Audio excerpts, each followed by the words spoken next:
Philippa. By Mrs. Molesworth. Autumn, scarcely late autumn yet, and the day had been mild.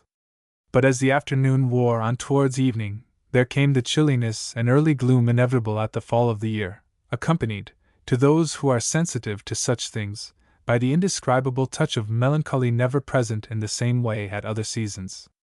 Philippa Rainsworth shivered slightly, though half unconscious that she did so, and turned towards the shelter of the friendly porch just at her side. As she moved, a hand was laid on her shoulder. "Come in, you silly girl," said its owner. "Do you want to catch cold?" Philippa had been watching the gradual disappearance of a carriage down the long drive, till a turn in the road suddenly hid it altogether. Others had been watching it too, but she was standing somewhat aloof. She had no special interest in the departing guests. She had never seen them till today, and might very probably never see them again. But something nevertheless had impressed her: the kind of day, the approach of the gloaming, the evening scents from the garden, the little shy breeze that murmured and grew silent again. There was a plaintive harmony in it all, and even the prosaic, measured sound of the horses' feet, growing fainter and fainter, and the carriage receding from sight while the goodbyes still seemed hovering about, all fitted in. She did not seek to define what it reminded her of, or what feelings it awakened in her. It was just a scene, a passing impression, or possibly a lasting one. There is never any accounting for the permanence of certain spots in our experience, why some entirely trivial incident or sensation should remain indented on our memory forever, while others which we would fain recall, some which it seems extraordinary that we should ever be able to forget, fade as if they had never been. Who can say? "I was just coming in," Philippa replied, with a slight sense of feeling ashamed of herself. She hated any approach to what she called affectation, and she glanced quickly to where the little group had stood but a moment before. It had dispersed. There was no one to be seen but her cousin Maida and herself, and with a sense of relief Philippa stopped again. "Wait a moment, Maida," she said. "There is really no danger of catching cold, and it is nice out here. It will feel hot and indoors in the drawing room, with the tea still about and the talking. Let us stay here just for a moment, and watch the evening creeping in. You understand the feeling I mean, I'm sure?" Miss Lermont did not at once reply. She was older than Philippa, a great deal older she would have said herself, and in some ways it would have been true, though not in all.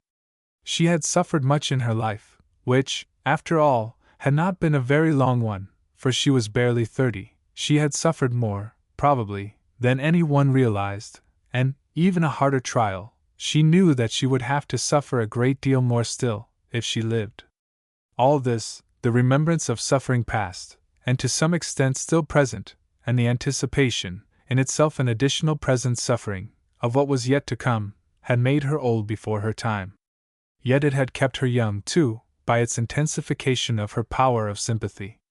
It is not all sufferers who acquire this peculiar sympathy, nor is it the only good gift to be gained by passing through the fire. But Maida Lermont's sympathy was remarkable. It was not solely or even principally for physical suffering, though to all but the few who knew her well, physical suffering only had been her fire. "She has a happy nature," most people would say of her, "though, of course, she has had a great deal to bear. I really don't think any one so constitutionally cheerful is as much to be pitied as nervous patients or very sensitive people. There are, no doubt, some who feel pain much more than others. And then the Lermonts are rich. She has everything she wants." How little they knew! Maida was not constitutionally cheerful. The worst side, by far the worst, of her suffering had been to her vivid consciousness of the wreck it might make of her altogether, mind, heart, and soul. But she had conquered, and more than conquered. She had emerged from her trial not only chastened, but marvelously lifted and widened. Intellect and spirit had risen to a higher place, and the rare and delightful power of her sympathy knew no limits. It unlocked doors to her as if she were the possessor of a magic key. Philippa was right when she turned to her cousin with the words, "You understand?" "Yes," she said, after her momentary delay, a delay spent in gazing before her with her young cousin's words in her ears. Yes, it is fascinating to get inside nature, as it were, sometimes, to feel it all. I love to watch the evening coming, as you say, and I love to watch the dawn creeping up, even more, I think. That has fallen to my lot oftener than to yours, I hope, Philippa.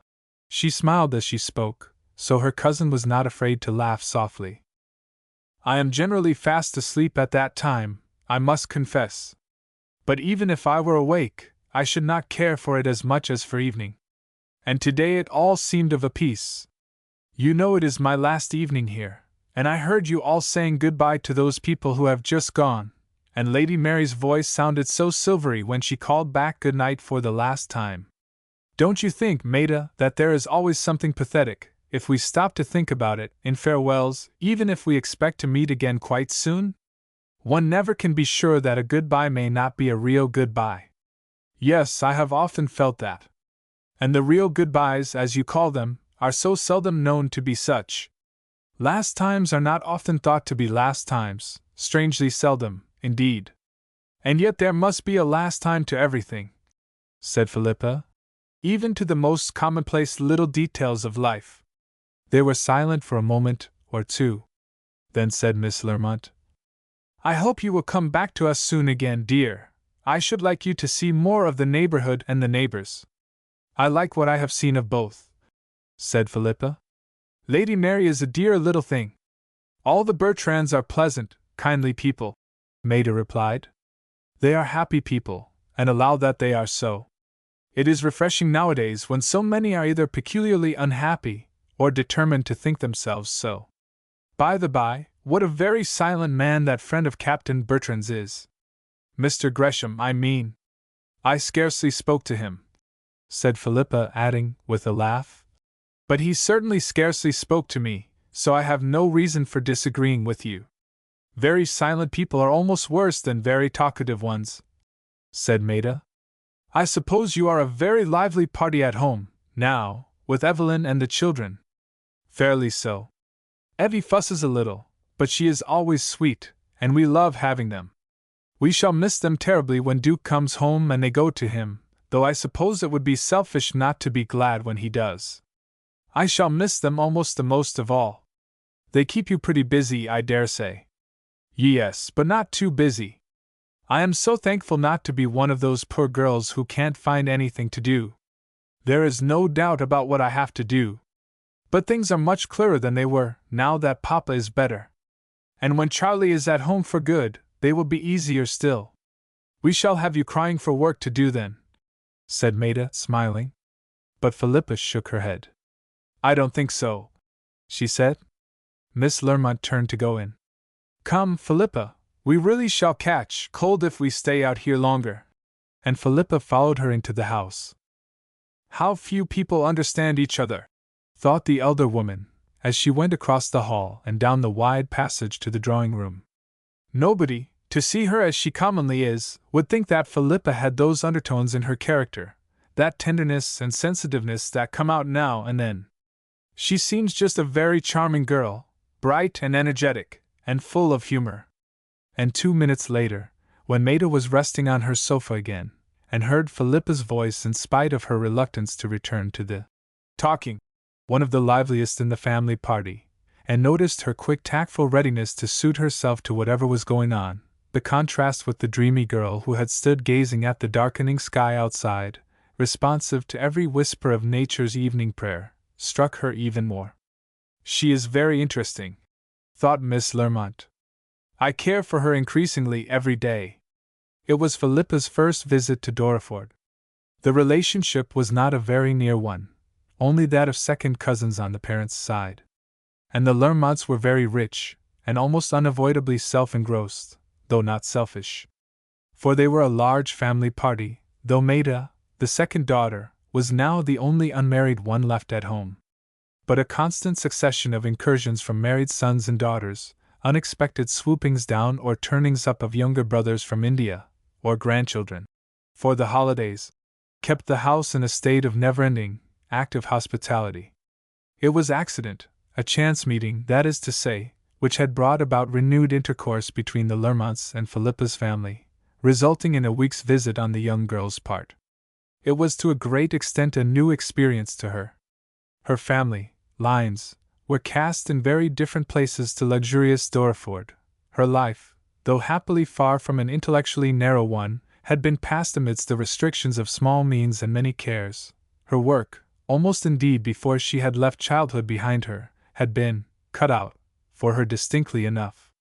The next morning brought her own farewells to Dorreford and its inmates.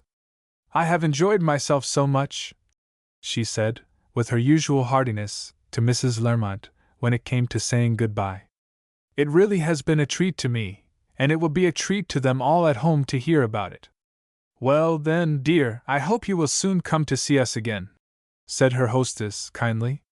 "We have enjoyed having you, I assure you." "Thank you for saying so," Philippa replied.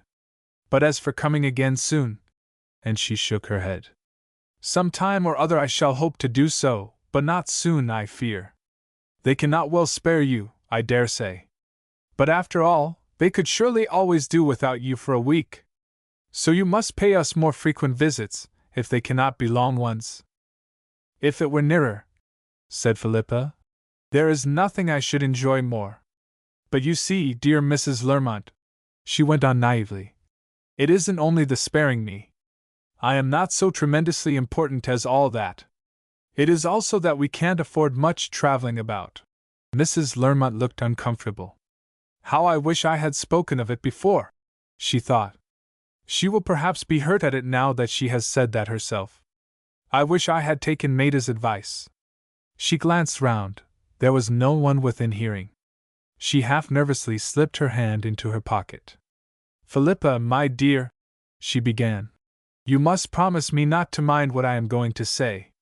I know, of course it is only natural I should, relations as you are, that you have to consider such things, and I had prepared this." She held out a small envelope addressed to Miss Rainsworth. "You will accept it, dear, to please me? And I want you to remember that whenever you can come to us, the cost of the journey must not enter into your consideration. That must be my affair. If there were no other reason, the pleasure that having you here gives Maida makes me beg you to let this be understood." The old lady spoke nervously, and a pink flush rose to her face. But the moment the tone of Philippa's voice in reply reached her, she felt relieved. "How very good of you, dear Mrs. Lermont!" she exclaimed, heartily. "I never thought of such a thing. If I had—" She stopped and colored a little, but without a touch of hurt feeling.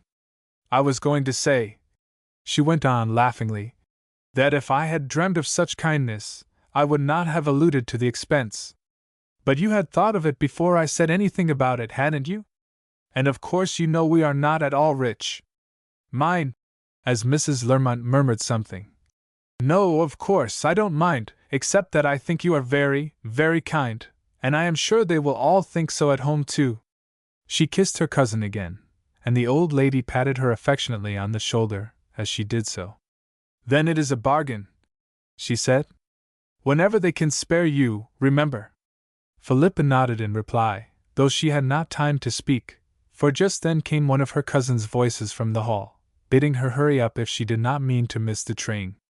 "She is a thoroughly nice, sensible girl," said Mrs. Lermont to her daughter, when Maida entered the drawing-room that morning an hour or two later. "Yes," Maida replied. "She is all that and more. I like her extremely. But I do not know that life will be to her quite what one would feel inclined to predict, judging her as she seems now." "How do you mean?" said her mother. "I should say she would get on very well, and meet troubles pretty philosophically when they come. She is not spoilt, and there is nothing fantastic or in the least morbid about her." "And no," Miss Lermont agreed. "But she is more inexperienced than she thinks, and though not spoilt in the ordinary sense of the word, she has not really had much to try her. And her nature is deeper than you would think, deeper than she knows herself." "Possibly so," Mrs. Lermont replied. "But though you are certainly not morbid, Maida, I think you are a trifle fantastic, about other people, never about yourself. You study them so, and I think you put your own ideas into your pictures of them. Now I should say that Philippa Rainsworth is just the sort of girl to go through life in a comfortable, and by that I don't mean selfish, satisfactory sort of way, without anything much out of the commonplace. She has plenty of energy, and above all, any amount of common sense. Maida laughed. This sort of discussion was not very uncommon between the mother and daughter. They were much together, owing to Mrs. Lermont's increasing lameness and Maida's chronic delicacy, and often alone. And they understood each other well, though in many ways they were very different. "Perhaps you are right, mother," the daughter said. "Perhaps I do work up people in my imagination till they grow quite unlike what they really are. People, some especially, interest me so," she went on thoughtfully. "I feel very grateful to my fellow creatures. Thinking them over helps to make my life much pleasanter than it might otherwise be." Mrs. Lermont glanced at her half anxiously. It was so seldom that Maida alluded to the restrictions and deprivations of her lot. "I am sure, dear, you always think of them in the kindest possible way. You may be critical, but you are certainly not cynical." And she glanced at her daughter affectionately. Mrs. Lermont was an affectionate mother to all her children, but her daughter Maida had the power of drawing out a strain of tenderness of which one would scarcely have suspected the existence in her. Miss Lermont smiled back. "I am glad you think so, mother," she said. "All the same, I often feel I should be on my guard lest the interest of dissecting others' characters should lead me too far. As for Philippa, I shall be only too glad, poor child, if her life is a happy and uncomplicated one." And the subject for the time was dropped, though Maida's memory, above all where her affections were concerned, was curiously retentive. From that time her young cousin had her own place in what Maida sometimes to herself called her invisible picture gallery. There were many touches still wanting to the completion of the portrait, some which no one could have predicted. Philippa herself, tranquilly seated in the corner of her second-class railway compartment, would have been not a little astonished could she have overheard what her cousins were saying about her. Herself was not, as a rule, the subject of her cogitations. It was a long journey to Marlby, the nearest station to Philippa's home. Long, comparatively speaking, that is to say, for the length of journeys, like the measure of many other things, is but a relative matter, and the young girl had travelled so little in her short life that the 8 hours across country seemed to her no trifling matter. She enjoyed it thoroughly, even the waitings at junctions and changing of trains, at which many would have murmured, added to the pleasurable excitement of the whole. There was something exhilarating in the mere fact of passing through places whose names were unfamiliar to her. "What a pretty name!" she said to herself, at one station where some minutes had to be spent for no apparent reason, as nobody got out or got in, and neither express nor luggage train passing by solved the enigma. "Merlin the Wold, and what a pretty country it seems about here! I don't remember noticing it on my way coming. I wonder how long it will be before I pass by here again. They won't be so afraid about me at home after this, when they see how well I have managed, catching trains and everything quite rightly, and not losing my luggage, or anything stupid like that, though I suppose I'd better not shout till I'm out of the wood. I should feel rather small if my things don't turn up at Marlby." But these misgivings did not trouble her long. She was absorbed by the picturesque beauty of the country around, which was shown to its greatest advantage by the lovely autumn weather. "There is really some advantage in living in an uninteresting part of the world as we do," Philippa went on thinking. "It makes one doubly enjoy scenery like this. I wonder I never heard of it before. I wonder what those turrets can be over there among the trees. They must belong to some beautiful old house. Dear me, what delightful lives some fortunate people must have, though, I suppose, there are often drawbacks, for instance, in Maida Lermont's case. I wouldn't change with her for anything, except that she's so very, very good. It is so nice to be strong, and able to enjoy any lucky chance which comes in one's way, like this visit to Dorreford. I shall have to be content now with quiet home life for a good while." But home, quiet and monotonous as it might be, was essentially home to Philippa. Her spirits rose still higher as she knew herself to be nearing it, and she had never looked brighter than when she sprang out of the lumbering old fly which had brought her and her belongings from Marlby Station, and eagerly questioned the servant at the door as to which members of the family were in. "Mamma is, you say, but not my father, and Mrs. Hetford and the children? Everybody is quite well, I suppose?" "All quite well, Miss Philippa," replied Dorcas, the elderly handmaid who had once been Philippa's nurse. Your mamma and Miss Evelyn, Mrs. Hetford, I should say, are in the drawing room. I don't think they expected you quite so soon. My master has gone to meet the young gentlemen on their way back from school. I don't suppose they'll be in for some time. All the better, said Philippa. So far as the boys are concerned, that is to say. I do want to have a good talk with Mamma and Evie first. Yes, of course, Miss Philippa, you must have plenty to tell, and something to hear too, maybe. This rather mysteriously. What can you mean? Said Philippa, stopping short on her way, but Dorcas only shook her head and smiled. Philippa already! How nice! Were the words that greeted her as she opened the drawing-room door. Darling, how well you're looking! And, Evie, dear, ring for tea at once, the poor child must be famishing. From her mother. Certainly there could be no two opinions as to the warmth of the young girl's welcome home. It is nice to be back again, said Philippa, throwing herself onto a low chair beside her mother. And with such lots to tell you. They have all been so kind, and I have so enjoyed it. But by the by, before I begin, what does Dorcas mean by her mysterious hints about some news I had to hear? Dorcas is an old goose, said Mrs. Hetford, and a sieve as well. I wouldn't have told her anything about it, except that I had to consult her. It's nothing so very tremendous after all, only that I've got an invitation to Wiverston, a very cordial one. The last words impressively. Philippa's brown eyes opened to their widest. An invitation to Wiverston, she repeated. Really? How wonderful! Not very tremendous you call it, Evie. I think it's wonderful, past words. It does seem so, certainly, said Mrs. Rainsworth quietly. And of course it may mean, well, everything almost for Duke's future, for… Oh, and… began Mrs. Hetford. This is the point of it. His uncle had first written to Duke about their wish to see me, and I got Duke's letter telling about it just 2 posts before the invitation itself. And what does he say? Said Philippa.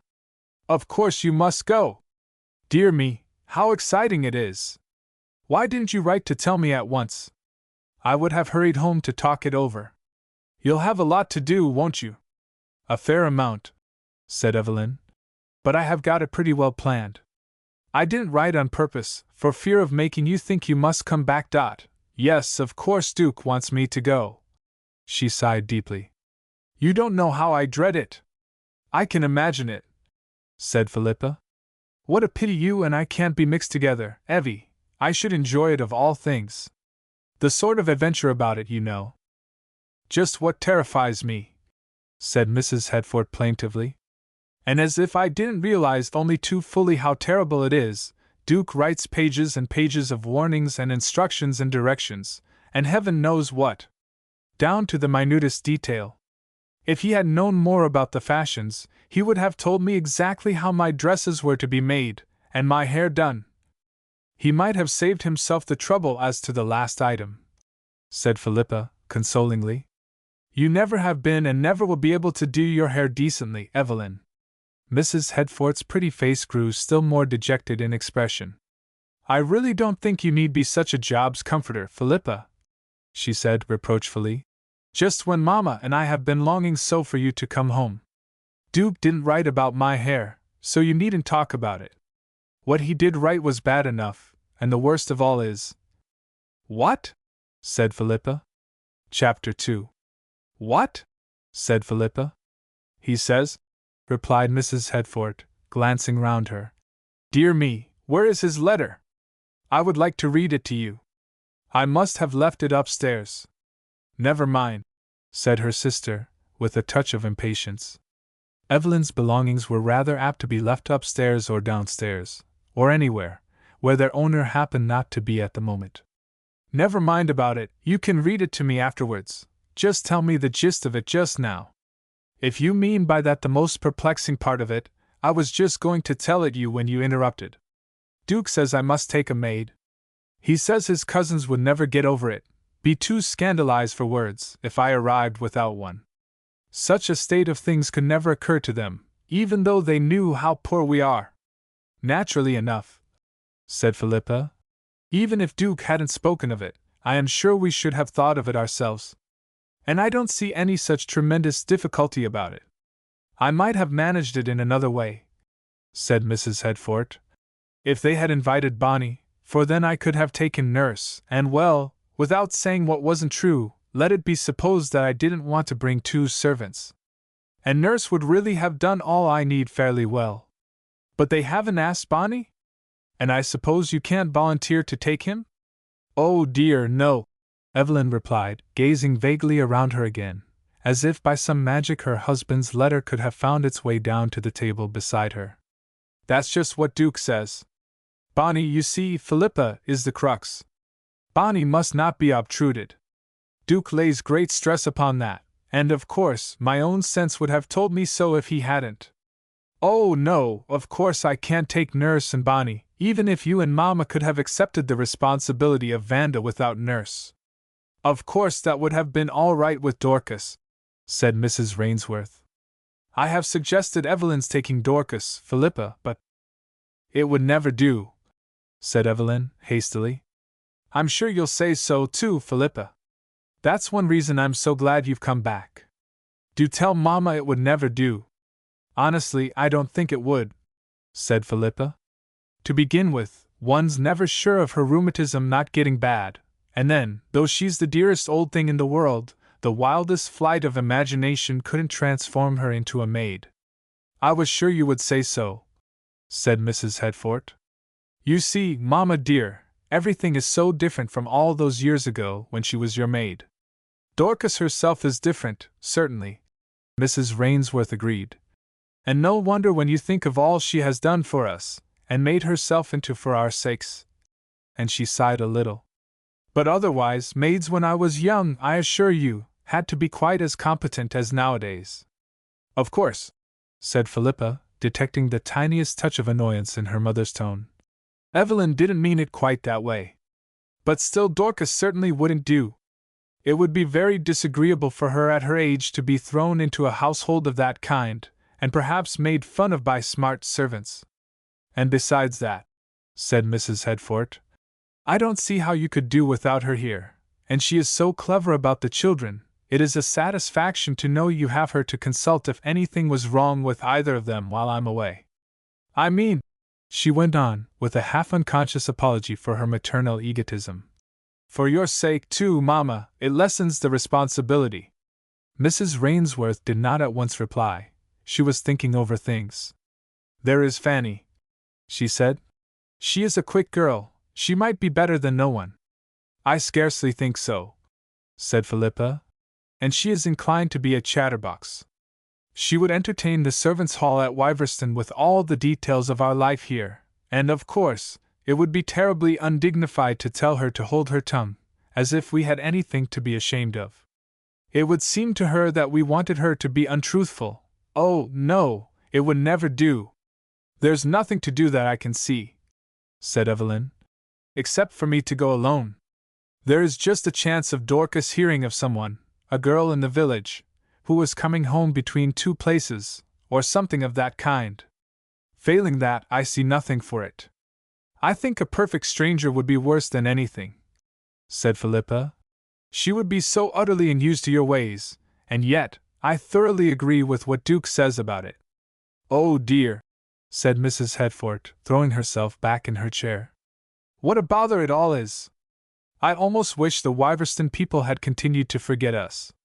And yet I should be so proud and pleased if any good came of it for Duke, as it were, you know, through me. I mean, if I could make a good impression on them. And her face flushed a little. How could she fail to do so? Thought her younger sister to herself, glancing at Evelyn with fond admiration. Mrs. Headfort looked very pretty, the slight additional color brightening up her fair complexion advantageously. She was very pretty, and her beauty was of the kind that bears criticizing, looking into minutely, for her features were all delicate and regular, her expression sweet though far from insipid, making a charming whole, though, as a rule, perhaps somewhat wanting in color. Don't let us talk about this tiresome maid question any more just now, the elder sister continued. I've lots to tell you and ask you about my clothes, Philippa. You must have seen all sorts of beautiful dresses at Doreford, though I'm afraid there's too little time for me to profit by any hints. And by the by, I've not let you tell anything about Dorford yet, rushing at you with my affairs. It is so very interesting about your going to Wyverston," said Philippa. "It has almost made me forget what I had to tell you. Nothing really exciting, perhaps. But it was all so new to me, and they were so kind. I did enjoy it thoroughly." Some details of her visit followed, about the people she had met, and descriptions of the place itself, the latter made more distinct by questions from her mother, who had stayed there once in her young days long ago. "And they say, Mrs. Lermont and Maida especially, that I must go back there before long. And oh, Mamma," she went on, "about the money! Wasn't it kind of Mrs. Lermont?" And she related what had passed between herself and her hostess just before she left Dorford. "It was very kind and thoughtful," said Mrs. Rainsworth cordially. "I've got ever so much money over," Philippa continued. "The whole of Mrs. Lermont's present, of course, and some of what you gave me, Mamma." "You may give me back the remains of mine," said her mother, "but you must certainly keep what your cousin gave you for yourself, however you do another time. You father must certainly pay it this once." As she said the words, the door opened and Mr. Rainsworth came in.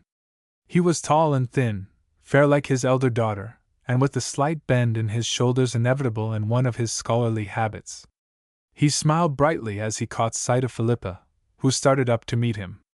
"Well, my dear little secretary," he said affectionately. "Safe back again. You're not sorry to be home, I hope?" "No, indeed," said the girl, "though I've been very happy. It was quite time for me to come home, as Evelyn is going to start off so soon. You would have been left with nobody at all."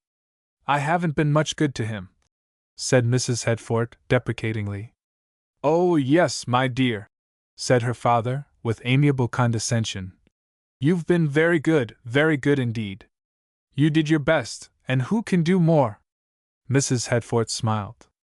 She knew she was much less clever than her sister, but the knowledge never roused in her the faintest sensation of jealousy. "And a propos of my secretaries," continued Mr. Rainsworth, "it's going to be an embarras de richeses. There's a letter from Charlie by the second post." He held out an envelope as he spoke. "To say that he may be coming next week instead of a fortnight later." Philippa's face fell a little. Fond as she was of her elder brother, it went somewhat against the grain with her to think of so soon giving up the post of amanuensis to her father, which she had filled for the last 2 years. "So," Mr. Rainsworth went on, "so far as I was concerned, my dear, you might have paid a longer visit at Dorford. Or you might come with me to Wyverston." "How I wish you were coming," said Mrs. Hedford, quick to perceive the slight disappointment in her sister's face called forth by her father's speech, though it had been made in all innocence. "I wish I could go with you," said Philippa. "I shall have nothing to do when you're away." "Oh, yes, dear, you will," said her mother.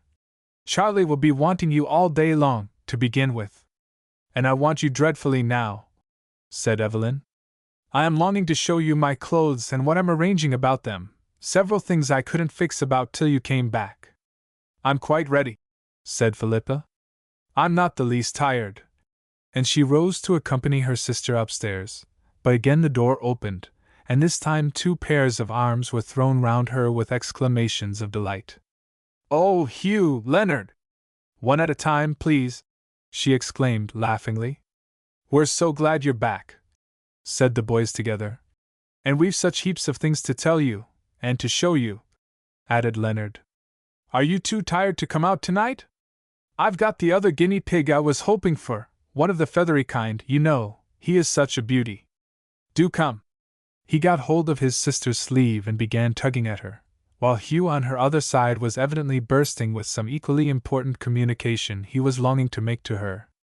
Evelyn interposed, partly through selfish motives, partly, it is to be hoped, through pity for her sister. "You mustn't drag Philippa out tonight, boys," she said. "It would be inhuman. Don't you see she has had her hat on all day? You forget she's been traveling since the morning. I've been selfish enough myself in keeping you here all this time talking. Come upstairs with me, Philippa. And she passed her hand through her sister's arm. I am really not tired, said Philippa. Perhaps I can come out later to see the guinea pig, Leonard. But she did not resist Mrs. Headforth's persuasive touch. The latter glanced at her once or twice as they slowly made their way upstairs. Philippa's face had an absent, grave expression, which made her sister feel somewhat self-reproachful. You are tired, Philippa, whatever you say, and it is greatly my fault. It is horrid to be rushed at the moment one arrives, with a lot of home worries. They are not worries in the first place, said Philippa, rousing herself. I am feeling nothing but the greatest interest in your plans. I am only thinking it all over. I hope you include my clothes in it then. There are some patterns I must decide about before the post goes out. Will you come to my room as soon as you've taken off your things? I must just peep in at the children for a moment, said Philippa, but I'll come down again directly. The nursery was next door to her own room, a floor higher. For on Mrs. Headforth's return from India with her 2 babies more than a year ago, Philippa had given up to her sister the room which had been her own since Evelyn's marriage. Joyful sounds from above reached Mrs. Headforth's ears as she turned into her own quarters. Auntie Phil! Adie turned back. How those children do adore her, thought their mother. I'm afraid they won't let her go, and I really must settle about these tiresome clothes. But barely 5 minutes had passed before Philippa appeared again, divested of her traveling things, bright and interested. How did you manage to escape from the nursery? Said Mrs. Headforth, admiringly. Philippa laughed. I told them I must come down to you. Children have a great respect for must. Oh, how pretty! She went on, as she caught sight of an evening dress lying on the bed. You don't mean to say that's your old heliotrope? How capitally you've managed it! I am so glad you like it, said Evelyn, in a tone of great gratification. I took it to Warders as soon as I heard about this terrible visit. It is really the only thing that's quite ready. I must get one completely new evening dress. Mamma and I thought white or cream would be best. Yes, Philippa agreed. Anything in color gets so quickly known, and white always suits you. And, of course, said Mrs. Headforth, I want something I can wear for a long time, and one can always alter a white dress. There are so many things to consider, you see, Philippa. Duke wouldn't want them to think me extravagant, and yet, on the other side, I must on no account be dowdy. She gave a deep sigh. Men have no idea how difficult things are for women. It is difficult, Philippa agreed, but your having no maid still seems to me the worst of it. It's hateful to depend on a housemaid's good offices, and even morning dresses are so difficult to manage by oneself nowadays. Yes, indeed, said Evelyn. I shall never know if I look nice or not. It isn't as if they were people I knew well, or knew at all. Oh, dear me, how I wish they had waited to ask me till Duke came home. But now you must help me to decide on one of these patterns, or I shall miss the post. The next half hour passed quickly in discussions of the details of her sister's trousseau, as Philippa laughingly called it, and if the younger girl in her secret heart found the minutiae rather wearisome, she kept her feelings to herself, and was more than rewarded by Evelyn's increased good spirits and cheerfulness. You don't know what a comfort it is to have Philippa back again, she said to her mother that evening at dinner. I am beginning to feel ever so much happier about Wiverston. I shall be able to write quite comfortably to poor old Duke by next mail. Mrs. Rainsworth glanced affectionately at her younger daughter. Personally, these two resembled each other very closely, nor did the resemblance stop with their outward appearance. There was decision and firmness in both faces, both even more strongly marked in Philippa's case than in her mother's, for young as the girl still was, she gave one an impression of extreme reliability, and of late years' somewhat failing health and the mellowing influence of time had softened the character of Mrs. Rainsworth's whole personality. Her married life, though far from an unhappy one, had been by no means free from the undue share of practical cares which almost inevitably falls to the wife of a scholar. And that Mr. Rainsworth was a scholar, in the fullest sense of the word, there could be no two opinions. It was from him Philippa inherited the intellectual side of her character, balanced by her mother's practical good sense, and other more ordinary though not the less desirable feminine qualities. In his secret heart there were times when Mr. Rainsworth sighed over the girl's eager interest in social amusements, and the daily life of those about her. "She almost has it in her to be a really learned woman," he would say to himself, and in other surroundings it is possible that his ideal for her might have been realized. But as things were, Philippa would have choked in a study had the bulk of her time been spent poring over books. Her lessons with her father over, or, in later years, the work she did for him, and that with real appreciation, completed for the time being, she would fly off to arrange flowers in the drawing-room, or even to discuss the fashion of a new dress, with as keen enjoyment as if she had never touched a Greek or Latin book in her life. Personally she was like her mother. Dark-haired, brown-eyed, and of a make and bearing suggestive of unusual vigor, while by one of those curious inconsistencies which abound in family likenesses, Evelyn Hedford resembled her father in appearance and temperament, and though by careful education her brain powers had been made the most of, they were not above the average. One gift she possessed, the source of infinite pleasure to those about her, that of a very beautiful voice, and if Philippa's generous nature had been capable of even a passing touch of jealousy of her sister, it would have shown in this direction. "It is strange," she would say sometimes, "that one can adore music as I feel I do, and yet have no power of expressing it oneself." And even as a little child her sweetest dreams and fancies were shaped and colored by the longing to find herself in possession of the marvelous gift of music, a gift which she sometimes felt inclined to reproach her sister for not sufficiently prizing. For musical as she undoubtedly was, Evelyn was neither poetical nor imaginative, however difficult it might be to credit this when one gazed at her delicate, almost ethereal features and lovely, dreamy blue eyes. "One can have everything," she would reply, prosaically enough, to her sister. "You're 100,000 times cleverer than I, and quite as capable or more so, and, to my mind, quite as nice-looking. You really needn't grudge me my voice. I only care about it because all of you do." But for the dissimilarity between them, possibly, indeed, to some extent in consequence of it, never were two sisters more heartily attached to each other. Never was a home less disturbed by the friction of opposing tastes or unrestrained moods than theirs. There was, no doubt, dormant intensity of feeling, depths of devotion and capacity for suffering in the younger girl's nature not yet gauged, potentialities which, it is to be questioned, if any of those about her could have understood even had she been sufficiently conscious of them herself to attempt to express them, or egotistical enough to wish to do so. But though possibly there was less power of sympathy with her deepest self than she had any idea of, there had been nothing in her life or surroundings to stunt or thwart her individuality. Nay, rather very much the reverse. Calm and stillness are excellent guardians of character in certain stages of its development. Chapter 3. So unlike her. The next few days were fully occupied with Evelyn's preparations for her visit. And here, perhaps, it may be well to explain why so apparently unimportant a matter as young Mrs. Hedford's spending a few days with her husband's relations should have been looked upon by herself and her own family as an event of such moment. It was now nearly 4 years since Evelyn Rainsworth's marriage to Captain Hedford, and during that time 2 deaths had taken place in the immediate family of his cousin, the head of the house and master of Wiverston, which had greatly altered the young man's position as a Hedford, with regard to the future.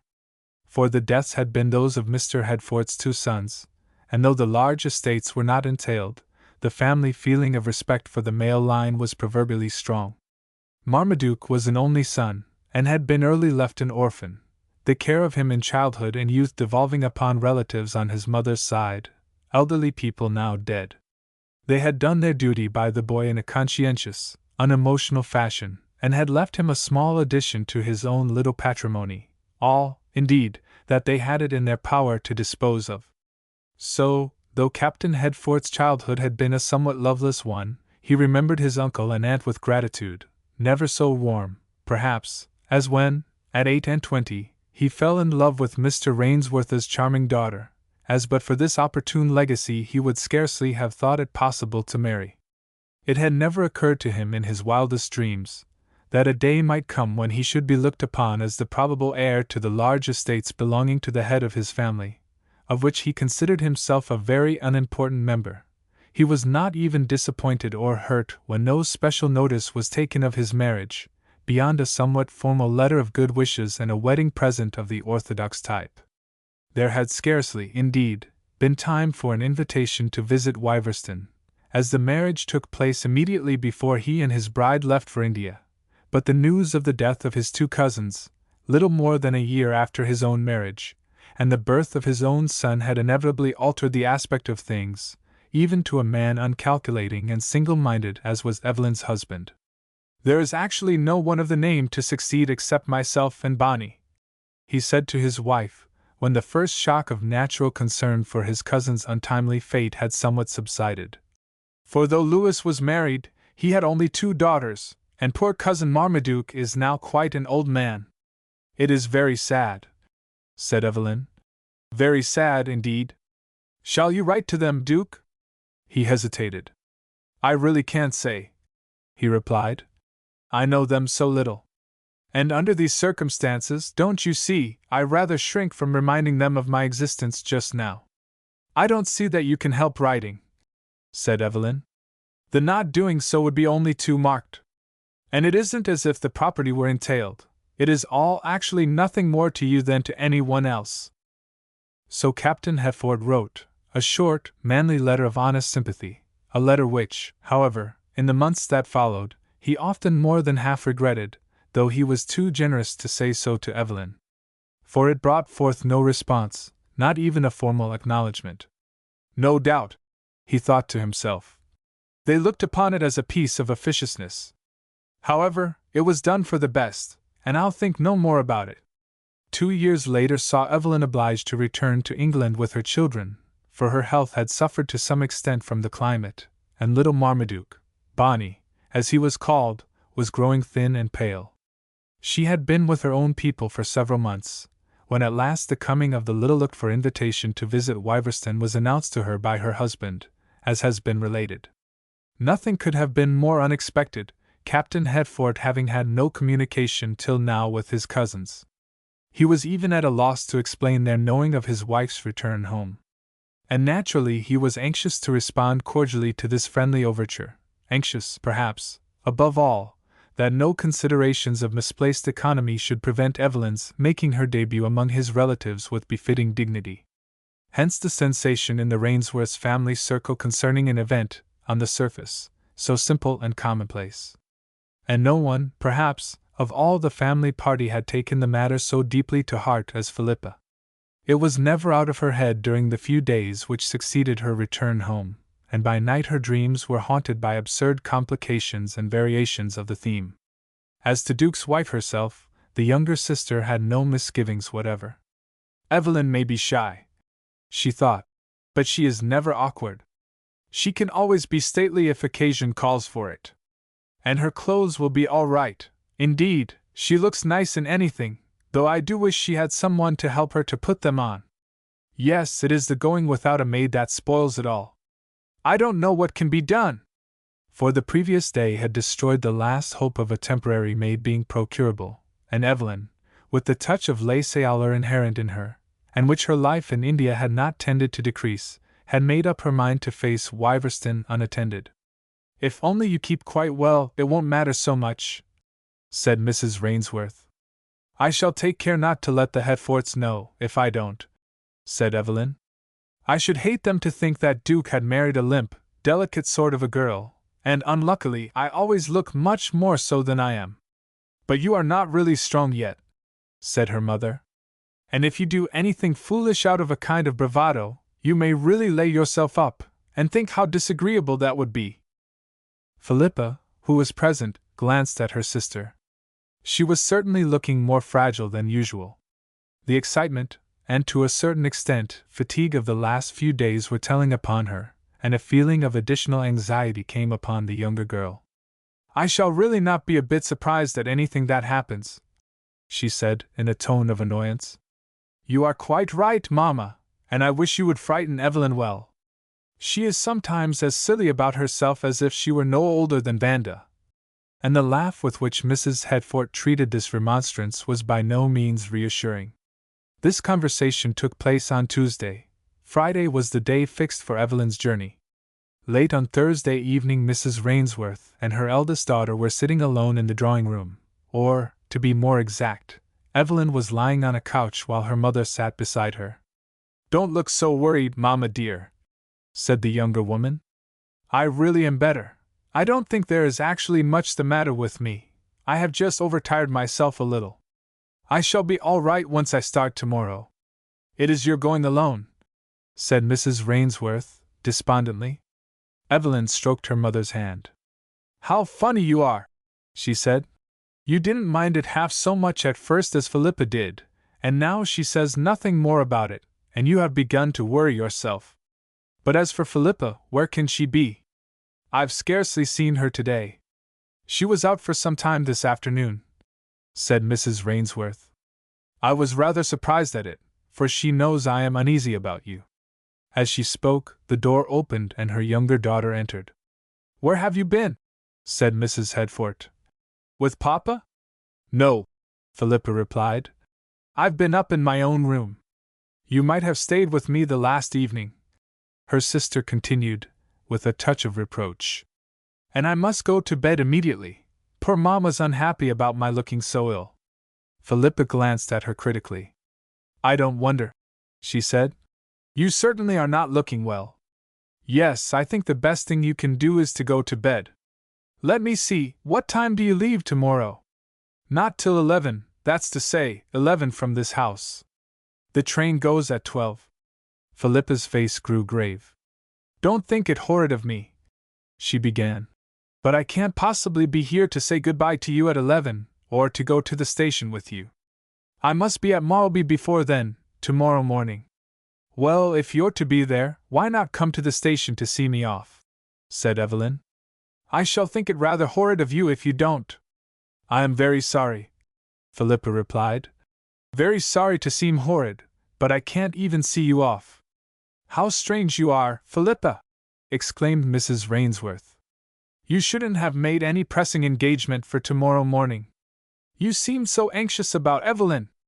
"So I am, Mamma," Philippa replied. "But the mere fact of my seeing her off wouldn't do her much good." But Mrs. Rainsworth still looked annoyed.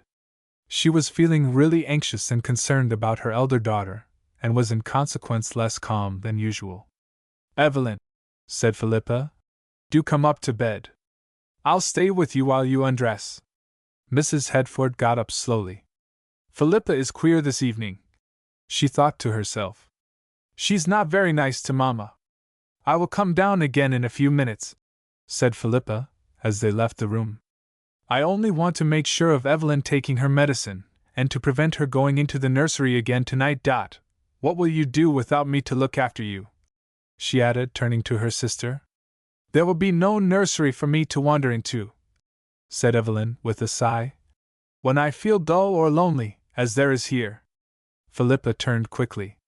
"But you never do feel dull or lonely, at least not lonely, here with Mamma and me, surely?" she said, with a touch of reproach. "Oh, well, no, not in the same way, of course. But there must be times when I feel lonely without Duke, even though I love so being at home with all of you. It wouldn't be natural if I didn't miss him." "No, I suppose not," said Philippa, half absently, for in her own mind she was thinking, "How strange it must be to care for anybody more than for one's own people. I cannot picture it to myself at all." The few minutes she had spoken of to her mother turned out 30 at least, for more than half an hour had passed before her younger daughter rejoined Mrs. Rainsworth in the drawing-room. And even then Philippa seemed so carried away and preoccupied that her mother felt again slightly irritated by her manner. "Are you very tired this evening, Philippa?" she said at last. "Or is there anything the matter? You don't seem like yourself." Philippa gave a little start. "I'm quite well, not the least tired, I mean," she said quickly. "I am thinking about Evelyn, there is nothing else the matter." "You mean about her going tomorrow alone?" said Mrs. Rainsworth. "I am not at all happy about it myself. She looks so fragile, poor little thing. She is not nearly as strong as you, Philippa, in any way. But it is always a satisfaction to me to see how fond you are of each other, she clings to you so." And to tell you the truth, before she and the children came to us, I had some misgiving as to how it would be, for you were practically a child when she married, and those 2 or 3 years made all the difference. You had come to be so thoroughly the daughter at home, helping your father and me. I have perhaps never said to you before in so many words that I have been very pleased, very gratified by your whole tone towards and about Evie. You have been unselfish and self-forgetting all through. The young girl's eyes glistened with pleasure. It was not often that Mrs. Rainsworth, as a rule a somewhat silent and undemonstrative woman, expressed herself so unreservedly. "Dear Mamma," said Philippa, "there isn't anything I wouldn't do for Evelyn. And I am so glad, so particularly glad, that you understand it. Thank you so much for what you've said. Now I think I will go to bed if you don't mind," and she kissed her mother warmly. "She must be tired, though she won't own to it," thought Mrs. Rainsworth as Philippa left the room. "It is generally so difficult to get her to go to bed early." And again the feeling came over her of there being something slightly unusual about her younger daughter that evening. She would have been still more perplexed and surprised could she have seen Philippa an hour or 2 later in her own room. For long after the whole household was asleep, the girl was busily sewing at various articles of her attire, altering them and modifying them with the help of some small purchases she had made that afternoon. And when at last all was completed to her satisfaction, she drew out a small light trunk, already partially packed, which she proceeded to fill. "I think that will do," she said to herself, as she stood up and surveyed it with satisfaction. "With this and a handbag, and the things I'll manage to get into Evelyn's roll of rugs, I am sure I shall have all I need. Now I've only to write my letter of explanation to Mamma. Dorcas must give it to her when it is quite certainly too late to overtake me." And half an hour later she was in bed and fast asleep, her mother's words having removed any misgivings she had felt as to what she was about to do. Mrs. Hetford looked a little better the next morning, thanks to a good night's rest, thanks also, perhaps, to the not unnatural excitement she was feeling about her journey and its results. Between her anticipations and her regret at leaving her children, she was sufficiently distracted not to notice that Philippa had slipped away in some mysterious fashion quite an hour before the time fixed for her own departure. It was actually not till she was standing at the hall door, waiting till the luggage should be safely established on the top of the fly before getting in herself, that she suddenly exclaimed, "Where can Philippa be, Mamma? I haven't seen her since breakfast." Mrs. Rainsworth glanced round with an air of annoyance. "I have no idea," she said. "She is certainly not with your father.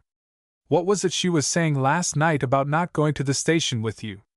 "Oh, just that she couldn't go, she has some mysterious engagement. But she might at least have said goodbye first."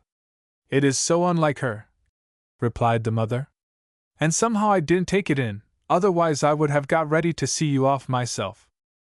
"Oh, I don't mind that part of it in the least," said Evelyn. "It's not as if it were a big crowded station. But tell Philippa, all the same, that I don't understand her going off like that. Now goodbye, dear Mamma, and don't worry about me. I shall be all right if I get good news of the children, and you or Phil will write every day, I'm sure. A mere word would be enough." "Yes, dear, of course we shall," replied Mrs. Rainsworth, reassuringly, though her face had a more anxious expression than usual. "I won't ask you to write every day," she went on, "for I know how tiresome it is to feel bound to do so when one is staying with people. Only let us know of your arrival as soon as you can, and say how you are." She stood watching the fly as it made its way down the short drive, waving her hand in response to Evelyn's last smile and nod. Then she went slowly back into the house. "I couldn't have said anything to disturb Evelyn just as she was starting," she thought to herself. "But I really do think Philippa is behaving most extraordinarily. I hope these very independent ways of hers are not the result of her visit to Doreford. I wonder, by the by, if Dorcas knows where she is gone." But strange to say, Dorcas was not to be found in any of her usual haunts, though one of the under-servants said she had seen her not 5 minutes before, upstairs in Miss Philippa's room. Tired and somewhat depressed, though she scarcely knew why, Mrs. Rainsworth sat down in the drawing-room with a vague intention of writing a letter or otherwise employing herself usefully, but contrary to her usual habits, more than an hour passed before she exerted herself to do anything but gaze dreamily out of the window, where the now fast-falling leaves were whirling about fantastically in the breeze. "I feel as if I were waiting for something, though for what I don't know," she thought, and it was with a start of surprise that the clock, striking 1, caught her ear. "Dear me, how idle I have been! 1 o'clock! Evelyn must be well on her way by this. I wonder when Philippa intends to come in?" Just then the door opened and Dorcas appeared. She carried a salver in her hand, and on it lay a letter. "If you please, ma'am," the old servant began, "Miss Philippa wished me to give you this at 1 o'clock, but not before. I don't know what it's about, I don't indeed," she added anxiously, "but I do hope there's nothing wrong." Her words were well intended, but they only served to sharpen the uneasiness which Mrs. Rainsworth was already feeling. Her face grew pale, and her heart beat painfully fast as she took hold of the envelope. "A letter, and from Philippa!" she exclaimed. "What can it mean?" "No, don't go away, Dorcas," though the old servant had shown no sign of doing so. If there is anything wrong," though what could have been wrong she would have been at a loss to say, "I must keep calm. Don't go till I see what it is." And with trembling fingers she opened the letter. For Philippa had been preoccupied and unlike herself the night before, and even this very morning, there was no denying. Chapter 4. Fellow Travelers. In the meantime all had progressed smoothly with Mrs. Hedfort. The train was already in the station when she and her boxes found themselves on the platform, for Marlby was a terminus in its small way. It lay about an hour off the main line, and as express trains do not always wait the arrival of small local ones, departures from Marlby for the junction were characterized by most praiseworthy punctuality, any wafting that might occur being pretty sure to take place at Wrexhill Junction itself. But today the express proved worthy of its name, barely 5 minutes having been passed at the big station before Evelyn found herself re-established in her favorite corner of a first-class compartment, otherwise empty, of the train. "Now I shall feel settled," she said to herself, with satisfaction. "No more changes till I get almost to my journey's end. I do hope nobody will get in. I wish I could go to sleep and then I should feel fresh on arriving, and I never like to shut my eyes with strangers in the carriage, for one thing, one looks so silly. I've often laughed at other people. I wish the train would start, oh dear!" As at that moment the door opened to admit a newcomer. "What a bother!" And as she made this mental ejaculation the train began to move. "How rash of her!" thought Mrs. Hedfort, glancing at the intruder, whose back for the moment was turned towards her. She was a tall, slender woman, neatly but simply dressed in black, young too, as far as Mrs. Hedfort's present chances of observation could decide. "She looks like a maid, she must have got in first class by mistake sorely." But at this point in her reflections the black-robed figure turned, calmly seating herself opposite Evelyn, and lifting the thick veil she wore, disclosed to the gazer's astonished eyes the face of her sister Philippa. Mrs. Hedfort grew pale, more than pale indeed, perfectly white, and uttered a faint scream. For the moment, in the confusion of ideas always engendered by the utterly unexpected, she really felt as if she had seen a ghost. It was impossible for her at once to grasp the fact that before her was indeed her sister, a flesh-and-blood Philippa. She could scarcely have been more amazed had the figure in front of her proceeded to dissolve into thin air and disappear. And the effect on the girl herself of her sister's agitation was for an instant paralyzing. Any enjoyment she had anticipated in this coup d'état, any thought of fun, completely faded. She felt so terrified and startled at the effect upon Evelyn of what she had imagined would cause at the most but a start of surprise, and probably some vehement remonstrance, that she was utterly unable to speak.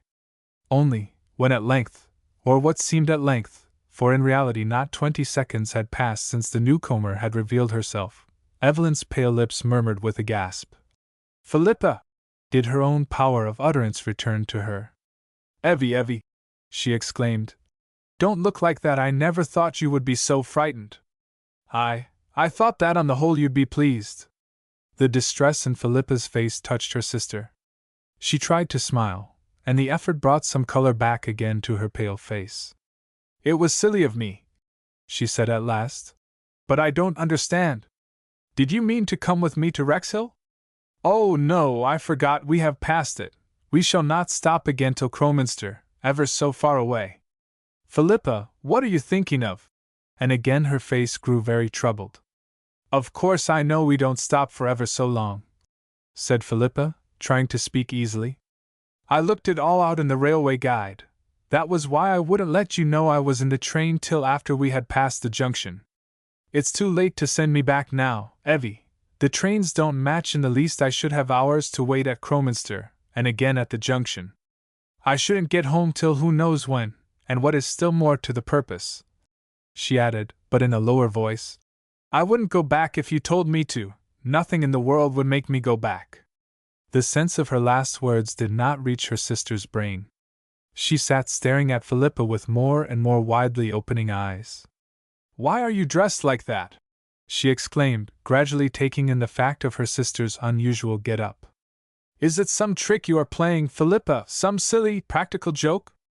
I cannot understand you, just now, especially, when I wanted to be calm and as easy-minded as possible for this visit. The reproach in her tone roused Philippa's indignation. Trick, practical joke, she repeated. How can you say such a thing? What do you take me for? And her voice faltered. You are very stupid, Evelyn, she went on more lightly. You surely must understand what I mean to do. I am no longer Philippa Rainsworth. I am Mrs. Headfort's maid, a very good, trustworthy girl, though rather young and not very experienced. So I hope, ma'am, I have made things clear.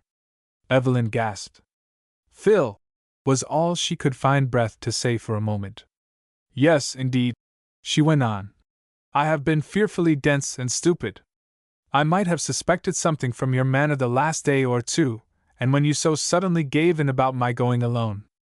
But oh, Phil, you are perfectly mad. Such a thing cannot possibly be allowed. Just think if it were found out. What would Duke say? Duke shall never hear of it, Philippa replied composedly. It is my secret, Evelyn. I throw myself upon your honor never to tell anybody, do you hear, anybody without my leave. You must promise. But Papa and Mamma? Said Evelyn, bewilderedly. Papa and Mamma, repeated Philippa again, forgetting good manners in her excitement. They know, of course. I mean, catching the increasing amazement on her sister's face. I mean they will know by this time. I left a letter for Dorcas to give Mamma as soon as it was quite too late to stop me. In her heart I do believe Mamma will be thankful to know I am with you, to take care of you, my poor little sweet, with your troubled white face. Oh, darling, do cheer up and see the bright side of it. It's going to be, nothing would make me give it up, do understand that, and let yourself be comfortable. Think how beautifully I can do your hair, and dress you, and everything, and what nice talks we can have when you are tired and come up to your room for a little rest. I can be ever so much more use to you even for talking and consulting, than if I were going with you as your sister. And think, if you feel ill or very depressed, how glad you will be to know I am at hand. And how glad Mamma will be. Why, I can write to her every day and keep her mind at rest. Evelyn's face relaxed a little. But, Phil, she began, and by the tone of her voice, in spite of the remonstrating. But, Philippa knew the battle was won. But, Phil, the life for you, among the servants, you, my sister. Oh, no, it will be such a chance for studying one part of the other side of things as falls to very few. She interrupted. Just what I shall enjoy. Why, if ever I come to write stories, as Papa says I may do some day, think how valuable it will be to me to have actually made one at the second table myself. It will be something like a night in a casual ward experience. Evelyn shuddered. Don't say such things, Philippa, it makes it worse and worse. At least the servants will be clean. It is to be hoped so, said her sister coolly. But the men servants, continued Mrs. Headfort. Fancy you sitting down between the butler and the valet. Oh, Philippa, when Papa hears of it I believe he will come off by the first train to fetch you himself. He will do nothing of the kind, returned Philippa. He will shrug his shoulders and say it will be a good lesson for me, and in his heart he will enjoy the humor of it. You can certainly trust me to keep all the butlers and valets in the world in their place, even though I'm only a lady's maid. And she drew up her head proudly.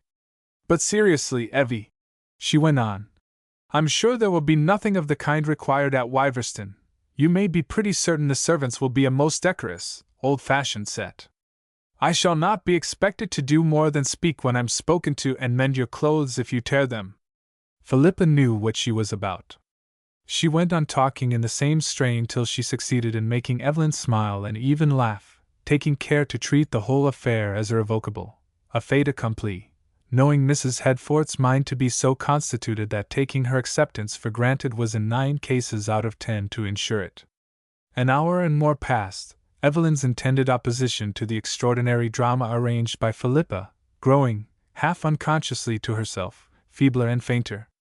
She was feeling very tired, too, as the result of the agitation she had gone through, and in such conditions it came naturally to her to cling with childlike appeal to those around her. And Philippa's stronger personality made her a very rock of support to poor Evie. Suddenly a thought struck her. Phil, she said, how is it you are traveling in here? Did you take a first-class ticket? Miss Rainsworth shook her head. Oh, no, she replied. I am going to get out at Crowminster. There is a second-class compartment next door. I don't suppose there will be any difficulty about my having come this bit of the way with you, but if there should be, I can pay the difference. It is much better for me not to stay with you. We shall get into our role more quickly if we start at once. I will look in at every station to see if you want anything. We must be getting near Crowminster now. Evelyn did not speak for a moment or two. There is just one little thing to be settled, Philippa went on, with a touch of hesitation. What will you call me, Evie? Evie glanced at her. Oh, Phil, she exclaimed. It is altogether impossible. I shall never be able to keep it up. Nonsense, said her sister, with a touch of asperity. You will have no keeping up, as you call it, to do, and as for my part of it, you can safely leave that to me. I shall never be able to call you anything but Phil, said Mrs. Headforth, plaintively. I've thought of that, replied the young girl. We had better choose a name which would not clash, I mean, so that if you did call me Phil by mistake, people would either not notice it or think you had interrupted yourself. What do you say to Phyllis? It would do very well, I think. I dare say it would, said Mrs. Headforth, with a curious kind of resignation in her voice. Of course it is a perfect name for a maid, said Philippa, if people didn't always use surnames. But you can truthfully say, if anyone remarks upon it, that you've known me all my life, though I've only lately entered your service. I cannot go into any explanations of the kind, whatever people say, I warn you, Philippa. I haven't the nerve for it. Even if my words were true, I should feel as if I were telling stories. Oh, well, say nothing then, her sister replied, tranquilly. On the whole it will be as well, or perhaps better. But now, Evie, we are getting near Crowminster, and I must go back to my own carriage. There's only just one thing more I want to prepare you for. Shut your eyes for a minute. Evie meekly obeyed. She was past the stage of any attempt at restiveness by this time. No, said Philippa, and Evelyn, looking up, gave a slight exclamation. Who would have thought it would change you so? Where in the world did you get them? The it and the them referred to a pair of bluish-tinted spectacles which Philippa had composedly donned. Aren't they splendid? She said. Don't you remember them? They're a pair Mamma had that summer ages ago, when she went to Switzerland with Papa, to shade her eyes from the glare. Of course they're only plain glass, and very dark blue ones wouldn't have done, they look so like a disguise. At least, in all the sensational stories, they are always used for that. And real spectacles would have dazed me, for my sight's as keen as a hawk's, said Mrs. Headforth, with a spark of reviving vivacity. But oh, Phil, the train is slackening. I wish you could have stayed with me. It is much better not, said Philippa, philosophically. Very much better not. We should have gone on talking and forgetting the new state of things. My being in another compartment is the first act in the play. It will help us to realize it. And now, ma'am, she continued, rising as she spoke, for by this time the train had stopped. I had better leave you. I will come to see if you desire me for anything at the next station we stop at. Without the undue effort or constraint, which would have accompanied any complete change of tone for a prolonged period, she had managed slightly to modify her usual inflection of voice and manner of speaking. It was slower and more monotonous than its wont, with a slight suggestion of choosing her words, as might be done by an intelligent girl of a lower class with enough education to make her aspire to perfect correctness. All right, Phyllis, Mrs. Hedford replied, with a somewhat pitiful and not very successful attempt at following her sister's lead. No, she continued, with a sudden change of tone. Don't speak to me. I can't stand it. I will do my best to brace myself up to it, but it won't be easy.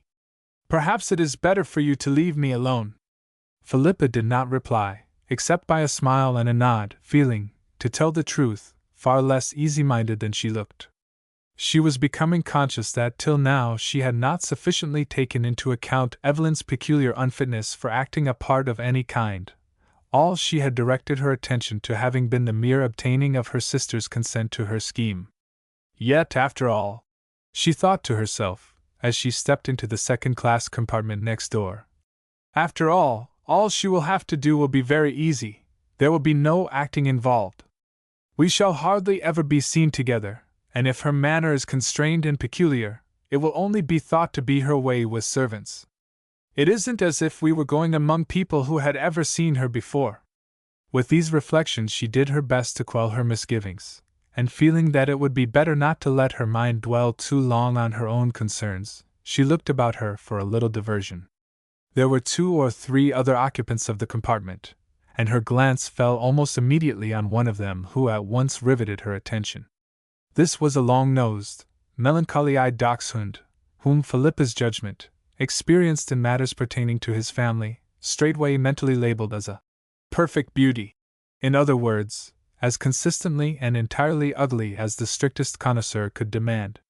Philippa loved dogs, and in general her amiable feelings towards them were reciprocated. She had a very tender association with dachshunds, the tragic death of one such pet having been literally the sorest grief of her childhood, and as she gazed on her 4-footed fellow-traveler, whose soft eyes gazed back at her in return from the seat exactly opposite hers, where he was comfortably established in a corner, it was perhaps well for her that the blue-tinted spectacles hid the tears which involuntarily dimmed their surface. Never since that terrible day, now, what the young girl would have called so many, many years ago, when the broken-hearted child had sobbed itself to sleep for the loss of her darling, never had she seen another dog so exactly like Valentine. "Oh, you dear, dear dog," she said under her breath. "I feel as if you must know me." The words were quite inaudible, but some doggy instinct must have carried their meaning to the brain of poor Valentine's double, for with something between a smile and a sigh, literally speaking, a yawn of regret at the interruption of his comfortable repose, the dachshund, at the cost of considerable self-denial, slowly lifted himself, and with something between a spring and a stretch, landed his lengthy person on Philippa's knee.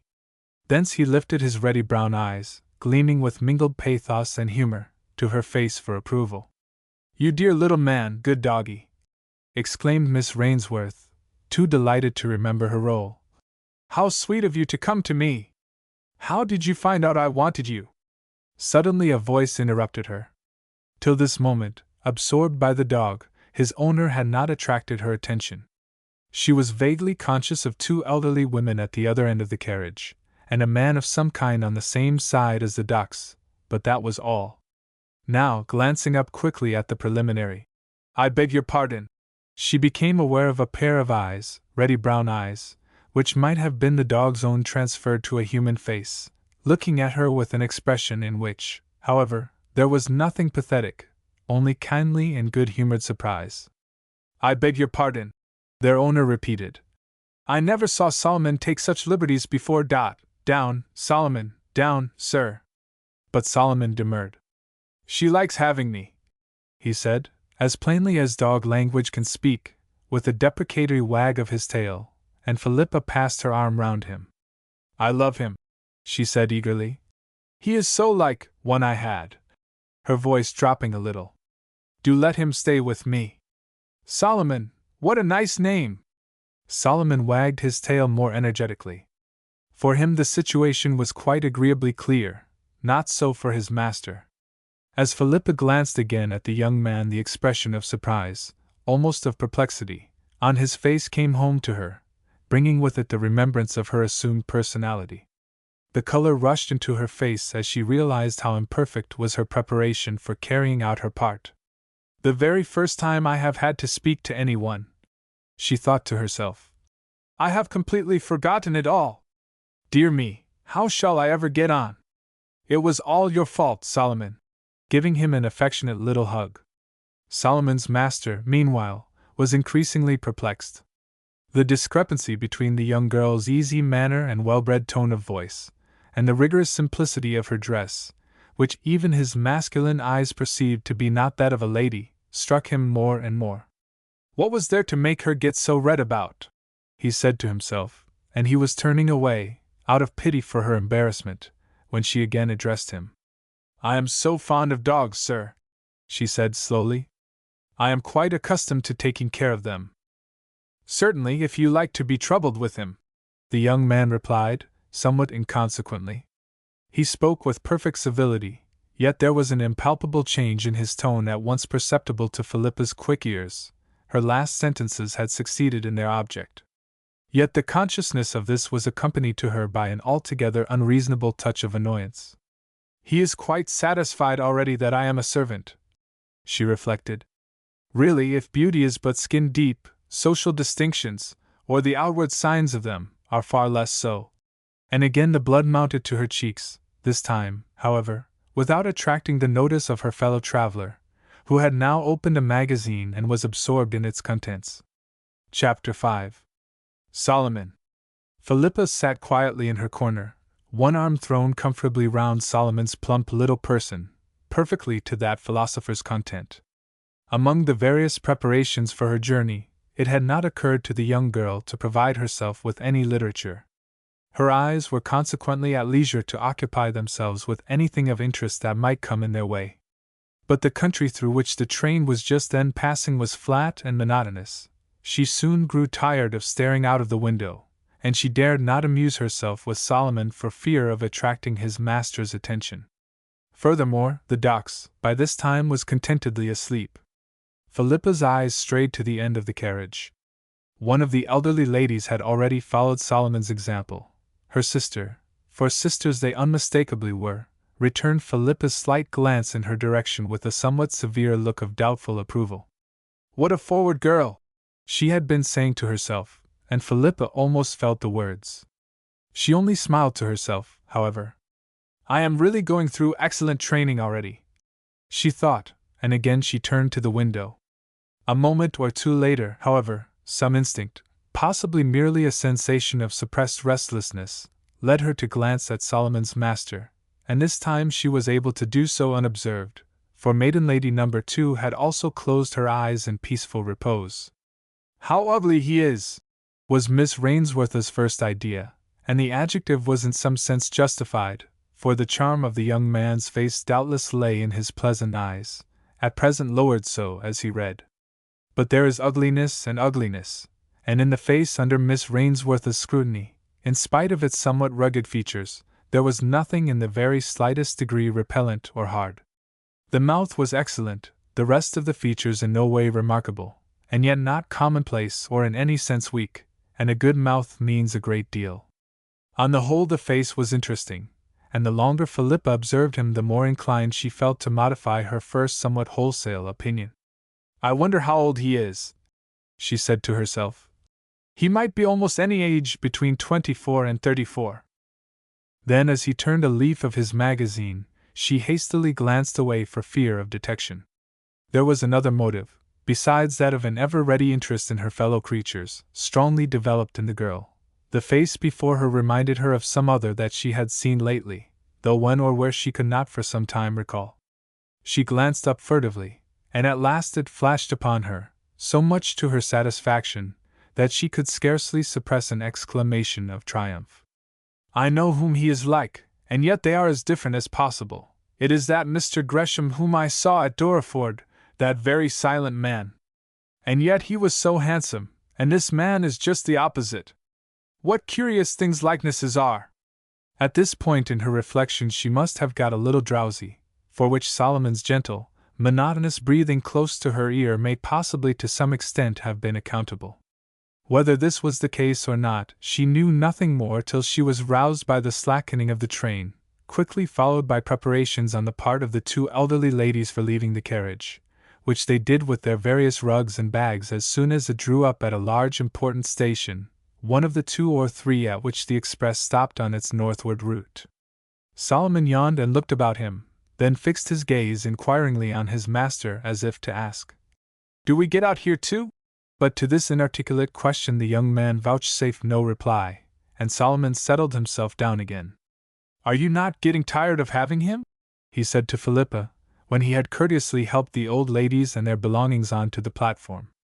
"Oh, no, thank you, sir," she replied. "Not at all, but," getting up from her seat, "I must go to see if my lady wants anything. She is in the next carriage." "You had better be quick," said her fellow traveler, warningly. "We are going on again almost immediately, and I fancy we are a little behind time." Philippa managed, however, to peep in next door where Evelyn was still alone, apparently very comfortable and rather sleepy. "I am all right, thank you, quite right," she volunteered before her sister had time to make any inquiry. "I think I must have been asleep a little, but I don't mind when there is nobody in the carriage." "The best thing you could have done," said Philippa, approvingly. "I don't think we stop again now till Great Malden, where we change, you know, for the local line." And nodding cheerfully she turned away, but not till some last words from Evelyn reached her. "It is nice to know you're next door, Phil." The girl sprang up into her own compartment just as the train began to move. Her former fellow traveler, who was near the door, caught her arm to help her in. "You really should be more careful," he said. "There is nothing so risky as waiting till the last moment." "Thank you, sir," said Philippa, feeling guilty. "It was careless of me." She ensconced herself in her corner again, but with a sensation of annoyance, which even Solomon's unmistakable satisfaction at her reappearance did not allay. "How stupid I am," she thought to herself. "Always doing something or other to attract notice when I should be quite unobserved." And her face, as she sat staring out of the window, had lost its former cheerful expression. So, at least, it seemed to Solomon's master, as in spite of himself he glanced at her more than once. "There's something uncommon about the girl," he thought to himself. "Hypersensitive, I should say, for her position. Possibly she was born in a better one. I don't see that there was anything to hurt her feelings in what I said just now." But he was essentially kind-hearted, and the worried look on the girl's countenance, and the absent way in which she returned the little dog's friendly demonstrations, made him feel sorry for her. "Perhaps her mistress is down upon her, poor girl," he thought. "Some women must be terribly tyrannical to their servants." They traveled on in silence, however, for a considerable time. By degrees the aspect of the country through which they were passing changed for the better. A little exclamation of pleasure escaped Philippa involuntarily as a charming view burst upon them. It was that of a small lake, its shores beautifully wooded, with rising ground on the farther side. "Oh, how pretty!" she said quickly, though instantly checking herself as she remembered that she was not alone. Rather to her surprise her fellow traveler responded to her exclamation. "Yes," he said. "The part of the country we are coming to now is worth looking at, if you've never been here before. It's rather like the prettiest part of Nethershire." "Oh," said Philippa, impulsively interested at once. "Isn't Merlin the Wold in Nethershire? I passed that way last week, it was charming." Again the change in her tone and way of speaking struck her companion curiously. There was a coincidence, too, in the name she had just mentioned. "Yes," he replied. "It is that part one was thinking of. I know it well." But already Philippa had had time to repent her impulsiveness, and a slight feeling of alarm added to her discomfort, alarm at her own indiscretion. "I shall be telling where my own home is next," she thought to herself. I really am too foolish for words. It was too late, however, to do away with the impression her inconsistency had produced. The young man went on speaking. Have you seen the ruins of the old abbey at Merlin the Wold? He said. Oh, no, sir, I have never stayed there, Philippa replied, but she felt that she was not playing her part as she should. For something in his manner, quiet as it was, convinced her that her companion's curiosity was aroused. Oh, I thought that you knew that part of Nethershire? He said, more for the sake of saying something to cause her to reply than from any definite motive in the inquiry. And no, said Philippa, I have only passed that way. I never heard of the ruins. How I wish I had a book, she thought to herself. Though he is perfectly nice, he is evidently trying to make me out. I am afraid to speak, and I am afraid not to speak. I wish to goodness he hadn't had a dog with him, though you are such a darling. This last with reference to Solomon, who, seeming to read her thoughts, poked his long nose affectionately right up into her face. Something in her manner made the young man conscious that his speaking to her caused her annoyance, and he turned his attention again to his magazine, greatly to Philippa's relief. I suppose it is really a very good thing, she thought again, that I have had this experiment. I had no idea I should be so utterly silly and without presence of mind. I really must drill myself. For the present, however, there was no further opportunity of doing so, her fellow traveler leaving her and his dog to their own devices for the rest of the time that had to pass till they reached Great Malden. At this station the sisters were to leave the main line for a branch one, by which an hour's much slower traveling would bring them to their journey's end. As they entered the large station, Philippa collected her few belongings preparatory to getting out and rejoining Mrs. Headfort. Goodbye, poor doggy, she said softly, as she patted Solomon's sleek head, and short as their acquaintance had been, a curious feeling of sadness stole over her as she caught sight of the unmistakable regret in the dog's wistful eyes. His master read on till after Philippa had left the compartment, apparently unconscious of the farewell and of the girl's departure. Evelyn, by this time more or less in a fluster as to catching the other train without leaving her luggage behind her, or similar catastrophes, welcomed her sister joyfully. Really, she said, when she found herself once more comfortably established for the third and last time with nothing missing or left behind. Really, Phil, what a splendid courier you are! I have got quite out of things with India, and leading such a stay-at-home life since I came back, and you never seem to lose your head in the least, she concluded, admiringly. I have always been stronger than you, you know, Evie, said Philippa, glancing affectionately at her sister, whose pretty face had just now the added charm of a soft flush of excitement. And really, she added, there has been nothing whatever just now to lose one's head about. To all appearance this little train might have been peacefully waiting for us all day, and now we are here, it shows no signs of intending to move. Then, with a sudden change of tone, oh, I declare, she exclaimed, as at that moment a dog, catching sight of her as she stood at the door of Mrs. Headfort's carriage, rushed up and sprang at her with the liveliest delight. It was Solomon. Down, down, good doggy, be quiet, said Philippa, hastily, afraid of startling Evelyn. But that small piece of mischief was already accomplished. Mrs. Headfort jumped up in alarm. Phil, Phil, she cried, do send him away! A strange dog dashing at you like that, he must be mad. Nonsense, said Philippa. Look at him, he's a perfect dear, just like Valentine, as gentle as he can be. Don't be so silly, Evie. But as she said the last words, looking round, to her horror, she caught sight of Solomon's owner standing, as might have been expected under the circumstances, but a few paces off.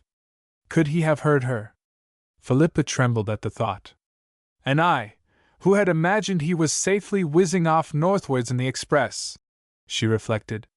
Nerving herself, she turned round so as to face him. His expression of countenance was entirely imperturbable. It told her nothing. Coolly whistling the dog off, he walked along the platform to the farther end of the train, whether to get into it, or to pass the time while waiting for some other, Philippa could not discover, Solomon obediently, though reluctantly, following him. The dog's gone, said Miss Rainsworth, turning to her sister with a touch of sharpness in her voice. "He was all right, I assure you. He knew me again, because he traveled in the same compartment with me from Crowminster." "Well, you might have said so," said her sister, half ashamed of her fright. "I wish you'd get into your carriage, Philippa. We are sure to start immediately." "I'm going," the girl replied. "But isn't he like Valentine, Evie?" She moved away, however, without waiting for a reply. The rest of the journey passed without incident. She spent the time in taking herself to task for having again lapsed into her ordinary tone to Evelyn, too confident of not being overheard, and in mentally drilling herself for the future.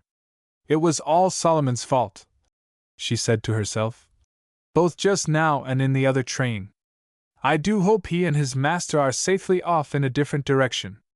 But even if they are in the train, there is no reason why they should be going on to Wyverston Station.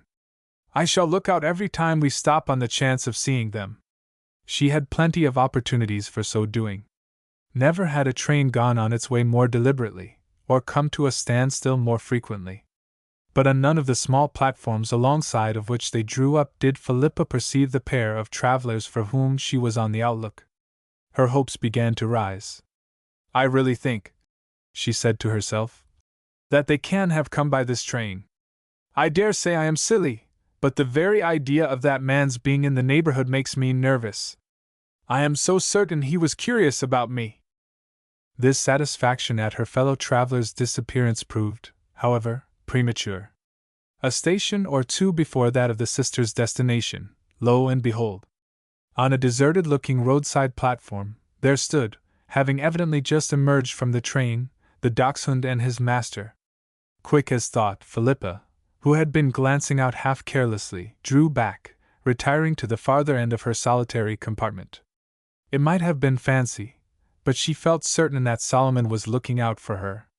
There was an indescribable air of alertness about him, even his long nose was elevated, and one of his pendant ears unmistakably cocked. Philippa felt almost guilty. "Poor darling," she thought.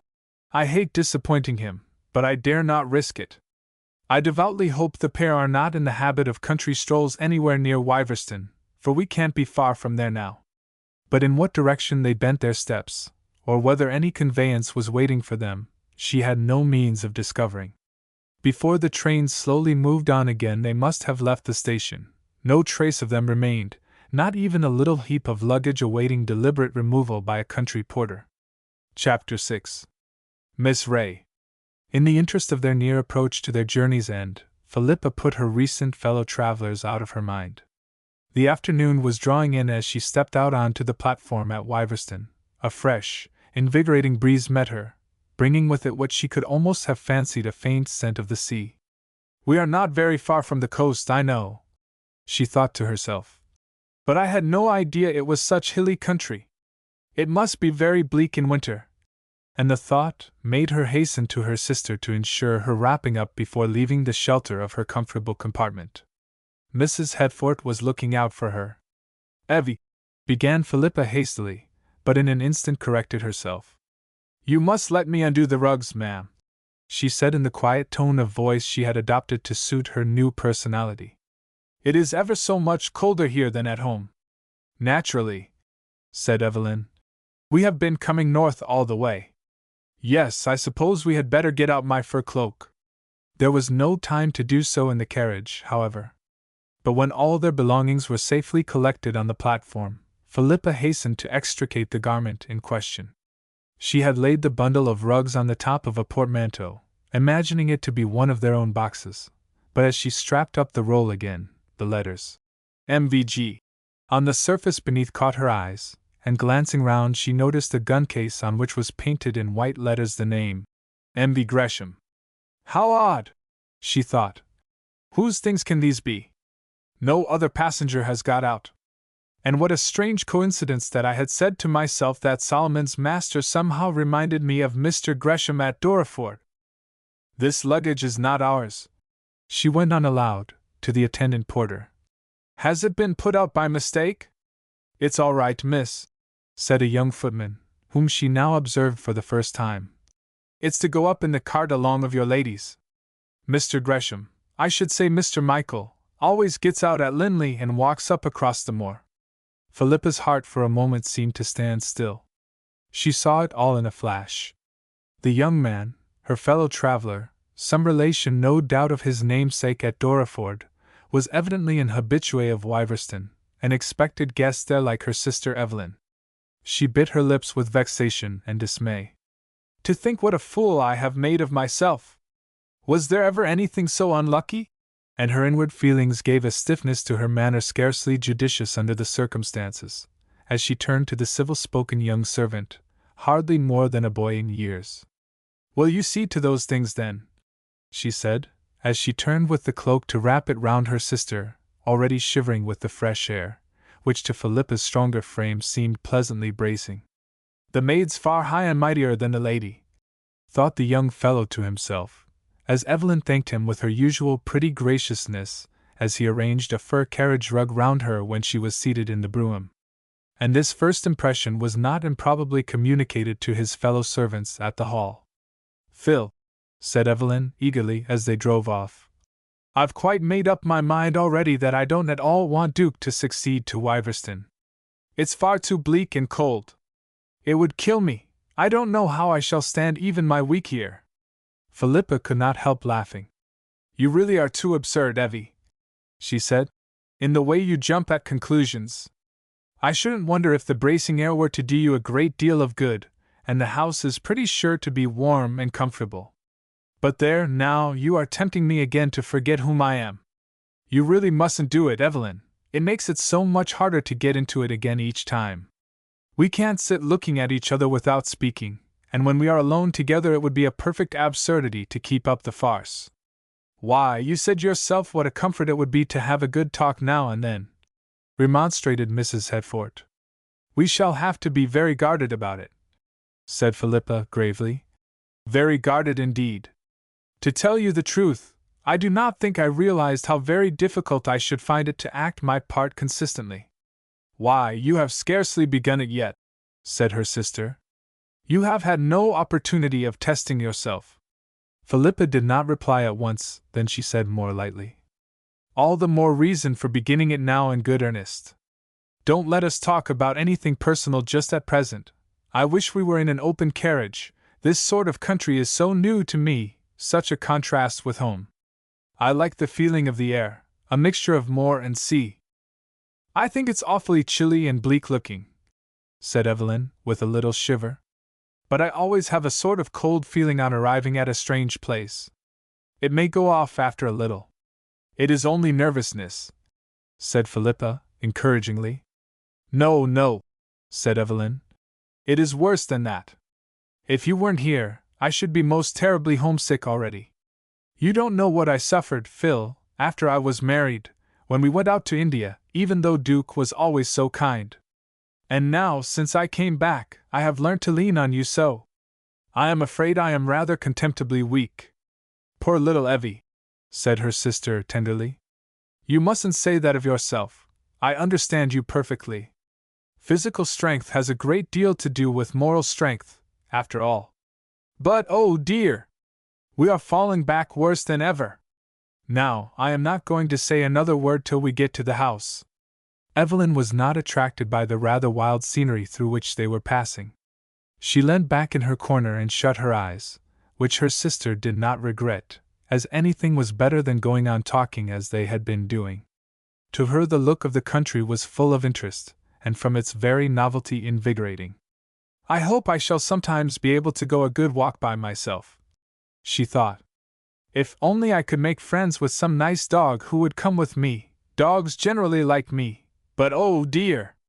That reminds me of Solomon, he is sure to be there. How shall I be able to keep out of his way? Dogs are so acute. What ill fate made me get into that unlucky compartment? Her reflections and misgivings, however, were brought to an end more quickly than she had expected. They had got over the 4 miles between the railway station and Wiverston Hall with greater rapidity than she had realized, and she almost started as they suddenly, or so it seemed to her, turned in at lodge gates, exchanging the hard high road for the pleasant smoothness of a well-kept drive. It had grown much darker, too, for the avenue at Wiverston was bordered by massive trees of too sturdy growth to suffer much from the exposed situation. What manner of trees they were, just now it was impossible to tell, only the faint fragrance of the falling leaves, and their rustle under the wheels passing over them, told that autumn winds were already at work. Sensitive to every natural influence, however trivial, Philippa peered out into the dusk with a curious sense of enjoyment. "There is something ever so much more romantic about it than about my arrival at Dorreford," she thought. "I really feel as if I were on the brink of something tremendously interesting. I wonder what? I dare say it's all excitement. I have often had these presentiments before, without their leading to anything. Certainly the thought of tea in the servants' hall, or possibly in the housekeeper's room, let me devoutly hope it will be the latter, is enough to damp any attractive anticipations." And suddenly there came over her a strong yearning to be where she was, in her own character, an instinctive revolt from the position she had placed herself in, however praiseworthy the motive. And as she sat there in silence, these mingled sensations culminated in a vague fear, almost amounting to terror, of what might be before her, of the unknown risks to which she might be exposing herself by the extraordinary steps she had taken, risks outside herself, in no way connected with the completeness or incompleteness with which she might carry out her part. But want of courage was by no means a characteristic of the girl, and with the practical good sense which contrasted curiously with the dash of recklessness in her temperament, she now told herself that, after all, there was no real ground for these mental tremors. "I am actually mistress of the situation," she thought. "It does depend upon myself, and I am not afraid of breaking down once I am really started, for I have plenty of imagination. Rather too much, in some ways. If we had been arriving on a bright summer afternoon, with the sun shining and no feeling of mystery and gloom, I should have been quite in high spirits. After all, considering everything, I dare say it is safer for me to be rather depressed." Very grave she was, very grave, indeed, as she stood behind Mrs. Hetford in the hall a moment or two later. She was intensely eager to judge of the nature of Evelyn's reception by her new relatives, but for the present she had small opportunity for observing anything. No member of the family was visible, only an irreproachable, grey-haired butler was informing her sister that the ladies were in the drawing-room, ere he turned to show her the way thither, and Evelyn, as she followed him, glanced back for an instant with a half-piteous, half-humorous expression which made Philippa feel as if she must either laugh or cry, which, she could not have decided. To either inclination, of course, did she yield. She did not even speak, as, in her turn, she followed a younger manservant who civilly offered to show her the way to the housekeeper's room, a new question presenting itself to her mind at the words. What sort of person would the housekeeper turn out to be? A great deal might hang upon this, everything almost, in fact, and as the vision of some housekeepers she had seen, stout and self-satisfied, innately vulgar in their very civility and obsequiousness to their superiors, rose before her mind's eye, again it came home to Miss Rainsworth that she had been far from realizing what she was undertaking. A door in the somewhat dimly lighted passage was thrown open, and as the footman stood aside to let her pass in, a pleasant, gentle voice met her ears. "Good evening," it said quietly. "You must have had rather a cold journey. You have just arrived with Mrs. Marmaduke Hetford, have you not? Take a seat by the fire." And as Philippa murmured her thanks and glanced round her at the neat, comfortable little room, Mrs. Shepton, for such was her name, went on with increasing kindliness of tone, as she saw that the girl seemed young, and suspected that she was timid. "It is long past tea time, of course, but I have ordered a little for you. I thought you would be glad of it." "I shall be very glad of it, indeed," said Philippa, looking up gratefully, and speaking in the slow, careful way she had determined to adopt, and in the housekeeper's face she read nothing to modify the first instinct of confidence and satisfaction drawn forth by the tone of her voice. Mrs. Shepton was an elderly woman, with a pleasant though somewhat careworn face. She had known trouble, in her time, and many details of her sad, though by no means uncommon little history were confided to Philippa's sympathizing ears before her stay at Wiverston came to an end. And with some natures sorrow elevates as well as softens, though not in any conventional sense superior to her class, The good housekeeper was one whom no true woman, of whatever position, need have hesitated to call a friend.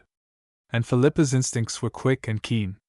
She is nice and good and kind, she decided at once. It will make the greatest possible difference to me to have to do with such a woman. I feel as if she were a superior sort of Dorcas. The sweet expression on the girl's face went straight to Mrs. Shepton's heart. There's nothing like a cup of tea to refresh one after traveling, she said in her homely way. There were occasions on which the housekeeper could be correctly dignified and stand off, even to the most superior of ladies' maids, but just now her one thought was to set this shy young creature at her ease. You have come from Mrs. Marmaduke's home, I suppose? She went on, as she handed the tea to Philippa.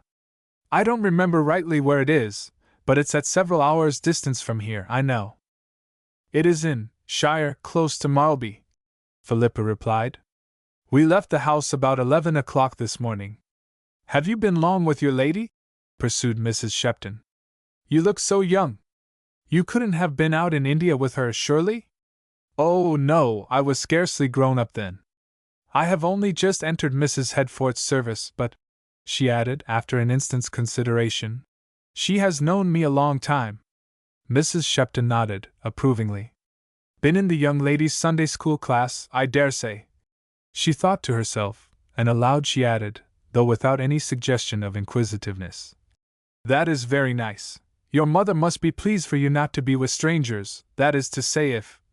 For the seriousness of the girl's face, and her absolutely black attire, hinted at the possibility of her having recently lost some near relation.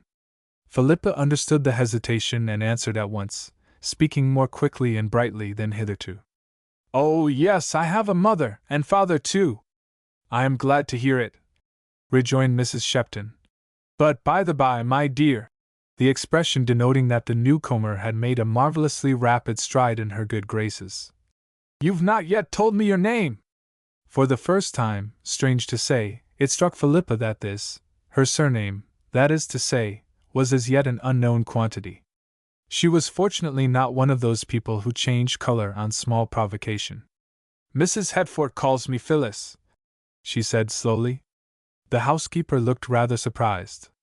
Phyllis, she repeated. That is a first name. I suppose it's with her having known you so long, but it was your surname I meant. It wouldn't do for the servants here to call you by your first name. Of course, in a big house like this we have to be very particular. Of course, said Philippa, rather coldly. Then recollecting herself.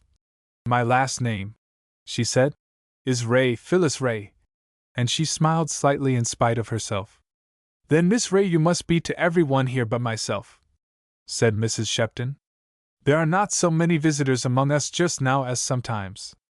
There's only Mrs. Worthing's maid, a very experienced person, much older than you, and Mr. Gresham's valet, Mr. Furze, a quiet young man, and of course he's so often here with his master that he's scarcely like a stranger. But when we are by ourselves as just now, my dear, I should like to call you Phyllis. I had a sister once of that name, long ago. Yes, please do, said Philippa, heartily. Mr. Gresham, did you say? She continued. Is that a gentleman with a dog? I saw the name on some luggage at the station, which must have belonged to him. They traveled part of the way in our train, in the carriage I was in, second class, but I didn't see any valet. There was a touch of curiosity in her tone, which rather surprised and possibly disappointed the housekeeper. The Mr. Gresham I alluded to, she said somewhat stiffly, has been staying here some time.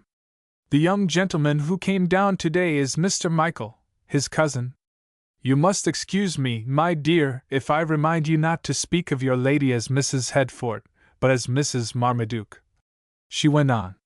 She is, of course, Mrs. Headfort next to my lady, but still.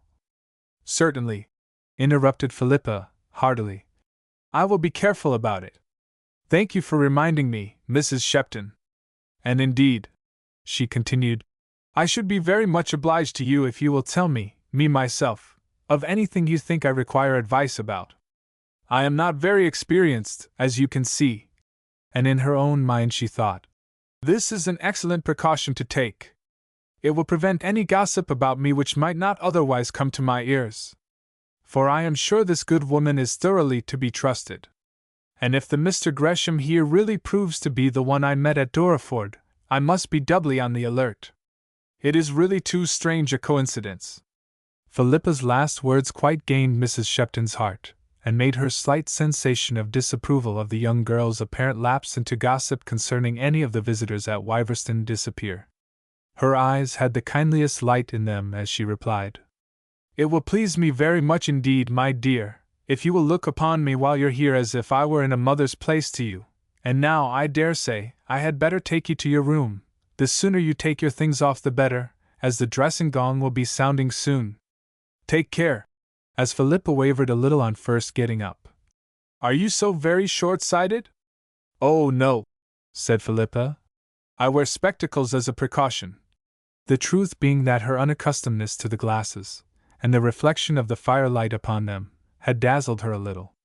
"Oh," said Mrs. Shepton tranquilly, "it is best to err on the safe side if your eyes are at all weakly.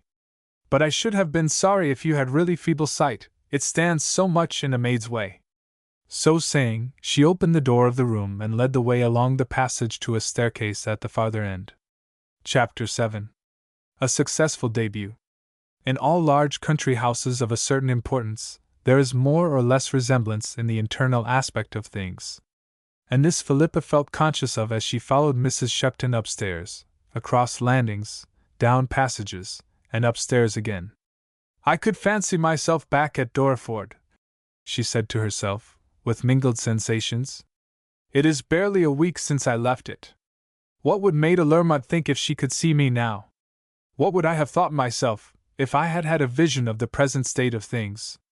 Yet Dorreford is as different as possible from this place, all bright and fresh there, and this old house seems to breathe stiffness and formality. I am sure Evie will be frightened if they put her into one of the state bedrooms. I do hope my room won't be far from hers." She was learning prudence, however, and said nothing till surer of her ground. And her reticence was rewarded. For just as, with some dismay, she caught sight of another staircase, evidently leading to some very upper regions indeed, the housekeeper stopped short, turning down a small and almost dark passage on the floor where they were. "Our own maidservants' rooms are up that staircase," said the housekeeper, "and also 2 or 3 for visitors' ladies' maids. But there is a little room close beside Mrs. Marmaduke's, which my lady thought would be best for you. It opens into her dressing room by another door. This is therefore a sort of back way to her rooms. My ladies thought she might feel strange, this being her first visit, and with her not being very strong, as I understand." The good woman did not add that the suggestion had in great measure emanated from herself, however readily it had been adopted by her mistress. "Oh, I am glad," said Philippa eagerly. "I don't mind anything as long as I am near her." For as Mrs. Shepton opened the door of the small apartment intended for Mrs. Marmaduke Headforth's maid, she murmured something, almost in a tone of apology, about its very restricted size. The housekeeper glanced at her with kindly approval, not unmixed, however, perhaps, with a little amusement. Philippa had spoken impulsively and more in her own character than she realized. "How devoted she is to her lady," thought the elder woman. "She will be laughed at for it, I dare say, by other servants, and perhaps it may be well for her not to express it quite so warmly. But it reflects credit on them both. Mrs. Marmaduke must be a sweet young lady. It will be very nice if my ladies take a fancy to her, and then some day, perhaps, we shall be having the dear little boy here." For the premature death of the 2 sons of the house, and the failure of an heir to Wiverston, had been felt scarcely less acutely by the attached old servants than by the Headforths themselves. And Mrs. Shepton had been full of eager interest in the overtures at last, though somewhat tardily made, to her master's cousin, now the next in succession. Philippa's modest luggage was already standing unstrapped in her room. It was evident that all the arrangements at Wiverston were punctual and orderly. "Through here are Mrs. Marmaduke's rooms," said Mrs. Shepton. "I dare say you will have time to get some unpacking done before she comes up to dress. And you must be sure to tell me of anything she wants, or anything not quite to her mind." There are 2 bells, you see. And she went on to explain where they rang to. It is just as well to have one to upstairs, even though you are close at hand. For this part of the house is rather shut out from the rest, as you see, it is a sort of little wing apart, and there is another to match it on the north side. My lady chose these south rooms, as so much warmer. They were very good rooms, rendered more cheerful than they would otherwise have been by bright fires. For as Philippa had anticipated, they were very stately and somewhat gloomy.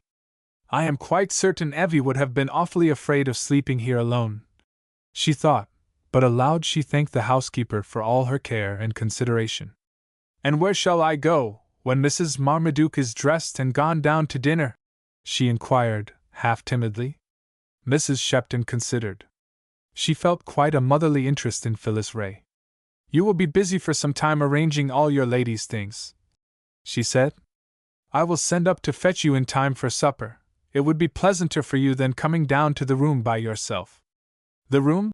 Philippa repeated, in some perplexity. Our room, of course, I mean, said the housekeeper, smiling. Supper is at 9:30. Our second housemaid is a very nice girl, rather young, perhaps, for the post, but a superior girl in many ways. Her name is Bell, Isabella Bell, a curious first name to choose, isn't it? The head housemaid is quite an elderly woman, who has been here for many years. My ladies think very highly of her, and, with the slightest touch of hesitation, she expects to be treated very respectfully by the younger ones. Philippa laughed slightly. Thank you for warning me, Mrs. Shepton, she said. As she spoke she was already taking off her bonnet and cloak, and again the housekeeper felt approval of her evident alertness. I will leave you now, she said. You will need all your time to get things ready. And so saying, she went away. As soon as she had the room to herself, Philippa sat down on the little bed with a deep sigh of relief. How nice it is to be myself again, even for a moment, she thought. How shall I ever be able to endure the not being it for a whole week or more? But how thankful I am that the housekeeper is such a nice, good woman, how very thankful! At the very worst, if any really terrible complications arise, I almost think I might confide in her. I am sure she has nice feelings in every way.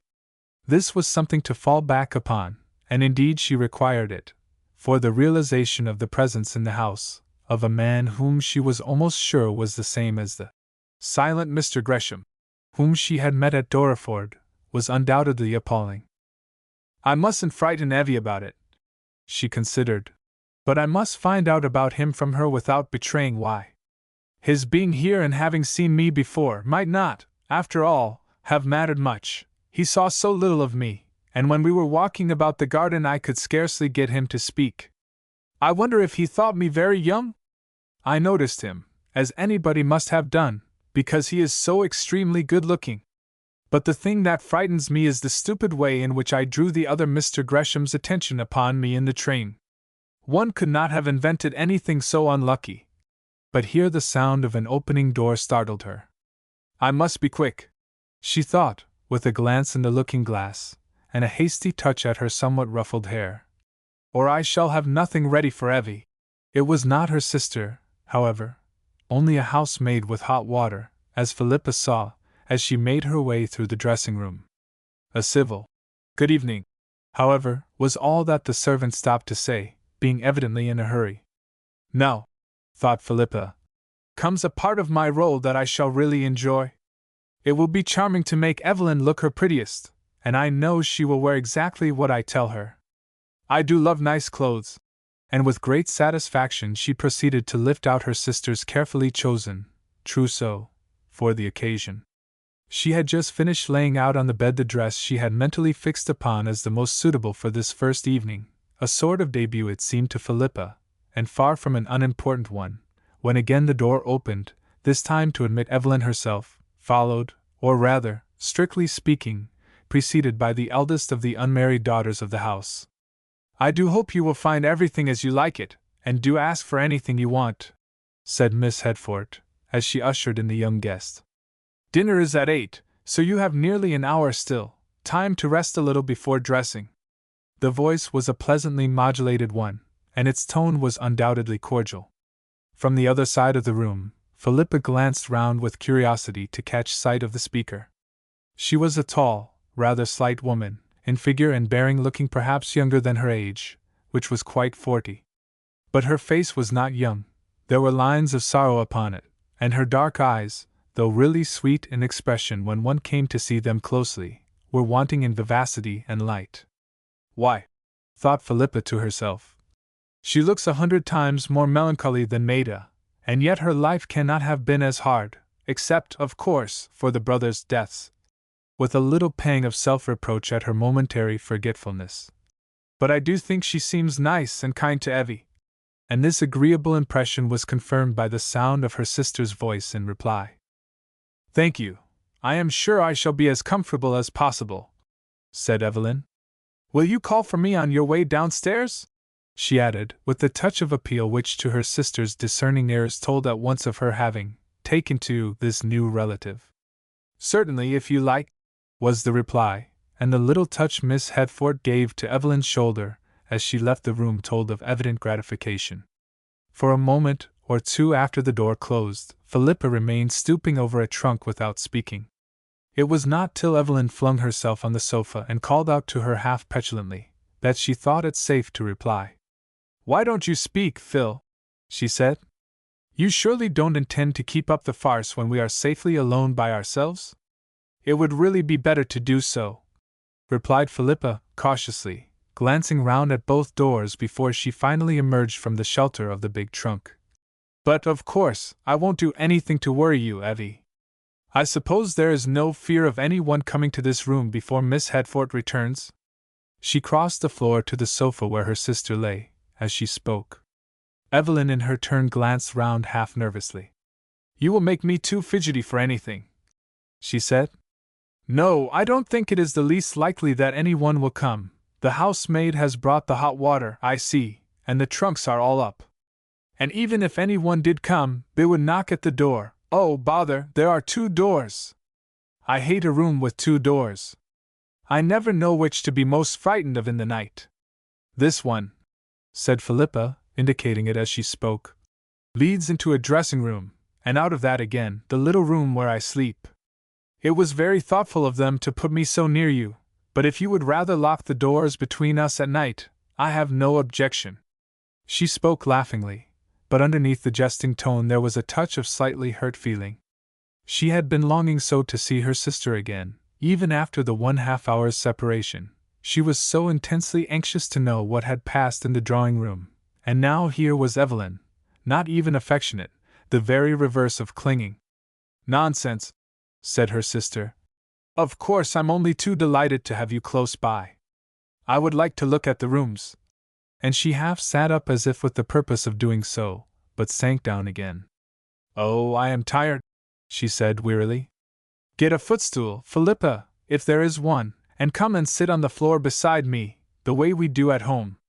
Oh, don't you wish we were at home again?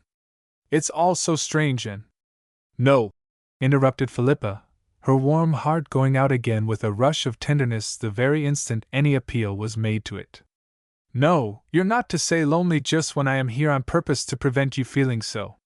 She had espied a footstool by this time and drew it forward as her sister wished.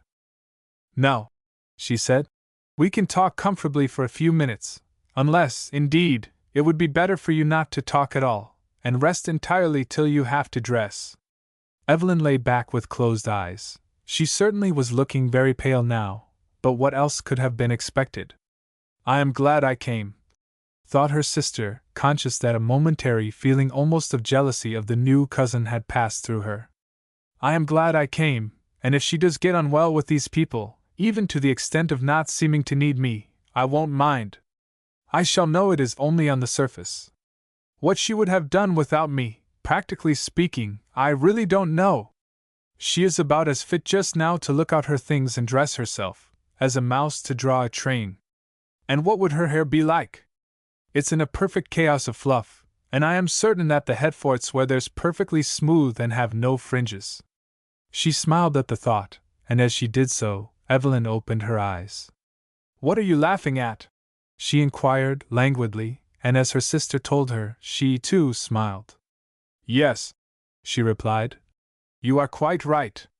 They have all three got dark hair, as smooth as, oh, I can't trouble to find a comparison, as smooth as Bonnie says, dear Bonnie. But I do think they mean to be nice, really nice and cordial, Phil, especially Felicia, the one you saw just now, she is the eldest. Perhaps I'd better not talk much."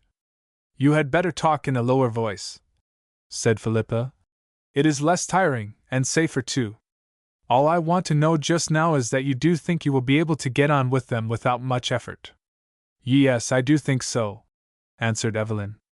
"I must try to be a little more dignified than I am at home, and that is rather a strain." "You can be beautifully dignified when you choose," said Philippa, encouragingly. "It is not on the daughter's account I must be so," continued Evelyn. "I think they would like me the better if I seemed rather childish. There is no affectation of being younger than they are, about either of them. But it is Mrs. Hetford. She associates me, I feel instinctively, with the wife of the possible future master of Wiverston, who, she thinks, no doubt, should be as stately as herself." "I only hope she does associate with you, that personage," said Philippa brightly. "It would certainly incline us to like her all the better. I think," she went on thoughtfully, "there is something beautiful and elevating in that sort of regard for one's family, if not carried too far. Some people call it only an extended form of selfishness, but at least it is not a low kind. And after all, doing one's best for those nearest us is not selfishness, it is simply right. There is something almost beautiful about Mrs. Hetford herself," said Evelyn, "though there is something wanting, too, in her face. It is a little hard, and yet certainly not unfeeling. She has evidently felt tremendously." "But troubles do harden some people," said Philippa, "though often more on the surface than lower down. They get afraid of ever loosening their armor, as it were, for fear of breaking down." "How wise you are, Phil!" said Evelyn, admiringly. "I never thought of things in that way when I was your age. I shouldn't wonder," she went on, reflectively, as if she had made a great discovery, "if it were partly Mrs. Hetford's hair that makes her look hard. It is quite dark, did I tell you? And when people get old, I think gray or white hair is so much prettier. I do hope mine will get white, Mamma's is so nice." And she put up her hand to her own wavy locks as if to feel if the desired transformation had already taken place. "Now, Evelyn," said Philippa seriously, "leave off chattering. You may go to sleep for 20 minutes still. I will undertake to get you perfectly ready in the time that remains. I have got out nearly everything you will want, and you are to wear exactly what I have chosen." Evelyn smiled submissively. "I must just say one thing, Phil," she began again, "and that is for your satisfaction. I do believe the Hetfords would have been perfectly aghast if I had come without a maid. And that reminds me, how do you think you are going to bear it? Will it be endurable?"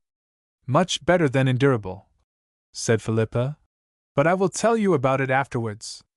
The housekeeper is a dear old woman, and on your side you must notice everything to amuse me. I shall want to know all about the other people staying in the house." Then she resolutely turned away, and busied herself afresh with completing the preparations for her sister's evening toilet. At the appointed time came Miss Hetford's tap at the door, and in response to Evelyn's "Come in," the eldest daughter of the house made her appearance. Philippa looked at her with considerable interest, a double interest, indeed. She was both curious to have a better view of Miss Hetford herself, and also most anxious to observe the effect upon her of the charming personality before her.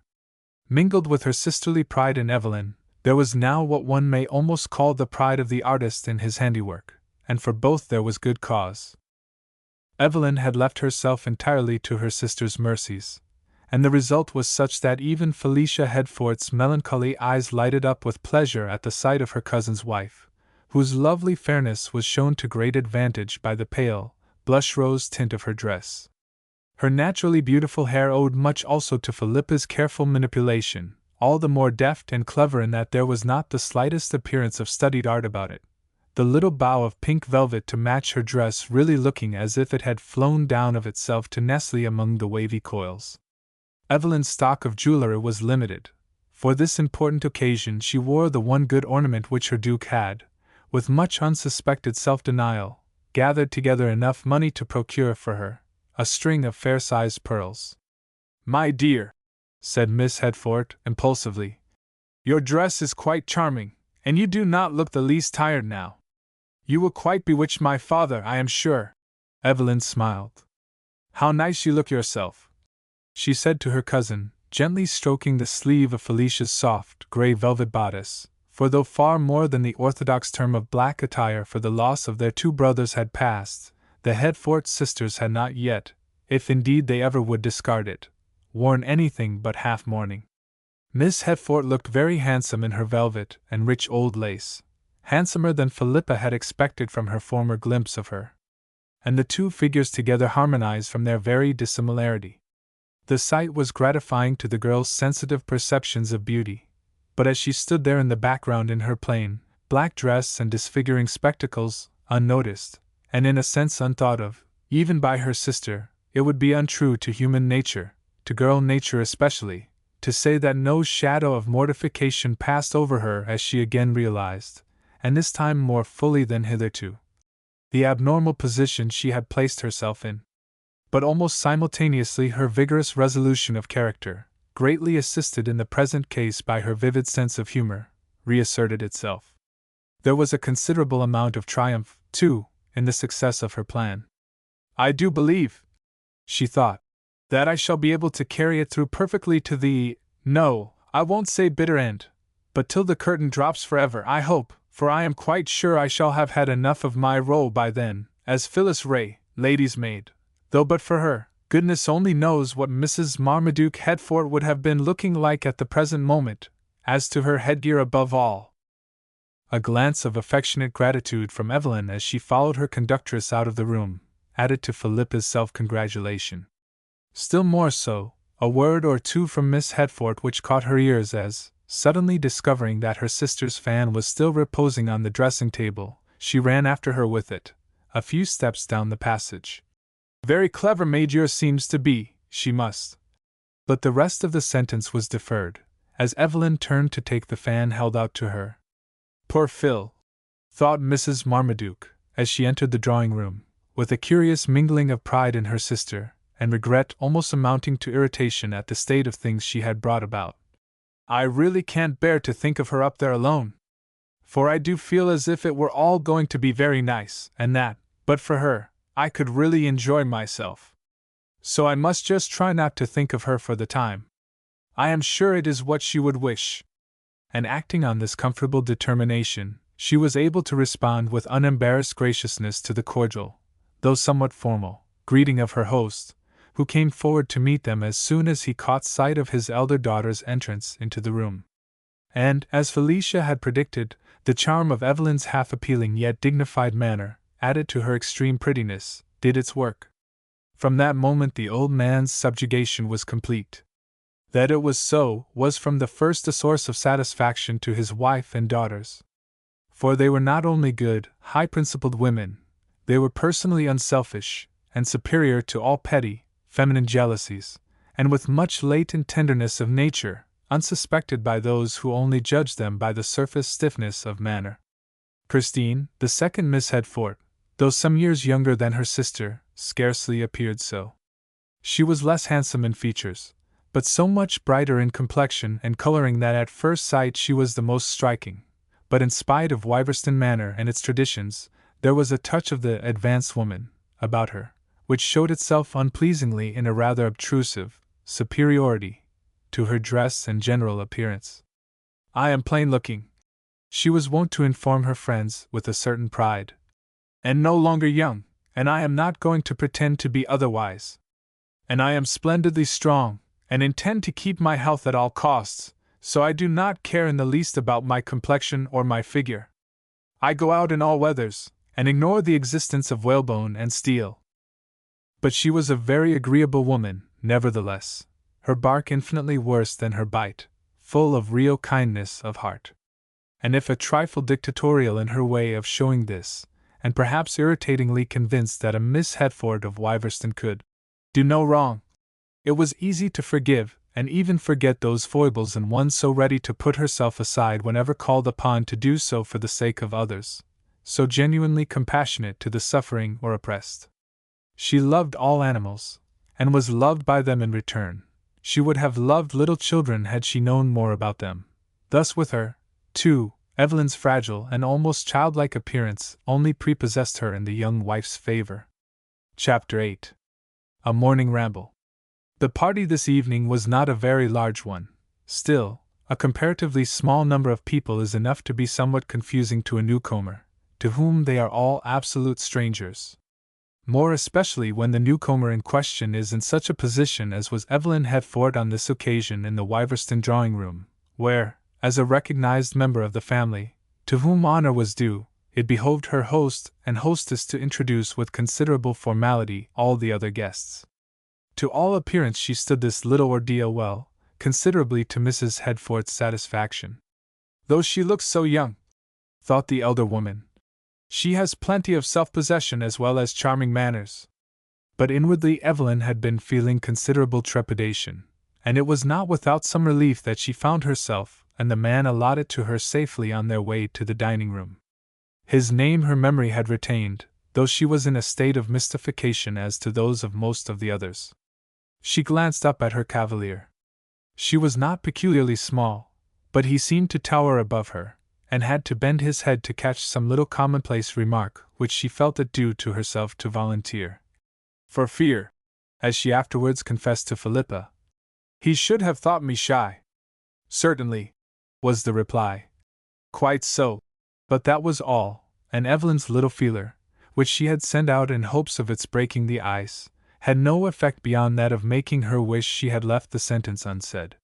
Seated at table, however, where she found herself, to her alarm, at her host's left hand, she hazarded a second observation. Anything, the silliest speech in the world was better than for her new relations to think her in any sense unequal to the occasion. "I beg your pardon," said Mr. Gresham, for such was his name, and as he bent slightly towards her, she was struck for the first time by his really remarkable good looks, enhanced by a gentleness of expression which tended to reassure her. She laughed and colored slightly as she repeated her very commonplace little observation. "I was only saying that it feels ever so much colder here than farther south," she said. "You've come from the south," he responded, with some appearance of interest. "Have you traveled far today?" "Oh, no, not really very far," she replied. "After all, one can't travel very far in England, but any cross-country journey makes you feel as if you had. It wastes so much time, though we fitted in our trains pretty well." "Is your husband with you?" her companion rejoined, in reality for the sake of drawing her out, for he knew perfectly well that Duke Hedford was still in India, and likely to be there for some time. For, as the housekeeper had mentioned to Philippa, the elder Mr. Gresham was a very frequent visitor at Wyverston, and intimately acquainted with the ins and outs of the Hedford family affairs. Evelyn started slightly. "I shouldn't have said we," she thought to herself. "Oh, no," she said aloud. "I'm quite alone here, and it is my first visit to this part of the country. It is considered very, well, I don't exactly know what to say, not picturesque, I suppose, but not commonplace. Far from commonplace. It is bleak in some directions, bleak and bare, but the moors are very fine, and at some seasons their coloring is wonderful. And the stretch of the Wildering Hills to the west is very imposing. You will think it so, I have no doubt, as you come from—" He stopped, and went on again. "Did I not understand you to say that you live in a flat country?" "Well, yes," said Evelyn, though she did not remember having volunteered any information of the kind. "Shire is flat, certainly, and where we live there is no beauty except good trees. My sister," she continued, feeling as if she were talking very inanely, and with a nervous dread of letting the conversation drop, "was staying lately in Westshire. She was delighted with it. She said part of the route coming back was as pretty as Switzerland. How idiotic that sounds, she said to herself. But her companion appeared rather to appreciate her remarks. "Westshire," he repeated. "Yes, some parts of Westshire are charmingly picturesque. May I ask what part of the country your sister was staying in?" I don't know what part it was that she thought so pretty, said Evelyn, gratified by his interest. The place she was staying at was Doreford. It belongs to the Lermonts, cousins of ours. Oh, indeed, said Mr. Gresham, thawing more and more. I know Doreford, at least I was there the other day. I drove over with some friends in the neighborhood. Your sister's name is? And he glanced at her questioningly. Rainsworth, said Evelyn quickly. Exactly, rejoined her companion. I remember her perfectly. But you are not like each other, strikingly unlike, even, for Miss Rainsworth is dark and tall. I remember. An appalling misgiving seized Evelyn. He remembered her perfectly. Perhaps, by no means improbably, suggested her sisterly pride, he had been struck by Philippa's somewhat uncommon style of beauty. Why, in heaven's name, had she drawn the conversation round to Philippa at all, the very last topic she should have chosen to talk about while at Wiverston? And fearful lest Mr. Gresham's watchful eyes should detect the least trace of confusion, she forced herself to smile and to say lightly, What a coincidence! I must remember to mention it to my sister when I go home. Then, somewhat at random, she plunged suddenly into some of her Indian reminiscences, a subject she usually avoided as hackneyed and commonplace. Mr. Gresham seemed somewhat perplexed, though he listened courteously, but without his former interest. I have never been in India, he said, with a touch of languor, and I don't think I want to go. Were you born there? I've often noticed that people who were born there have a sort of liking for the place. As if the great empire of the East were some insignificant village. Oh, no, said Evelyn. We are all quite English, and I don't think I do like India. I am not very fond of traveling. I fear I am the lazy one of the family.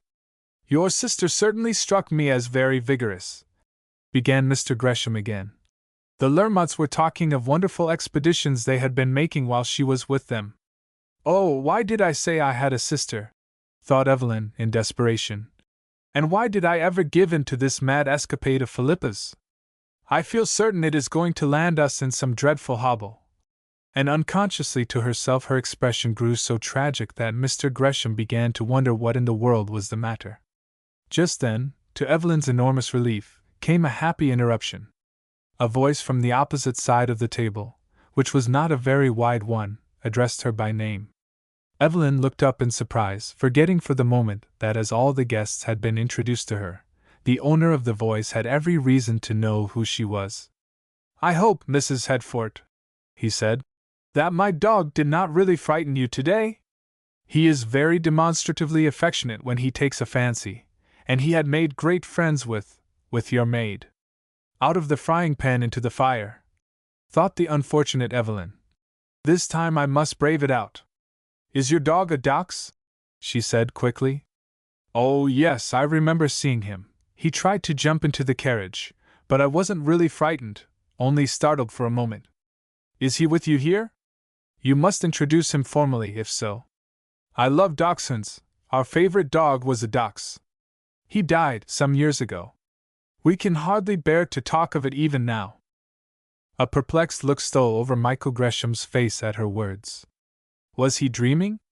Or going through one of those strange experiences familiar to us all, in which it seems as if we were living for a second time through some event, or train of events, often of the most trivial, which has already happened? No, the conviction he now felt that words almost similar to those Mrs. Headfort had just uttered had quite recently been addressed to him, was too strong, too unmistakable to have anything of fancy about it. By Jove, he thought, it was the girl in the railway carriage, her maid, who told me the very same thing about a dachshund she had had. I can't make it out. They didn't seem to be talking like mistress and maid when Solomon jumped at them, though I didn't hear clearly what they were saying. There was something inconsistent about the girl from the first. Well, it's no business of mine. Then, conscious that Evelyn's eyes were still directed towards him, he threw off his hesitation and answered lightly.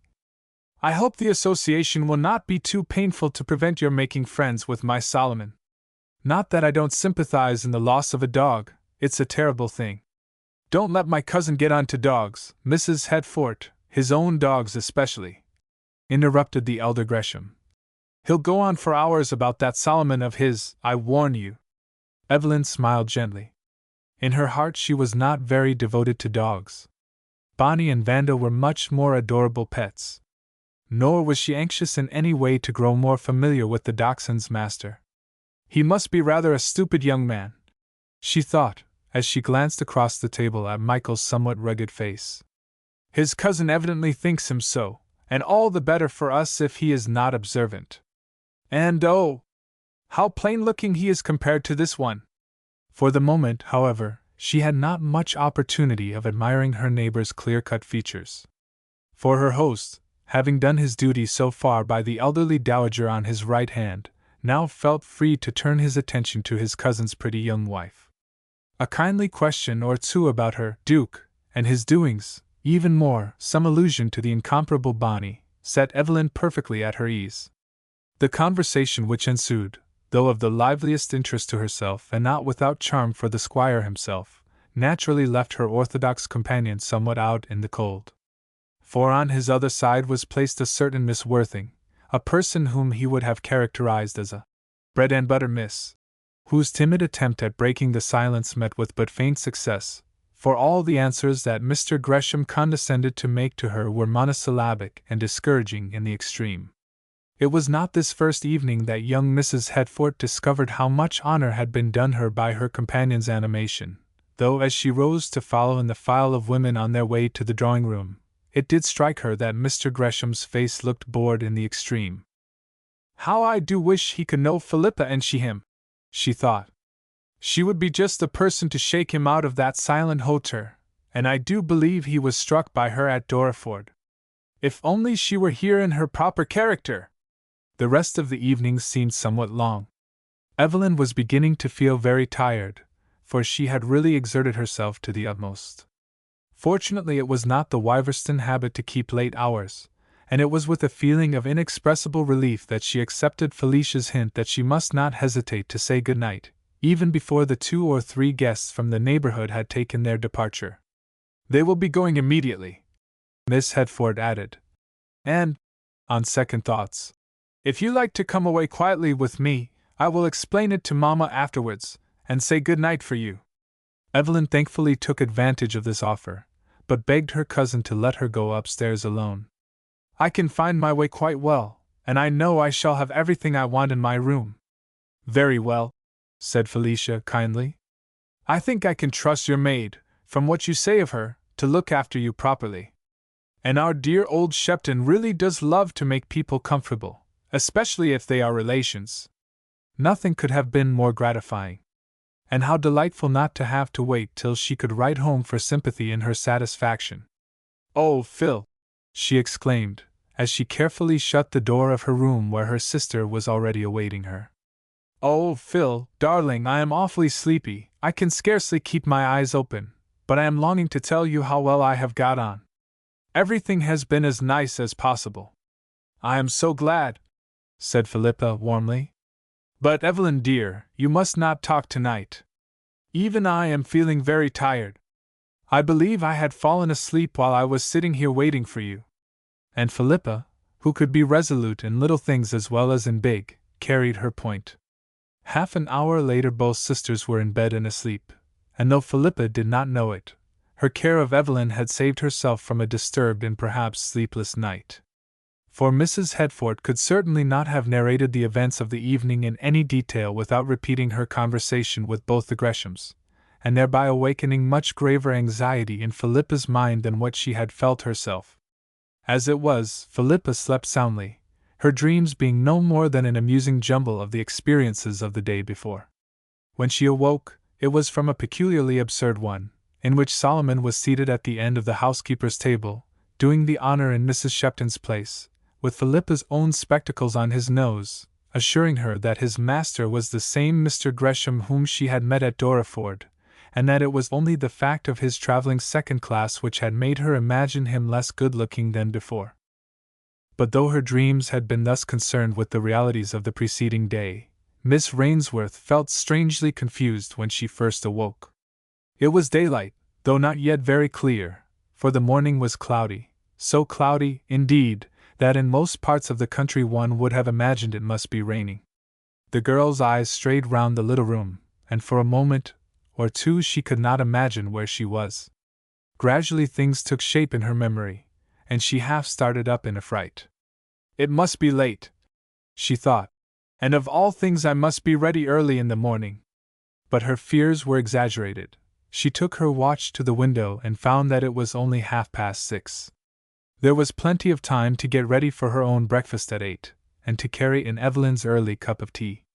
She peeped cautiously through the door of her sister's room, as soon as she was dressed, and was pleased to see her still sleeping peacefully. She must not get up to breakfast if she is very tired, thought Philippa. Mrs. Shepton was sure they would not mind her staying in bed, especially this first morning. But if I am to judge her by myself, I rather think she will wake feeling quite rested and invigorated. The air here must be wonderfully bracing. She had returned to her own little room, and sat down beside the window which she had already thrown open. It was not cold, though a fresh breeze, to Philippa's fancy laden with the scents of the surrounding moors, blew on her face gently. Only 7:15, she said to herself. I know what I'll do. I will go downstairs and have a little run, or walk, I suppose. It would never do for a maid to be seen running before the breakfast bell rings. I can keep away from the front of the house, for fear of possibly meeting any one who might notice me. With the impulsiveness so curiously mingled with her habit of careful consideration, this was no sooner said than done. 2 minutes later the slight, black-clad figure of young Mrs. Headforth's maid might have been seen making its way through some of the paths thickly strewn with fir needles, among the woods, which at one side of the house almost extended to the walls. Yes, she thought. It is quite charming here, though perhaps in time one would get tired of the monotony of these fir trees. If only I were free, and not obliged to be in to breakfast till 9:30, how I would enjoy a rush across the moor beyond! I do hope I shall have some chance of a solitary ramble now and then while I am here. For one thing I will not do, and that is, go out walks with the other ladies' maids who are staying in the house, who, 10 to 1, would be inviting the valets to accompany them. All I should want would be a... At that instant, as if in reply to her uncompleted sentence, came the rush and scamper of a long-bodied, four-footed creature across the crackly ground. Solomon! Exclaimed Philippa, with mingled joy and dismay. My dear boy, where have you come from? And how did you know I was here? For that he did recognize her, and was full of delight at the meeting, was only too evident. He jumped up on her, he pawed her, he snuffed her, ending by trotting off a few paces and looking back wistfully with unmistakable invitation in his affectionate eyes. Half thoughtlessly Philippa followed him. Where do you want to go to? She said laughingly. Do you think I don't know the way back to the house? And by the by, I must be quick, she added, or I shall be too late for breakfast. But as this misgiving struck her she came to a sudden standstill. Chapter 9. Mingled feelings. For there before her, as might most naturally have been expected, stood Solomon's master, Mr. Gresham the younger. He was clad in a rough shooting suit, which, even in that moment of annoyance, struck Philippa as becoming him better than his more civilized attire of the day before. He is ugly, she thought, but far from insignificant. That square, sturdy sort of figure has something manly about it. And as at that moment a slight involuntary smile parted his lips, and she caught sight of 2 rows of perfect teeth, another item in his favor was added to her estimate of the outer man of Michael Gresham. So swiftly, however, did these impressions pass through her, that almost before she realized them she felt conscious of the vivid color rushing to her face. What was he smiling at? Or rather, what was he staring at, now that the smile had faded? Was there anything extraordinary in her appearance? Mechanically she raised her hand to her hair, which had indeed got blown out of the prim neatness which was an important part of her present personification, but it was not the touch of the truant locks which startled her fingers as they touched her face. Oh dear! She ejaculated. My spectacles! For in the exuberance of her enjoyment of the fresh morning air, and her sense of momentary freedom from notice, she had drawn them off and slipped them into her pocket. It was too late now to undo the mischief, if any, that had been done by their absence.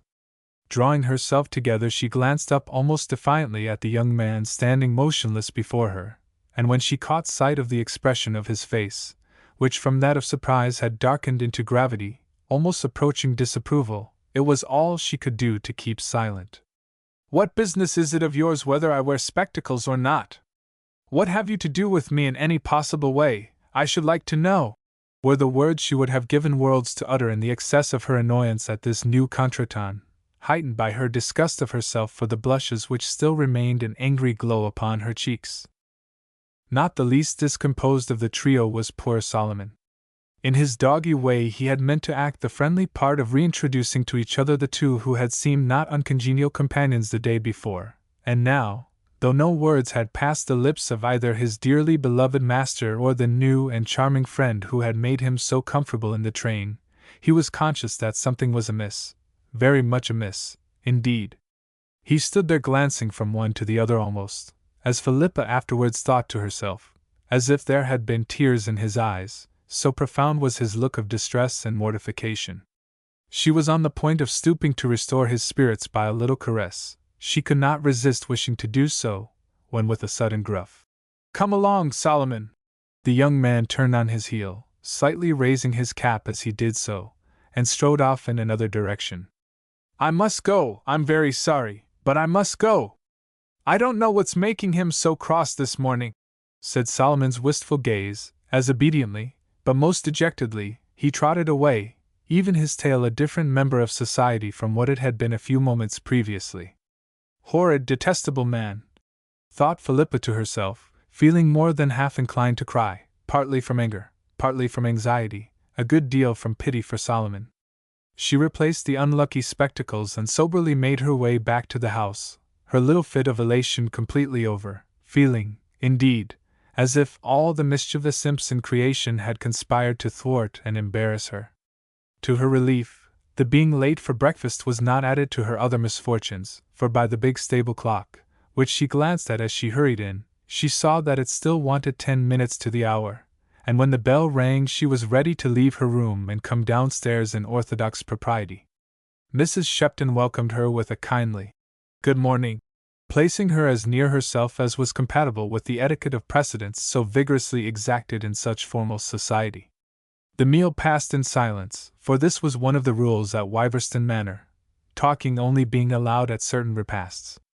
And here it may be as well to say that the girl's experiences of the manners and customs of the servants' hall fell short of what her imagination had pictured.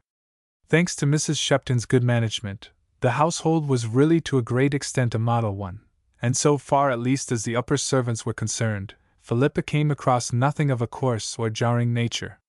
The extreme reserve of her own manner she did not attempt to relax, for she thought she saw that the housekeeper approved of it, though she endeavored to temper it by gentleness and courtesy on all occasions. "Do tell me," she said to Mrs. Shepton, a day or two after her arrival, "do you like the way I behave? I was never in the same position before, among a number of others, you know, in a large house like this. There is no need for me to get intimate with anyone, is there? Being here only for such a short time, and yet I would not like to seem to hold myself aloof in any stiff and unusual way." Mrs. Shepton's own voice had a trifle of stiffness in it as she replied, "You have no need, my dear, to be either familiar or stand off. Our upper servants are all of a superior class, and indeed, the younger ones too are most respectably connected." Philippa in an instant saw her mistake. "Oh, pray," she said eagerly, "pray don't think I was hinting at anything of that kind. I mean," and she could not help reddening as she spoke, "any sort of giving myself airs as it is called. I really want your advice and opinion as to my behavior." The housekeeper softened in a moment. "Any one could see," she said, "that you have been brought up in a superior way. It is not giving yourself airs to be what you have naturally come to be, and no one of this house will like you the less for the advantages it's plain you've had." She hesitated and stopped. The good woman was as little of a gossip as it was possible for one in her position to be, but she had begun to look for some kind of confidence on the young girl's part, some allusion to her home and childhood, to her parents and bringing up, in return for what she herself had already related to Phyllis Ray, of her own past history. For something about Philippa had almost at once appealed to her sympathy, and this want of response was just a trifle disappointing. Mrs. Shepton glanced at her again. Philippa's eyes were cast down. Indeed, the spectacles at all times made it rather difficult to judge of their expression. More than once the housekeeper had been on the point of begging her to lay them aside for a little, that she might see how she looked without them. Just now, however, it was impossible not to notice by her whole attitude and bearing that she was somewhat anxious and depressed, and the elder woman's kind heart was touched. There might be reasons why the girl could not tell her more. I think, perhaps, she went on after the little pause of half-expectation, as you wish me to speak frankly, that you might join rather more in the conversation, at supper especially. There's that maid of Mrs. Worthing's. I don't know her well, she's never been here before, has not looked at you very pleasantly sometimes, and it doesn't do in this world to make enemies if you can help it. Philippa started slightly. Do you mean the one they call Miss Bailey? She said. I really have scarcely noticed her. That's just it, interrupted Mrs. Shepton. Not being noticed offends some people more than anything you could say to them. Philippa looked grave. Thank you for warning me, she said. I will try to be more friendly to Miss Bailey in future. But unfortunately the mischief was already done. Mrs. Shepton, Philippa began again, after a moment's pause, lifting her head impulsively. Mrs. Shepton, I know what you are thinking, that I might tell you more about myself, and I cannot tell you how much I wish I could. But there are reasons which make it quite impossible. I can tell you one of them. It would displease Mrs. Marmaduke, exceedingly, if I explained to you how I came to enter her service. Say no more, my dear, interposed the housekeeper, cordially. Saying what you have shows your confidence in me, and that is enough. I have seen too much of life, and in my position one comes across stranger stories than you would believe, not to know that the most candid and straightforward people are sometimes forced, by no fault of their own, into positions where they can't be outspoken. Yes, said Philippa, feeling rather guilty, though to the housekeeper her tone only sounded sad. Yes, that must be the case sometimes. Honestly, I may say for myself that I am naturally very frank. I would give anything at the present moment, dear Mrs. Shepton, to tell you all about myself and my friends. She raised her charming eyes to the kind woman's face. Charming they were, and not only so in respect of their undeniable beauty, but also, and in perhaps still greater measure, from their candid and true expression. And in spite of the intervening spectacles, Mrs. Shepton read them aright. I will not distrust her in any way, she thought. Whether I ever come to understand her or not. There is just one thing I should like to say. She began again, after a little pause. Something I should like you to promise me, if you are in any trouble or difficulty while you are here, something, perhaps, that you would not like to worry your lady about. Don't be afraid of telling me. I will give you the best advice I can. Thank you, said Philippa, heartily. I will certainly promise you what you so kindly asked, and I suppose it is possible, with my being so inexperienced, that I might make mistakes. But you don't think, I hope, she continued, with a touch of anxiety, that Mrs. Worthing's maid has taken a dislike to me? I should not like to get anybody's ill will. That she had some reason for fear was evident, and it added to the housekeeper's sympathy for her, little as she could understand it. Her reply was not altogether reassuring. She was too honest to make it so. Ill will is a strong word, she said, but I can't say that I think Miss Bailey likes you. That was why I gave you the little warning about seeming so stand-off. I will be very careful, said Philippa. And as the days went on, Miss Rainsworth felt more and more glad to have had this conversation with the housekeeper, for, as she realized increasingly the complications to which by her rash action she was exposing herself and her sister, she grew conscious of many little awkwardnesses which she had never thought of or in the least foreseen, and which might have aroused the suspicion of a commoner-minded woman than the good old housekeeper. Among these was the fact of her apparently receiving no letters, the importance of which she perhaps exaggerated, from Bailey's drawing attention to it once or twice when the servants' hall correspondence was distributed at table. In reality, the letters she had received, under cover to Evelyn, had enormously added to her anxiety and caused her the greatest distress, distress which was all the more hard to bear as she had to endure it alone, for her parents charged her on no account to upset Evelyn, under the circumstances of her present surroundings especially, by telling her of their very grave displeasure. "I cannot conceive," wrote her mother, "how you ventured to do such a thing, so utterly to set at naught all your father and I could not but feel at a daughter of ours placing herself in such a position.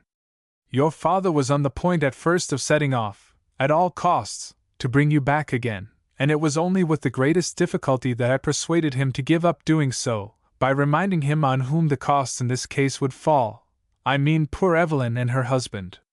Such an esclandre would certainly have been utterly fatal to the Hertfords thinking well of Duke's wife or her family.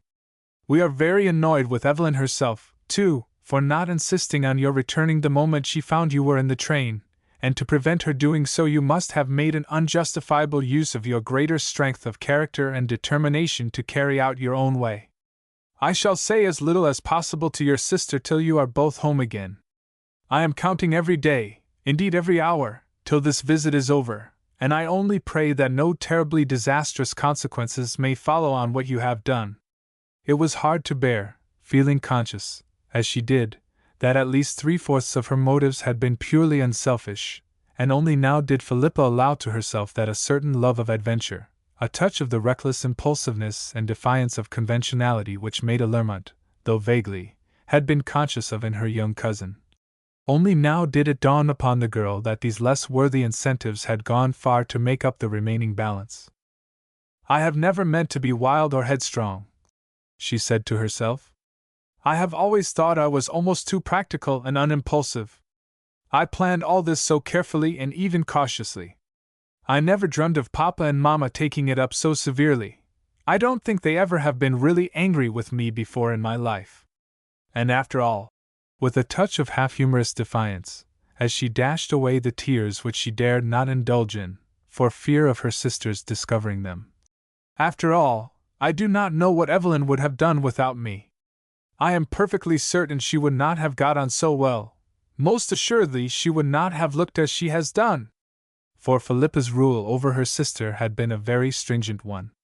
Mrs. Marmaduke Hertford was not allowed to overtire herself by walking too far or driving too long, by sitting up too late, or spasmodically getting up too early, all of which vagaries she was addicted to when her own mistress. Her tonic was never forgotten, nor her stated hours of resting curtailed. In consequence of all these precautions, Evelyn looked and felt wonderfully invigorated. The credit of this was attributed by her well-pleased hosts, and in part by herself, to the bracing air of Wiverston, and Philippa was too unselfish and generous to feel annoyed at this, though she secretly hugged herself with satisfaction as to what she knew had been her own share in this good state of things. "I don't think Mamma can be so vexed with me when I tell her about it," she thought. "She does know that Evelyn is not fit to take care of herself." There was really, for the moment, no crumpled rose-leaf in young Mrs. Hertford's path. To her facile nature, in spite of her capacity for fussing, it came easy to accept things as she found them. Long before the first week was at an end she had got used to the anomalous position in which her sister, and, to a certain extent through her sister, she herself were placed. Beyond this, she even allowed herself the gratification of claiming Philippa's admiration for her strong-minded behavior. "I really think I have managed beautifully," she said. "I have not worried about you at all, Phil, and I have determined not to be homesick for Bonnie and Vanda though," with a sudden realization of what she owed to her sister. "I'm quite sure my good spirits are principally owing to your being here." And Philippa felt rewarded. By this time Miss Rainsworth had begun to breathe more freely. No further contretemps had as yet occurred. She had been most careful to keep out of the way of the guests in the house, more especially the two Greshams, for, after hearing from Evelyn of her conversation on the night of her arrival with the elder of the cousins, she could no longer deceive herself as to his identity with the handsome, silent man whose personality had somehow impressed her at Dorreford. And she was even more afraid of coming across him than of again meeting Solomon's master.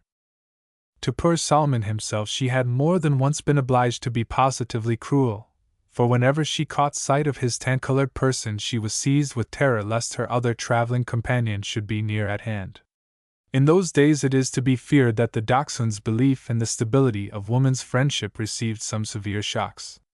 One afternoon in particular he happened to run against Miss Rainsworth in one of the back passages not far from Mrs. Shepton's room, and the girl, thinking herself for once safe from dangerous observation, stooped down and patted him affectionately. No sooner had she done so than she bitterly regretted it, for coming towards her, but a few paces off, she descried his master's familiar figure. The dog by this time was in a state of frantic delight. At all costs she must get rid of him. "Down, down," she said, in a cruelly repressive tone, which poor Solomon would have understood even without the stern "Come here, sir," from Michael Gresham which followed, and as she hurried along the passage she could not resist glancing back over her shoulder in pity for her four-footed admirer. Mr. Gresham was not to be seen. What had become of him? But Solomon was sitting on the mat outside the housekeeper's room, looking profoundly miserable and feeling doubly deserted, by his master as well as by his friend. For Michael had shut the door in the dog's face. "Poor old boy," thought Philippa. "I wonder why he has settled himself there." For she knew that Mrs. Shepton was not specially addicted to dogs. She liked them, she said, in their proper place. In other words, when they were entirely out of her sight and with no opportunity of jumping on sofas, eating rugs, or going to sleep on her best eiderdown quilts. Chapter 10. Merlin the Wold. Miss Rainsworth would have been considerably surprised had she known the reason of Solomon's encampment in his present quarters. "I have left my dog outside," his master was at that moment saying to the housekeeper. "So I hope you'll be pleased with me, Mrs. Shepton, ma'am," using the rather absurd title which had clung to his old friend since the days when she had been his nurse. Mrs. Shepton smiled indulgently. "Now, Master Michael, what would anyone think to hear you still speaking to me like that?" she said, forgetting that her own way of addressing the young man was now equally inappropriate. "And I don't like you to think that I would be unkind to a poor dumb creature, especially one you are fond of. Dogs are all very well in their proper place, but when it comes to finding one in a young gentleman's bed with its head on the pillow and the clothes tucked under its chin, as I have seen you have Toby many and many a time in the old days at Allerton, well, no, I can't say but what that was going too far."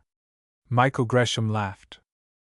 "I remember," he said, "especially once when Bernie and I stole one of old Aunt Serena's caps, a nightcap I suppose it must have been, and tied it neatly onto Toby's head with the frills sticking out beautifully all round." "I don't remember Master Bernard ever doing anything of the kind," said Mrs. Shepton, with a marked accent on the name. "If there was ever any mischief afoot, it wasn't often it had to be laid at his door." "Not often, perhaps," said Michael, "though I wouldn't say never.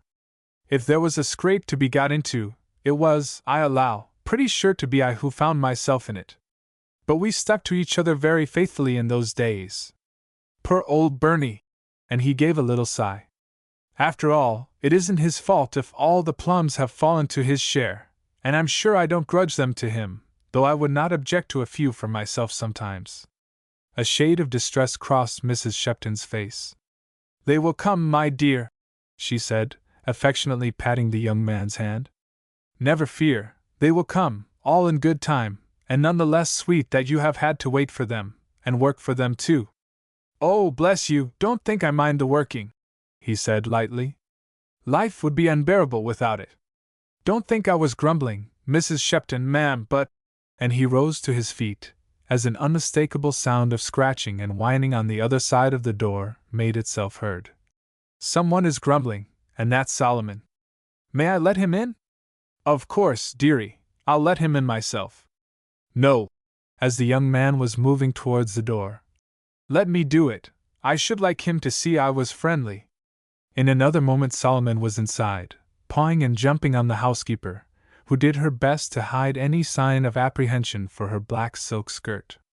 "You see he is fond of me," she said, with a touch of rather tremulous triumph in her tone. "Moderately so," Mr. Gresham replied, eyeing the pair with considerable amusement. "But not as fond of you as he is of a young person who traveled down in our carriage the other day, third class. I always come third, you know. By the by, I wanted to ask you about her." She is Mrs. Marmaduke Headfort's maid, I believe? Mrs. Shepton looked considerably surprised. Yes, sir? She said interrogatively. Now, don't be stupid, said Michael, with some irritation. You know very well I'm not likely to begin gossiping. But there's something unusual about this girl, and I cannot help feeling sorry for her. I had meant to speak of her to you before. What do you think of her? The housekeeper's brow had cleared, but now a look of perplexity came over her face. To tell you the truth, Master Michael, I really don't know, she said. I wouldn't say as much to any one but yourself, and I would not for worlds betray her confidence. Has she given you her confidence, then? Interrupted the young man. She has and she hasn't. She has allowed that there is something about her present position that she cannot explain, and as far as things here go she has put herself in my hands, saying how inexperienced she is, and begging me to advise her if I see it necessary. But beyond that, I know no more than you do. Perhaps, with a touch of curiosity, not as much if you entered into conversation with her on the journey? Michael laughed slightly. Oh dear, no, he said.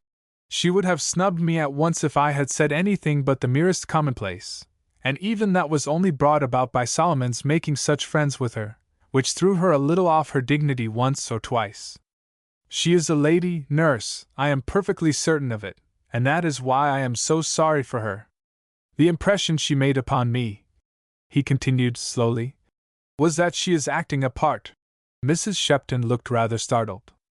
I don't like you to say that, Master Michael, she replied quickly.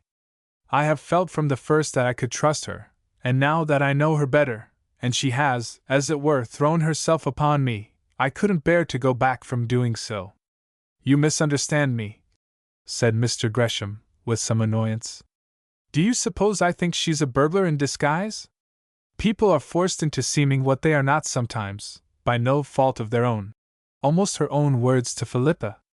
The housekeeper in her turn hastened to exonerate herself. I took up your words wrongly, she said. I think I feel just as you do, Master Michael, about the poor girl. I am doing all I can to be a friend to her. I'm very glad of that, said Michael, heartily. That was just what I had in my mind, to ask you to be good to her. He spoke with his usual perfect simplicity, and as his old friend glanced at him she said to herself, just the same kind heart as always. Well, if others don't, there's one that does you justice, and that's your old nurse, my dear. Aloud she said nothing in reply to his last words, and Michael, too, sat silent. He was stroking Solomon's soft back half absently, and pondering something in his mind, which the sight of his dachshund had recalled to his memory. Should he, or should he not say anything to Mrs. Shepton of the curiously similar way in which both mistress and maid had alluded to a former Solomon of their own? Have you seen anything of Mrs. Marmaduke? He said at last, tentatively. Miss Christine brought her in here for a few minutes yesterday, answered Mrs. Shepton. Of course I had seen her before several times, but not to speak to. She is a sweet-looking young lady, very, and so devoted to her little children. I am very pleased, indeed, that the family seems to be taking to her so much. Miss Headfort has quite cheered up over it. The tone of her words decided Michael to say no more. He could scarcely have related the little incident without a suggestion of something not altogether to the young wife's advantage, though in what way he himself would have been utterly at a loss to define. And the faintest suggestion of such a kind would have been most unfair to young Mrs. Headfort, for if her maid had a secret of which she herself even was cognizant, it would be most unjustifiable to lay to the young lady's account any supposition of underhand dealing or subterfuge. I think she is, Mrs. Marmaduke, I mean, a nice little woman, and certainly very pretty. I should not say she was particularly clever, but I dare say that doesn't matter much in a woman if her looks are all right, he said, with a slight superciliousness not lost on his hearer. Now, Master Michael, I am not going to have you beginning in that way, she said remonstratingly. If a young lady is pretty, that's no reason why she shouldn't have other gifts as well. You would not like me to say Mr. Gresham had nothing but his good looks? Again there was just a shade of bitterness in the young man's voice as he replied. Nobody could say such a thing of Bernard. He has got, well, what is there he hasn't got? Michael's old nurse seemed rather nonplussed. It was a stupid remark of mine, Master Michael, she answered. And I dare say it will make it no better if I say that whatever Mr. Bernard has, and is, there are some ways in which I could never feel that he comes up to you. Mrs. Shepton, ma'am, you're a silly old woman. I must be going. If I stay much longer you will be persuading me that my features are the most regular you have ever seen. Nay, nay, my dear. I know what I mean, though I can't put it in words. All is not gold that glitters, she added sententiously. The proverb seemed scarcely relevant, but Michael understood the feeling that suggested the quotation, and there was affection as well as amusement in the smile with which he looked back at his old friend, as, followed by Solomon, he left the room. The elder Mr. Gresham had that day been the subject of discussion in another quarter as well. He had been almost from the first very gracious to Evelyn, and this naturally pleased her the more as she gradually came to see that Mr. Gresham did not always give himself much trouble about those with whom he might be thrown in contact. The attractiveness of his appearance and the invariable gentleness of his manner had in themselves an undoubted charm, which often made his coldness and indifference the more irritating to those who could not flatter themselves that they had aroused in him the slightest interest in their persons or their conversation. I do wish you could see him, Phil, Evelyn was saying to her sister at the very time that Mr. Michael Gresham was paying his visit to Mrs. Shepton. He is really so charming. Felicia and Christine tell me they have never seen him make friends so quickly, and I think they are very pleased at it. Every one thinks so much of his opinion. Then it is no wonder if he is a little spoilt, said Philippa. But I don't think he is spoilt, returned Evelyn eagerly. He is so gentle and considerate, such a contrast to his cousin. I never saw such a brusque man as he is, and if it is affectation, he has no right to be affected. He is so ugly, and of course his position is different in every way. Then it is no wonder if he is a little spoilt, said Philippa. But I don't think he is spoilt, returned Evelyn eagerly. He is so gentle and considerate, such a contrast to his cousin. I never saw such a brusque man as he is, and if it is affectation, he has no right to be affected. He is so ugly, and of course his position is different in every way. I should scarcely think he was really affected, said Philippa. He is just rather rough. But certainly, she went on, the elder cousin is quite unusually good-looking. Evelyn gave a little laugh. What is amusing you? Said Philippa, rather sharply. Oh, nothing, said Evelyn. When people answer nothing in that way, it always means something, said Philippa, sententiously. You laughed at what I said, and I want to know why. I didn't, at least, not exactly. I was only thinking, now don't be cross, how absurd it is. You admiring Mr. Gresham, allowing, at any rate, that he made some impression upon you, for you are very critical, you know, Philippa, and he on his side entertaining me, whenever he can get round to the subject with his appreciation of your beauty and charms. Philippa reddened, and not altogether with gratification. That sort of thing is very common, Evelyn. I don't like it. Besides which, it is incredible that the man should remember me so distinctly. We only met for one afternoon, and what chiefly impressed me about him was his unusual dearth of conversation. It forced me to talk, I remember. You know the hateful feeling of being tête-à-tête with anyone, and we were tête-à-tête for some little time, in dead silence. No, Evelyn, he has found out one of your weak points, you unsuspicious little goose, not your weakest, but he couldn't praise up Bonnie and Vanda, as he has never seen them. You shouldn't be so open to flattery. But, indeed, it isn't flattery, said Evelyn. He would be incapable of anything so coarse, and you should have a higher opinion of my taste and perception too.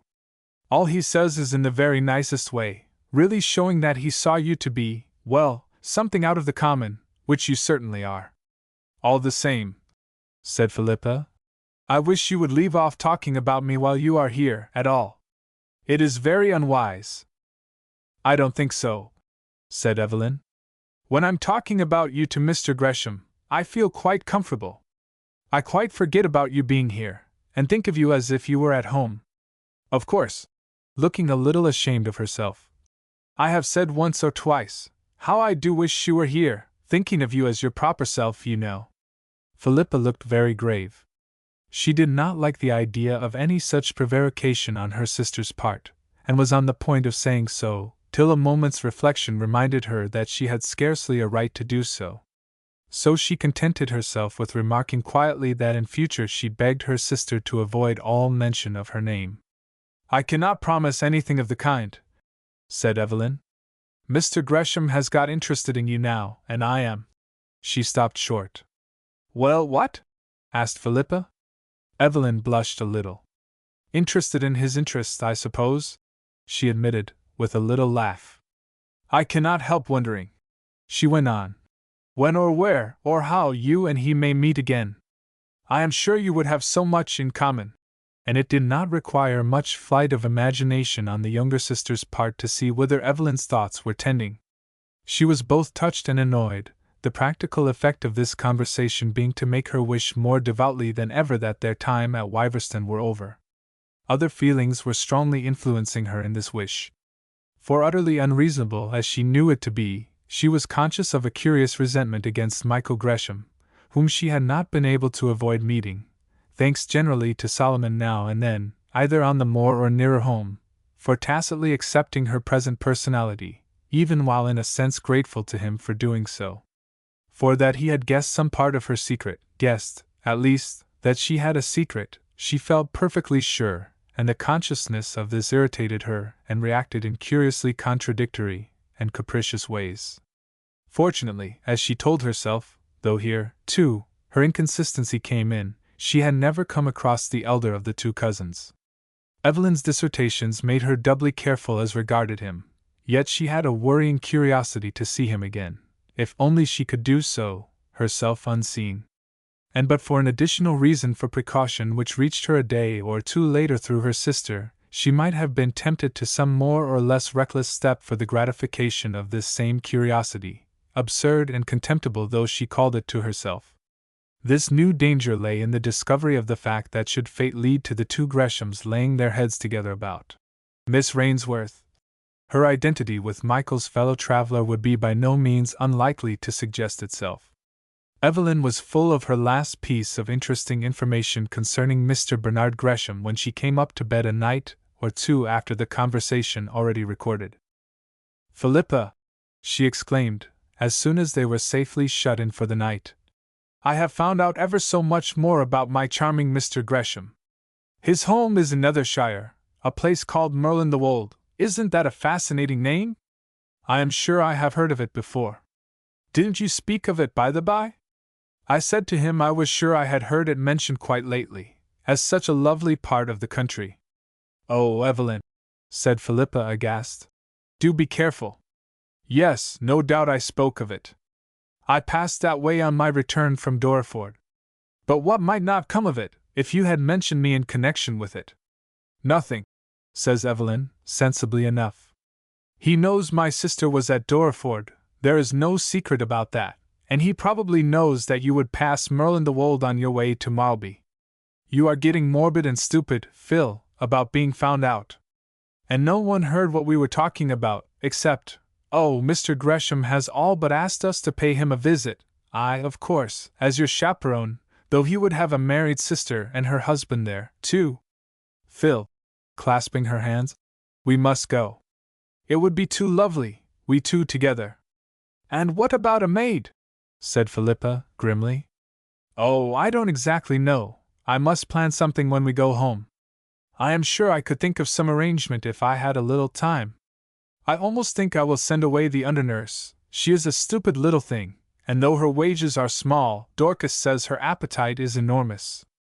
I could get a nice young maid, who would not object to help a little with the children, for a few pounds a year more. I am sure Duke would not mind, and very likely her eating less would make up the difference. You see, I shall have to be planning all about a house in a very few months now, Phil. And if the old people here really take us up, Duke will be so delighted that he will agree to anything." She was chattering on, when a word in her former speech recurred to Philippa. "Wait a moment, Evie," she said. "You did not finish what you were saying before. You said no one heard what you and Mr. Gresham were talking about, except whom, one of the Headforts? No, what does it matter? I was only going to say except that stupid Michael Gresham. He was staring at a book, as far as I remember. I don't suppose he did hear what we were saying. And do listen, Phil, don't you see, as I was saying, once Duke has the position, almost, one may say, the recognized position of heir, there will be things that we must do, out of respect for the family even, like my having it. But the latter part of Evelyn's speech had conveyed little meaning to her sister's brain, so startled was she by the careless announcement that if any one had overheard what Evelyn and Mr. Gresham had been talking about, it had been his cousin. Had he done so, or had he not? Who could say? And what possibility was there of discovering the facts of the case? Philippa trembled as she realized the consequences of Michael Gresham's having taken in the whole bearings of her sister's chatter. No special power of discernment would be required, nothing but the simplest, most everyday faculty on his part of putting two and two together, to satisfy him as to the identity of Mrs. Marmaduke Headfort's sister and the girl he had travelled with. And her trepidation was by no means selfish. She forgot about the disagreeables which would certainly ensue to herself if the strange little plot were to be disclosed, in realizing the injurious effect it would certainly have upon Evelyn and her belongings. "Oh, Evie!" she began impulsively, but checked herself before saying more. What right had she to blame Evelyn, whose words would have been perfectly harmless but for her own unnecessary communication to Michael Gresham in the train? Still more, what could be less expedient than now, when the mischief was done, to startle and alarm her sister, and effectually destroy her ease and unconstraint during the few days they must still pass at Wiverston? No, she decided in her own mind. I must think it over by myself, and I must face it by myself. I have got Evelyn into the danger, and I must get her out of it at all costs. No one must ever be able to blame her in the least. But oh! If she could but think that Michael had not caught the sense of Evelyn's words, Evelyn called him stupid, but that he certainly could not be in the real sense of the word, for she had heard, even in the servants' hall, allusions to the position he had gained for himself in his profession. But, unobservant? Could she hope that his perceptions were not very keen? Many clever men were dull and slow in ordinary life, and by all accounts he did not shine in society. But even this flattering unction failed her as she recalled the keen, interested expression of his somewhat deep-set eyes, and the half-sarcastic, half-humorous lines of the whole physiognomy that first morning of meeting him in the wood, the unlucky morning when she had forgotten her spectacles, and in the exhilaration of the fresh air and novel surroundings had been far less on her guard than she now was. All this train of thought passed through her mind far more rapidly than it takes to describe the process, so rapidly that she had made up her mind to silence as regarded Evelyn, before her sister had fully taken in the scant attention which Philippa was bestowing on her words. "Philippa!" she exclaimed, at last catching sight of the girl's grave face. "What are you thinking about? You are always very good at cheering me up when I am in low spirits, but I must say that when I am feeling bright and hopeful, and with good reason, you are not very sympathizing. Don't you care to hear about my plans?" "Of course I do," said Philippa, compelling herself to speak lightly. "But we have oceans of time before us to talk over everything in, and you have not too much time for a good night. It is getting very late, and if we go on talking you will never get to sleep." Evelyn was well trained by this time. She made but faint resistance to her sister's ultimatum. Of the two it was certainly Philippa who found the greater difficulty in getting to sleep that night, and long before the dawn broke, she was wide awake again, revolving in her own mind the whole tormenting question of what to do, and how to do it. "Or, after all," said she to herself, "might it not be safer to leave things alone, and do nothing?" Chapter 11. A Cold Nose. Things if left alone often do shape themselves. Philippa had come to no decision as to the best course to pursue, when further revelations from Evelyn intensified her alarm. "Philippa," she began, the very next afternoon, "I don't understand that Michael Gresham, and I almost think I dislike him as much as I like his cousin. Of course I have always thought him rough and abrupt, but that he is to every one, more or less. But now there is something in his manner to me almost indescribable, Well, not exactly offensive, that is too strong a word, but approaching it, a sort of tacit disapproval, that I really cannot stand from a young man like that, who has nothing whatever to do with me. I would not stand it if he were my brother. I feel as if I should have an open quarrel with him before long if it goes on. Philippa felt cold with apprehension. Don't talk of such a thing, Evie, she said. Your first visit here, and the Greshams such old friends of these people. Nothing could be more disagreeable. You don't mean to say that he has ever been actually rude to you? No, nothing actually tangible. But he looks at me, especially when I am talking to his cousin, in a sort of hard, questioning way, as if he would like to pull me up for everything I was saying. At luncheon today Mr. Gresham alluded again to the visit we are to pay him. He was asking about when I expect Duke back, and he turned to Michael with some remark about the shooting, I forget what, exactly, in connection with our going there, and the horrid young man scarcely answered. He was as gruff as anything. But that was more rude to his cousin than to you, said Philippa. Evelyn shook her head. No, it had to do with me. I think Mr. Gresham noticed it, in fact I am sure he did, for afterwards I saw them together as I was crossing the hall, and I think I heard Mr. Gresham calling him a bear, or a burr, I'm not sure which. There was no time for more just then, as Evelyn was going out for a drive with Mrs. Headfort, and the summons came, before her sister had time to do more than repeat one little word of warning, as Mrs. Marmaduke flew off. But once she found herself alone, while mechanically occupying herself in arranging Evelyn's things with her usual deft carefulness, the poor girl's thoughts were by no means to be envied. Things were coming to a crisis, thanks to her sister's innocent indiscretion, and that, yes, she could join with Evelyn in calling him that horrid young man. That horrid young man's impertinent interference. For that he was about to interfere she felt convinced, though as yet he could scarcely be said to have done so. And if, thought Philippa, he thinks it his duty, officious people always think things their duty, to warn his cousins that we are acting a part, and deceiving others, who knows what may come of it? Poor Evie will in one sense suffer more than I, and it will be all my doing. I may have ruined everything for them by my recklessness and self-will. She sat down beside the window in a state very nearly bordering on despair. She dared not let herself cry, though to one of her temperament the very rarity of her tears made them the greater relief. What can I do? She repeated, and wild ideas chased each other through her brain as to the possibility of telegraphing to her mother to summon them home at once, or of an appeal, however repugnant to every feeling, to Michael Gresham too. Nay, what could she say to him, without giving him her full confidence? And that she scarcely felt that it would be possible to do. Of all men she had ever met, as far as she could judge, he seemed the last in any way likely to understand or to sympathize with the motives which had led her to act as she had done. Indeed, no man, she said to herself, could enter into all the feelings, some of them so apparently trivial and frivolous, which had actuated her. And a man like him least of all, she thought. One can see that he prides himself on excessive honesty and straightforwardness. No doubt he could be very good at saying disagreeable things from the best of motives, and he could be quite incapable of entering into shades of feeling, he is so rough. Now if it had been his cousin who was in question, oh, it would have been quite different. He must be so refined and delicate in perception. She gave a deep sigh. Her eyes turned mechanically to the window, and she gazed out half vacantly. The afternoon was very still, and the grey sky in any other part of the world would almost certainly have prognosticated rain.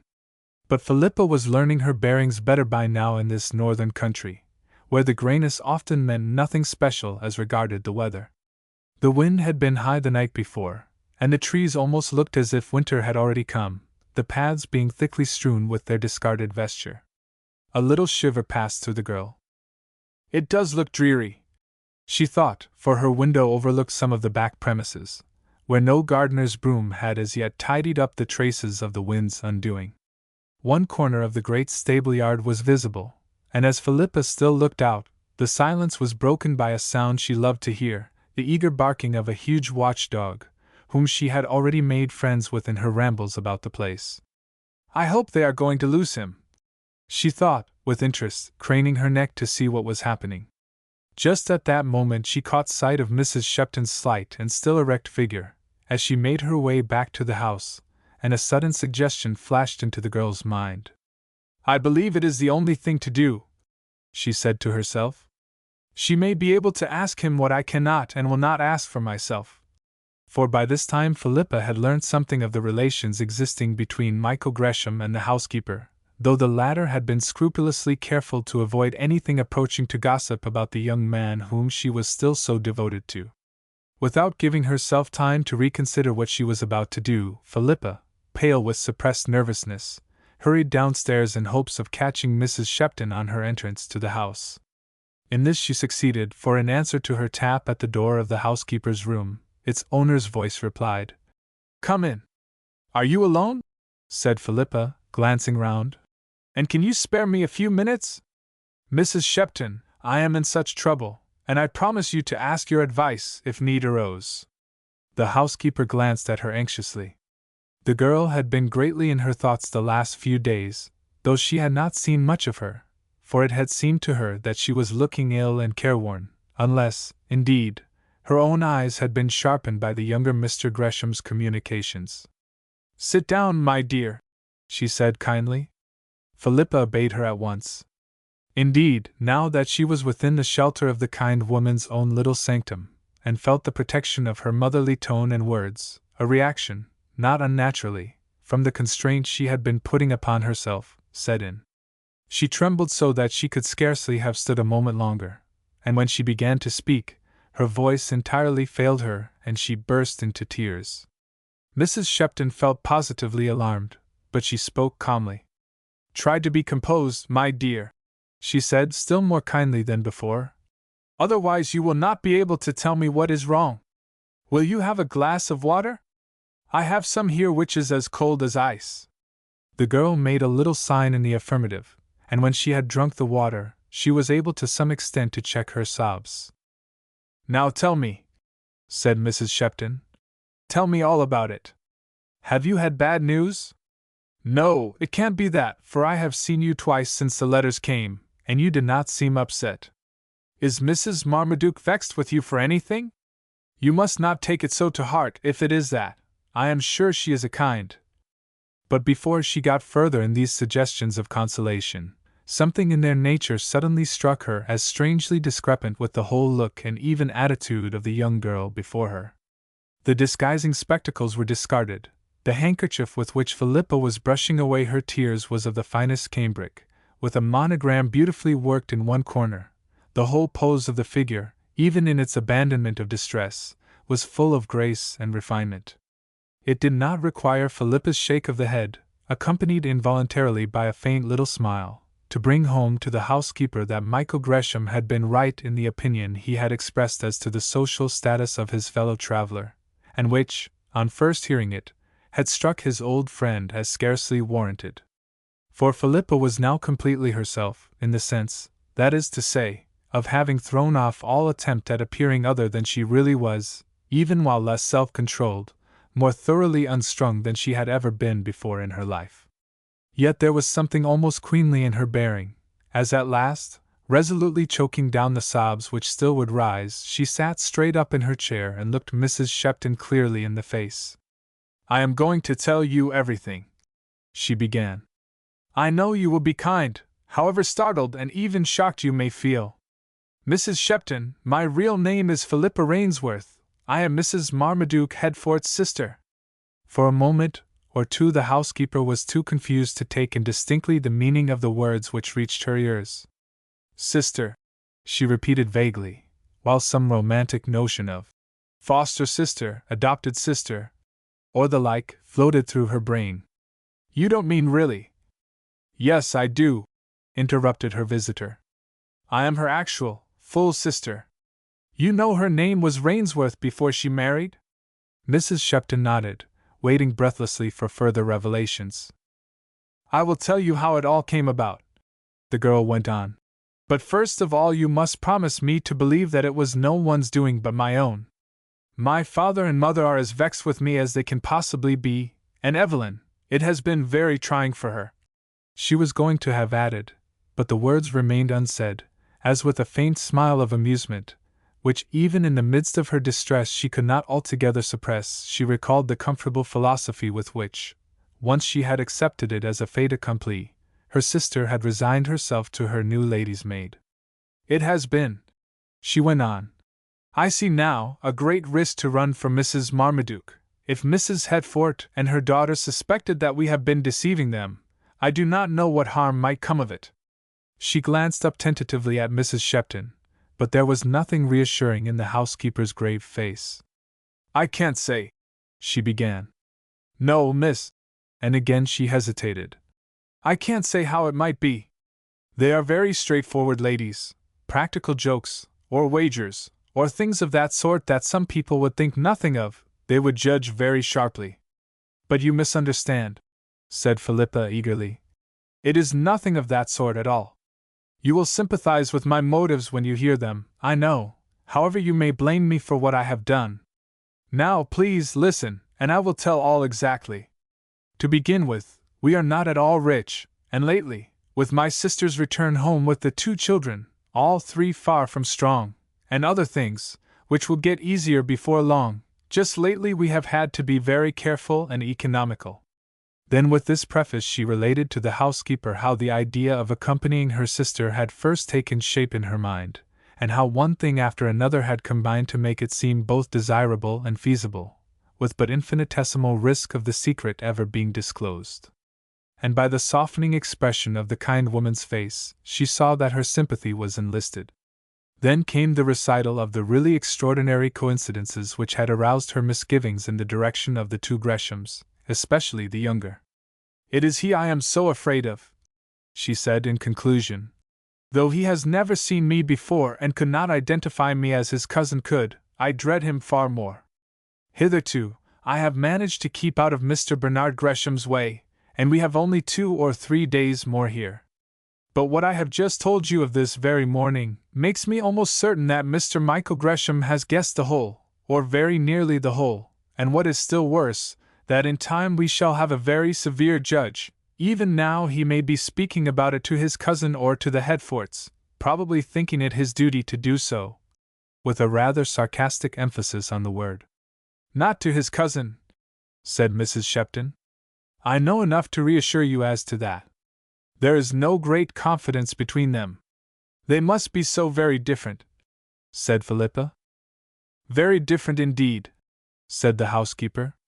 Nor, she went on after this little parenthesis, do I think it likely that Mr. Michael will have said anything to my ladies as yet. The first person, with a touch of importance, he would come to about it would, I think, be myself. An expression of great relief overspread Philippa's face. Do you really think so? She said. That would be the very best thing for me.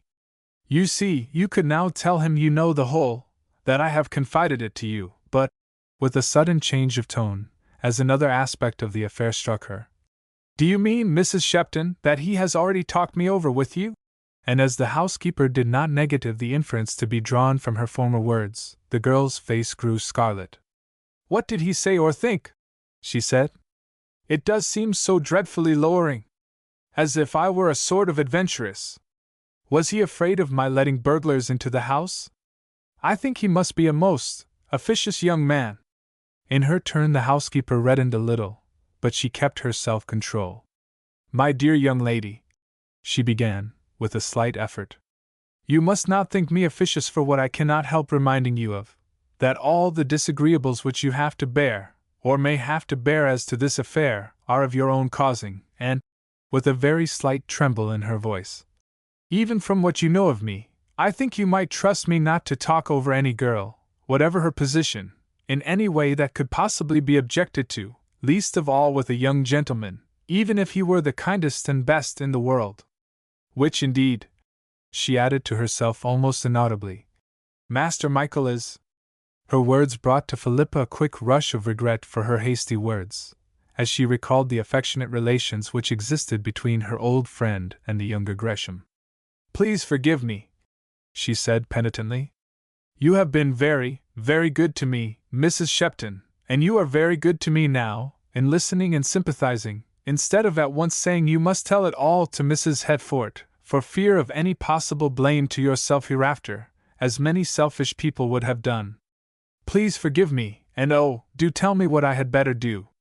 She clasped her hands in entreaty, and the charm of her appeal went home to the housekeeper's heart. "My dear young lady," she began again, then hesitated. "I do wish to advise you for the best, but it is very difficult. I have never heard of such a thing. I don't think I have ever even read of anything like it in a story book." And for the first time the humorous side of the situation struck her. But the faint smile which this drew forth soon faded. "I wish I were quite sure of what is right to do. I cannot bear concealing anything that happens in this house from my masters, and yet, it is not as if your parents did not know of it, and they, as I understand, have thought it forced upon them to keep the secret." For, in spite of the deception Philippa had been practicing, her innate truthfulness had impressed itself upon Mrs. Shepton. Not for one moment did she doubt the absolute accuracy of every word in the girl's narration. "I should like," she continued, "as far as I may say so without presumption, to say just what your own mamma would say if she were here and knew what things have come to." At the mention of her mother's name, Philippa's overstrung nerves gave way again completely. She buried her face in her hands and burst into fresh tears. "Oh, Mrs. Shepton," she cried, "don't speak of mamma, I can't bear it. She has never before in all my life been really angry with me. I would do anything, humble myself in any way, rather than bring further trouble upon her and papa." But for the moment there came no reply from the housekeeper, who had started to her feet at the sound of a knock at the door, which in her agitation had not reached Philippa's ears. Nor had the intruder waited for the usual response, so confident was he of his welcome, and before Mrs. Shepton could take any precaution on Miss Rainsworth's account, Michael Gresham was in the room, staring with amazement at the scene before him, amazement increased by the sense of the last words she had uttered. And not Michael alone.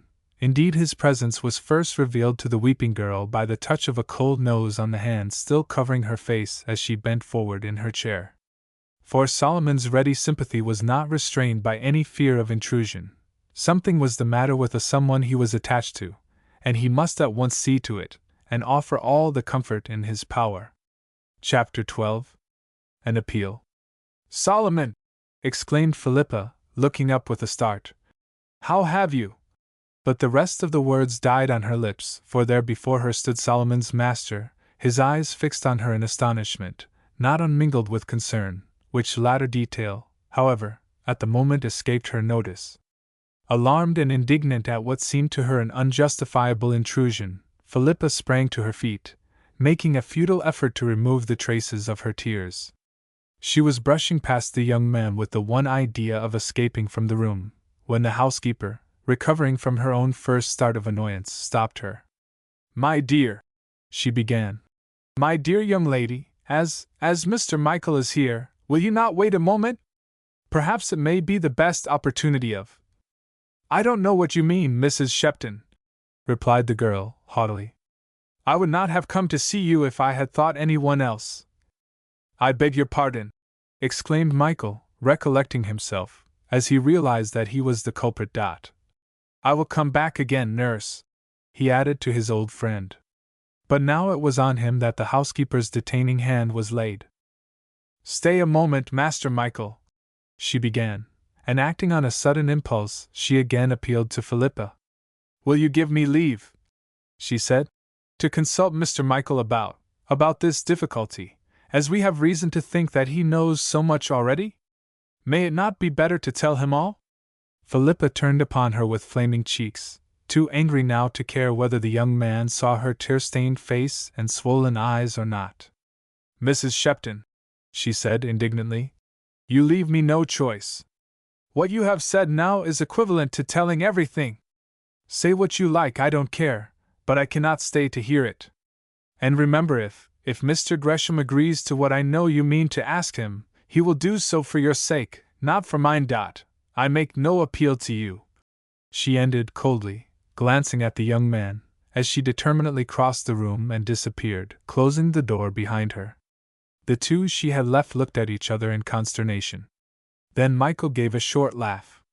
"What a whirlwind of a girl!" he ejaculated. "What does it all mean, Mrs. Shepton, ma'am? I suppose you must tell me now, and I suppose I've got to listen.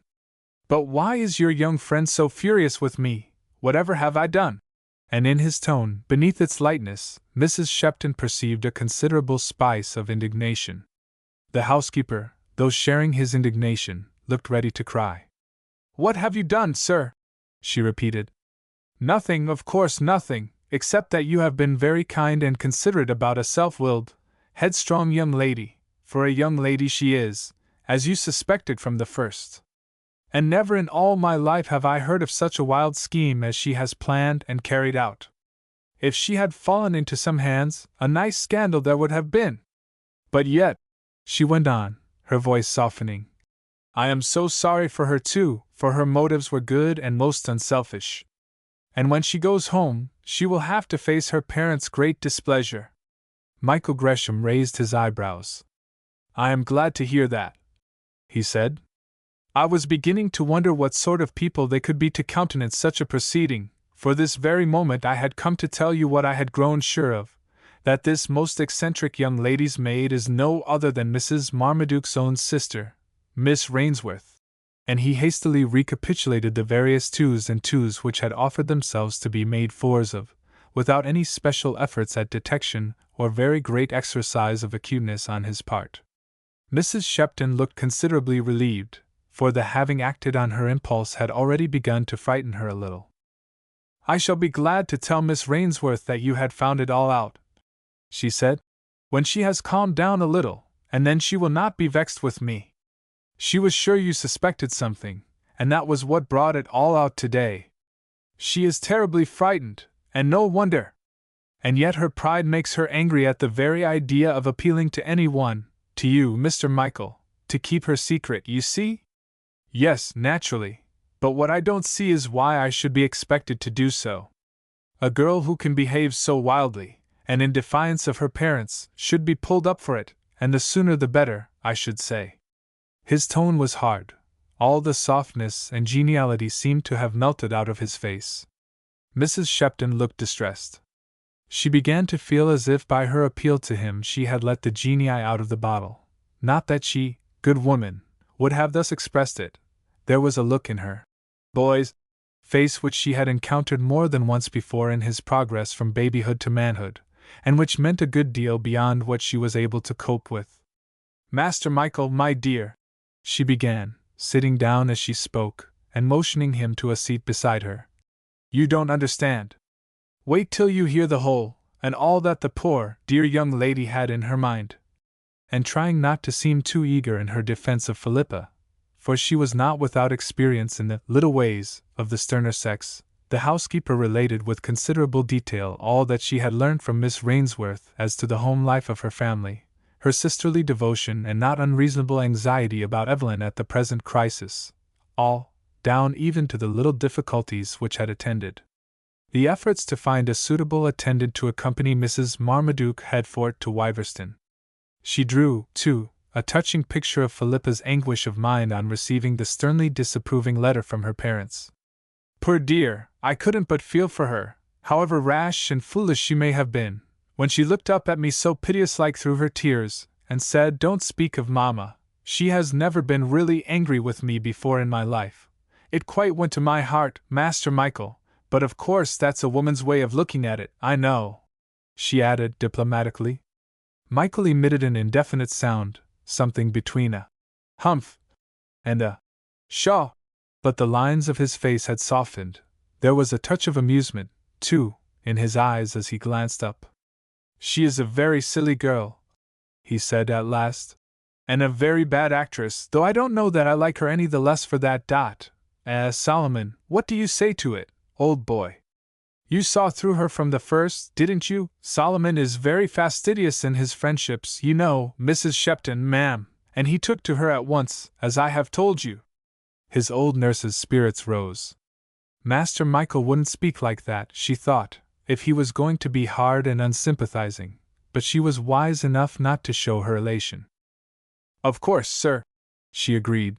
"Silly is no word for it. It was perfectly wild, but the wilder it was, the more mischief may come of it if we cannot help her. That is what she is now so wretched about. She thought of how it might turn our ladies here, indeed, the whole family, against poor Captain Marmaduke and his wife, little as either deserves it. For Mrs. Shepton had not forgotten to exculpate Evelyn from all concerted share in the mad freak. Michael's face darkened a little. "I don't understand that young woman altogether," he said. "Either she is a better actress than her sister, or extraordinarily childish." "She is quite straightforward," said the housekeeper. "But her sister has not allowed her to take it up deeply. She knows nothing of the angry letter from their home, or of all this trouble just now. And she has not nearly the strength of character of her sister, I am sure. Miss Rainsworth tells me that Mrs. Marmaduke really forgets about it from time to time. And it must be so, or she would never have been so incautious. Why, it's mainly thanks to her that there's all this now." The smiles which had been lurking somewhere in the corners of Michael's physiognomy now made itself visible, and broadened as he caught sight of the dubious expression it called forth on his old friend's face. "I can't help thinking," he began, half apologetically, "of the scene there might be here if it all came out. I mean nothing disrespectful to this family, nurse, when I say that they are not remarkable for their sense of humor. Christine, perhaps, has the most of it, of a rather blunt kind, but Mrs. Headforth's face would grow so long that it would never shorten again, and Felicia would certainly faint and be more melancholy than ever, if they once discovered the trick that had been played upon them." "Indeed, yes, sir," Mrs. Shepton replied gravely, too decorous to join in his smile. "It would be no laughing matter." "But what have I to do with it?" said Michael, reverting to the earlier part of their conversation. "What do you, or she, want me to do or not to do?" "Oh, that is quite easy to explain, sir," replied the housekeeper, briskly. "It is not to do that we ask of you. Just to keep her secret, in short, for the 2 or 3 days that remain." Michael again raised his eyebrows. "And after that, shall I be at liberty to tell anybody who cares to hear? It is rather like giving the burglars time to escape. Does Miss Rainsworth intend leaving the country?" But Mrs. Shepton did not smile. On the contrary, she shook her head. "It is no joking matter, sir," she repeated dolefully. "It is not, indeed. I wish I saw a clear end to it, that I do. No, Master Michael, of course I did not mean what you say. She will depend on you never to betray her, I feel sure.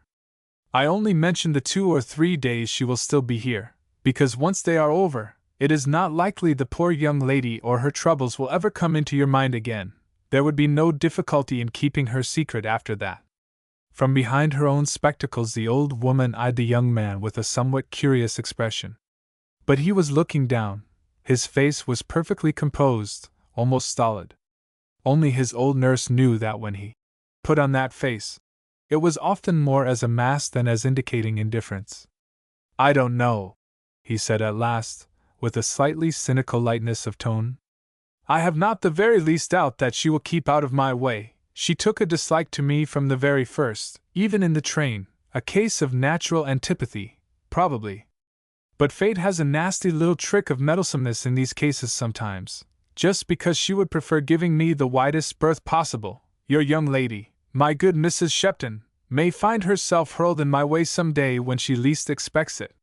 It is by no means improbable. Once Duke Hertford is back again, he and his wife will naturally see something of the people here, and Bernard and I are often about Wiverston. But Miss Rainsworth is not Captain Marmaduke's wife. I am quite sure she will not want to come here again, sir," said Mrs. Shepton. "Well, no, perhaps not. But there are other possibilities. Mrs. Duke and my cousin have struck up a great friendship. I told you, you know, that I heard them planning a visit in which the sister was to be included.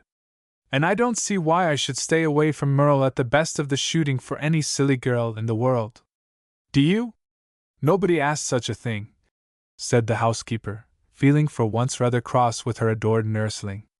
"Miss Rainsworth would never dream of it.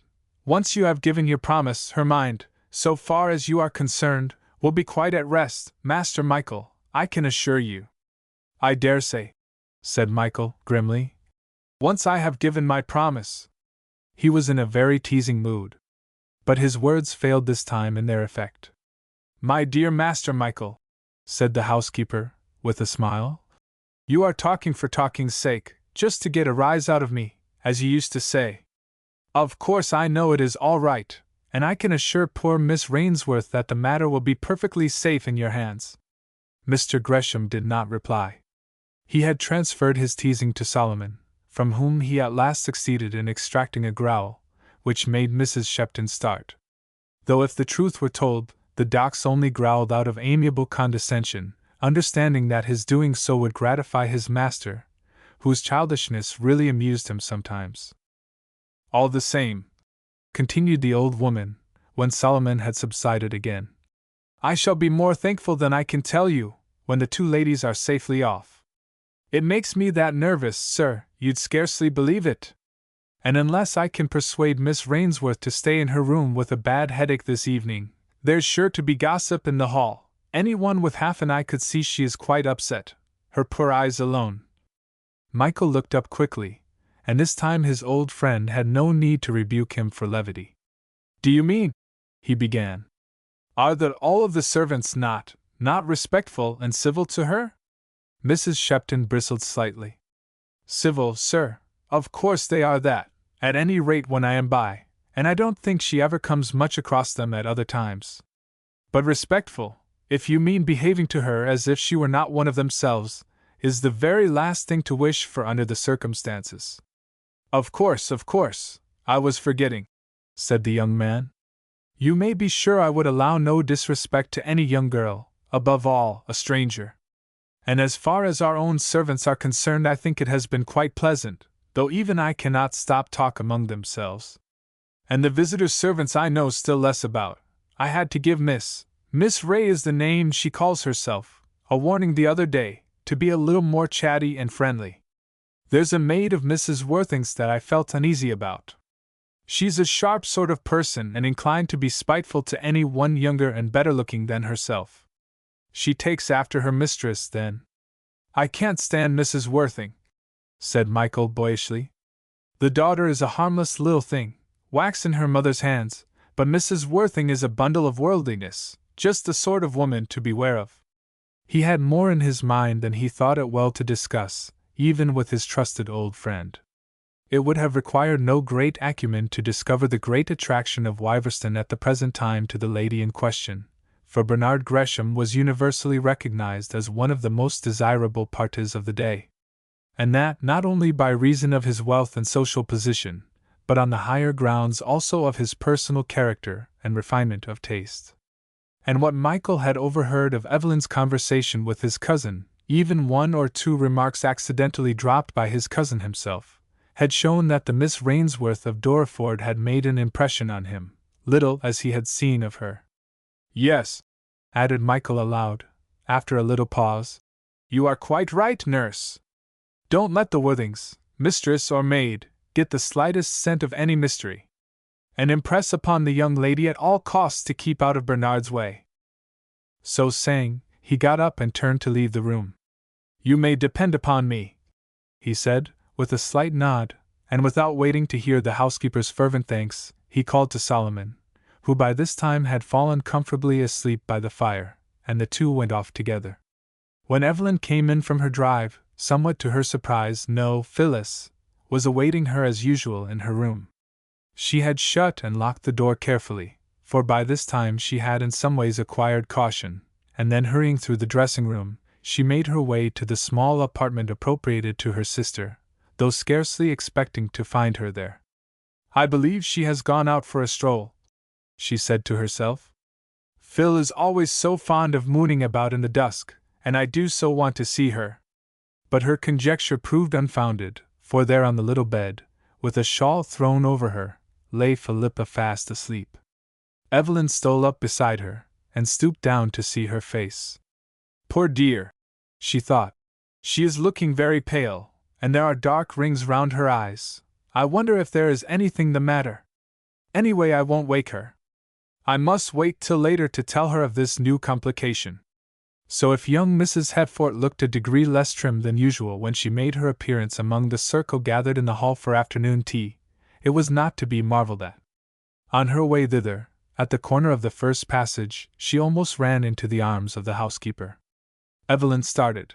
She was in rather a nervous mood, and it was not often one came across Mrs. Shepton in the upper stories. To her relief, the housekeeper was the first to speak.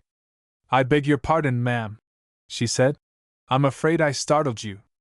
I did not know you had come in, and I was on my way to your maid's room. She did not come down to tea, and I know her head was aching this afternoon. I thought perhaps she would like a cup of tea upstairs." "Thank you," said Evelyn, with incautious fervor. "Thank you so very much. She is lying on her bed fast asleep, and she does not look at all well. But I must go down to tea. If you could stay beside her a few minutes, I should be most grateful. She may wake. If she does, please tell her that I can manage quite well for myself tonight." The newcomer glanced at the young lady approvingly. Even the flush which involuntarily rose to Evelyn's face, much to her own annoyance, for they were standing close to an already lighted lamp, increased Mrs. Shepton's good opinion of Mrs. Marmaduke. "I will certainly say so, ma'am," she replied quickly. "I have a quarter of an hour to spare, and I will see to her. Perhaps the best thing would be for her to go to bed properly. A good night's sleep will put her quite right, I dare say." And Evelyn, her mind more at rest about her sister, hurried off, congratulating herself on the lucky chance which had brought them in contact with such a kindly, unsuspicious person as the Wiverston housekeeper. Chapter 13. Herself again. More good luck was in store for young Mrs. Headforth that afternoon. And when she went upstairs again to dress for dinner, and found her sister, in bed indeed, but on the alert to jump up to see to Evelyn's toilet, she rejoiced that Philippa's having been asleep before had delayed her relating the new cause of alarm that had arisen, till she could at the same time tell of its happy dispersal. This was what had happened. Allusion had been made to Mrs. Marmaduke's approaching departure, and in her thoughtless fashion she had grumbled somewhat at the long journey. "All by myself in a corner of a railway carriage." And thereupon, not unnaturally, Mr. Gresham, the elder, had offered to escort her a considerable part of the way, as far indeed as the junction, where, as will be remembered, she had, on her journey north, been startled by the unexpected apparition of her volunteer lady's maid. "It is really on my way," said the master of Merle, with the graciousness of manner which, when he chose to exert it, was almost irresistible. "And as I must be home by the end of this week, a day sooner or later is immaterial. There are 2 routes, you see," he continued, "and your way only takes about an hour longer. So pray let me look after you as far at least as Wrexhill." Evelyn was aghast. For a moment or two, realizing her own folly, she could not speak. Bernard Gresham saw her annoyance, and attributed it, fortunately, to a cause very foreign to the real one. He imagined that she was vexed at not being able to invite him to accompany her to her father's house and spend a night there by way of breaking his journey. And with what he believed to be consummate tact, he hastened to set her mind at rest. For though few invitations would have suited him better, he knew that the Rainsworths were far from rich, and thus readily explained Mrs. Marmaduke's not suggesting what in many cases would have seemed a very simple arrangement. Little did he suspect what was really passing through poor Mrs. Marmaduke's mind, and it was with some surprise that he noticed the still troubled expression on her face, even after he had, as he imagined, reassured her, by remarking that he must go straight through from Wrexhill, however late it was, as a new purchase of a valuable young horse was to travel by this train. A horse which he wished to keep his own eye on both at the start and on arrival at its destination. Evelyn scarcely heard what he said. She murmured confusedly something in the way of thanks, and then hastily changed the subject till she could fly upstairs and consult her sister as to how to steer clear of this new and most uncalled-for complication. But upstairs she found Philippa fast asleep and looking so ill that to awake her would have been cruelty of which, with all her thoughtlessness, Evelyn Headforth was entirely incapable. So it was not to be wondered at that when the young lady got down to the hall where most of the household were already assembled for tea, she glanced round her in trepidation, earnestly hoping that her favorite Mr. Gresham might not be one of the company. "He is sure to begin again about the journey," she thought, "and I do not know what to say or what excuse to give. And I must fix the day. Mrs. Hetford, kind as she is, does not, I can see, like people to hang on indefinitely, and it is an undignified thing to do. I wonder what Phil would advise. I am really ashamed to tell her what a fool I was. Her hopes were not realized. Both the Greshams were among the group standing round the tea table, where Christine Hetford was handing cups. Nor did a letter, which had come by the afternoon post, and which her hostess begged her to read at once, help to cheer her. I must go, decidedly, on Thursday, she exclaimed, impulsively again, as soon as she had run her eye down the few lines it contained. No bad news, I hope? Said Mrs. Hetford, Senior, kindly. And no, not exactly. It is only that, you see, I made my mother promise to tell me precisely how the children were, she replied, sure of the elder lady's sympathy. And she says Bonnie has a cold and rather a suspicious cough, and baby is not looking quite well either. Whooping cough is about, and the doctor says he cannot be quite sure as to Bonnie till Thursday. I had already spoken of Thursday to Mamma, and she says she is so glad I shall be back by then. I quite understand, said Mrs. Hetford. And sorry as we shall be to lose you, my dear Evelyn, I agree with you that you should be on the spot. When my children were young I never left them if they were the least ill, not even to my mother's care. And it was thanks to that, I do believe, that they all grew up so strong, even Jeff. With a moment's pathetic forgetfulness, instantly followed by a deep sigh. Yes, she continued, pulling herself together with the self-control habitual to her. There is nothing like a mother's watchfulness. I felt sure you would understand, said Evelyn. So I will decide for Thursday. Thursday, repeated a voice beside her. You are speaking of your journey, Mrs. Hetford, are you not? It was Bernard Gresham, who had overheard her last words. I can manage Thursday, I feel sure, so you may feel quite happy about Mrs. Marmaduke, he went on, turning to Mrs. Hetford the elder.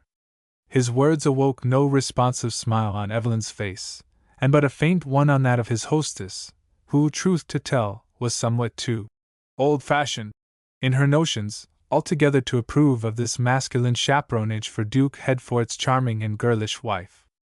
And Evelyn rose still some degrees higher in her estimation from her slack eagerness to avail herself of the young man's proposal.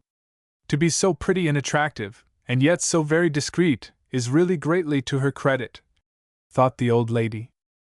Another member of the group had noticed young Mrs. Hetford's hesitation, noticed and thoroughly understood it, in a way which would have greatly astonished her. What's that you're saying, Bernard? Said his cousin, stepping forward. Going on Thursday? What about the big shoot that day? They're counting on you. The squire won't be pleased, will he, Mrs. Hetford? Indeed, no, said their hostess quickly. Very much the reverse, I am afraid. Her husband was not present. Mr. Gresham glanced at Michael. You can take my place, he said. You can drop your work for a day, it will make you something less of a dull boy. For the younger Gresham had been grinding pretty steadily during his stay at Wyverston. Sorry to disoblige you, said Michael drily, but my work has nothing to do with it. My work here, that is to say. I must be in London on Thursday morning. I go up by the night express tomorrow. There is no getting out of it. And he turned away determinedly. When Michael looked like that, his cousin, as well as Mrs. Shepton, knew by past experience that there was no more to be said. Surly Burr, he muttered under his breath, though the next instant there was a smile on his face, as he addressed his hostess. Do you really think it would annoy the squire? He inquired. I am quite sure it would, as you asked me, Bernard, Mrs. Hetford replied decidedly. And Evelyn would be the last. Oh dear, yes, interrupted Mrs. Marmaduke eagerly. I would not for worlds, Mr. Gresham, have you risked such a thing for my sake. I shall be all right, just as right as on my journey here. In face of the want of enthusiasm with which his proposal had been received, there was nothing to be done but for Mr. Gresham to withdraw it, and this he did from a mixture of motives. Few things would have distressed him more than to show want of consideration for the now sonless old squire. Furthermore, if Bernard Gresham had a special personal foible, It was the fear of looking ridiculous, and he prided himself greatly on his tact. So with a little bow of unruffled composure he accepted Evelyn's fiat. "Some other time, perhaps, I may be more fortunate," he murmured, and mentally contrasting him with his cousin, by no means to the latter's advantage, Evelyn thanked him with graceful cordiality. All this was what she now had to relate to her sister. "Did you ever hear of such a lucky escape, by the skin of our teeth?" she concluded, with exuberant self-congratulation, and Philippa, lying there pale and fagged looking after her rare fit of violent crying, could not but agree with her. "I don't know," she said wearily. "I don't know what we should have done if he had traveled with us in the same train. It would have been worse now for it all to have been found out than even at the beginning, now when we are within 48 hours of being safe at home. Oh dear, dear! I am sure I shall never want to leave it again. I wish I had not gone to Dorford. Somehow that seems to have begun it all. The meeting Mr. Gresham there." "You are too depressing," said Evelyn impatiently. "Instead of being delighted that I managed to get out of it so beautifully." "I don't quite see that you did get out of it," said Philippa, rather maliciously. "As far as I understand, it seems to have been Michael Gresham who came to the rescue." "No thanks to him," said Evelyn. "It was very horrid and interfering of him. I do believe he is jealous of his cousin. And I was forgetting to tell you that afterwards I believe he was conscious of having seemed very disagreeable, for he came and sat down beside me and began talking far more nicely than he has ever done yet, rather as if he wanted to make up, you know." "I don't quite know why you have taken a dislike to him," said Philippa, listlessly. "I should think he's nice in some ways, kind-hearted perhaps, or else his dog wouldn't be so fond of him." "I don't know how you can judge," said Evelyn. "You have only seen him in the train." Philippa did not reply. She was up again by this time, and busying herself as usual with the preparations of Evelyn's evening attire, and before her sister left her, a promise had been extracted that the girl would not sit up till Evelyn's reappearance that night. The next day passed without event of any moment. It seemed long and wearisome to Philippa, for in her increased terror of discovery she almost exaggerated her precautions, and scarcely ventured to leave her own room. Late in the afternoon she was sitting by the open window of her sister's apartment, which looked out on the front of the house, when the sound of wheels caught her attention, and glancing out she saw a dog-cart coming round from the stables. It was hidden from view for a few minutes as it stood under the large porch, but the sound of voices and laughter reached her ears, telling their own tale, as she distinguished, "Goodbye, old fellow, too bad of you," and the like. And in another minute the cart drove off, though not so rapidly as to prevent her perceiving that one of its occupants was Michael Gresham, and leaning forward slightly she caught sight of Solomon's little brown person comfortably ensconced on the seat beside his master. Just at that moment the young man looked up.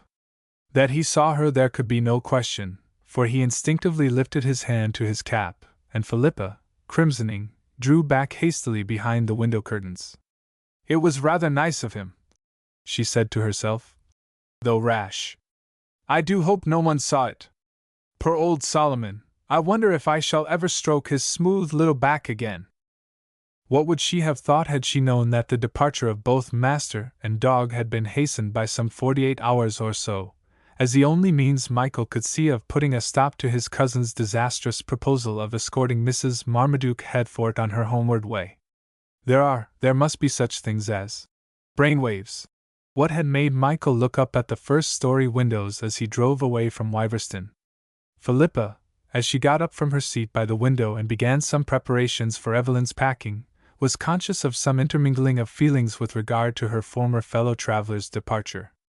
It was, in a sense, a relief to know that the only person who, besides the kindly old housekeeper, was in possession of her secret, had left the place, a salve to her wounded dignity to be no longer in dread of coming across the man to whom circumstances had forced her to appeal so unwillingly. Yet with Michael Gresham there went a certain sense of protection and security.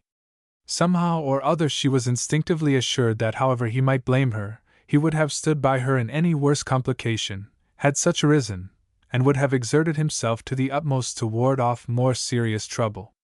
I am happier than I can express to know that we shall so soon be away from this place," she said to herself over and over again that evening.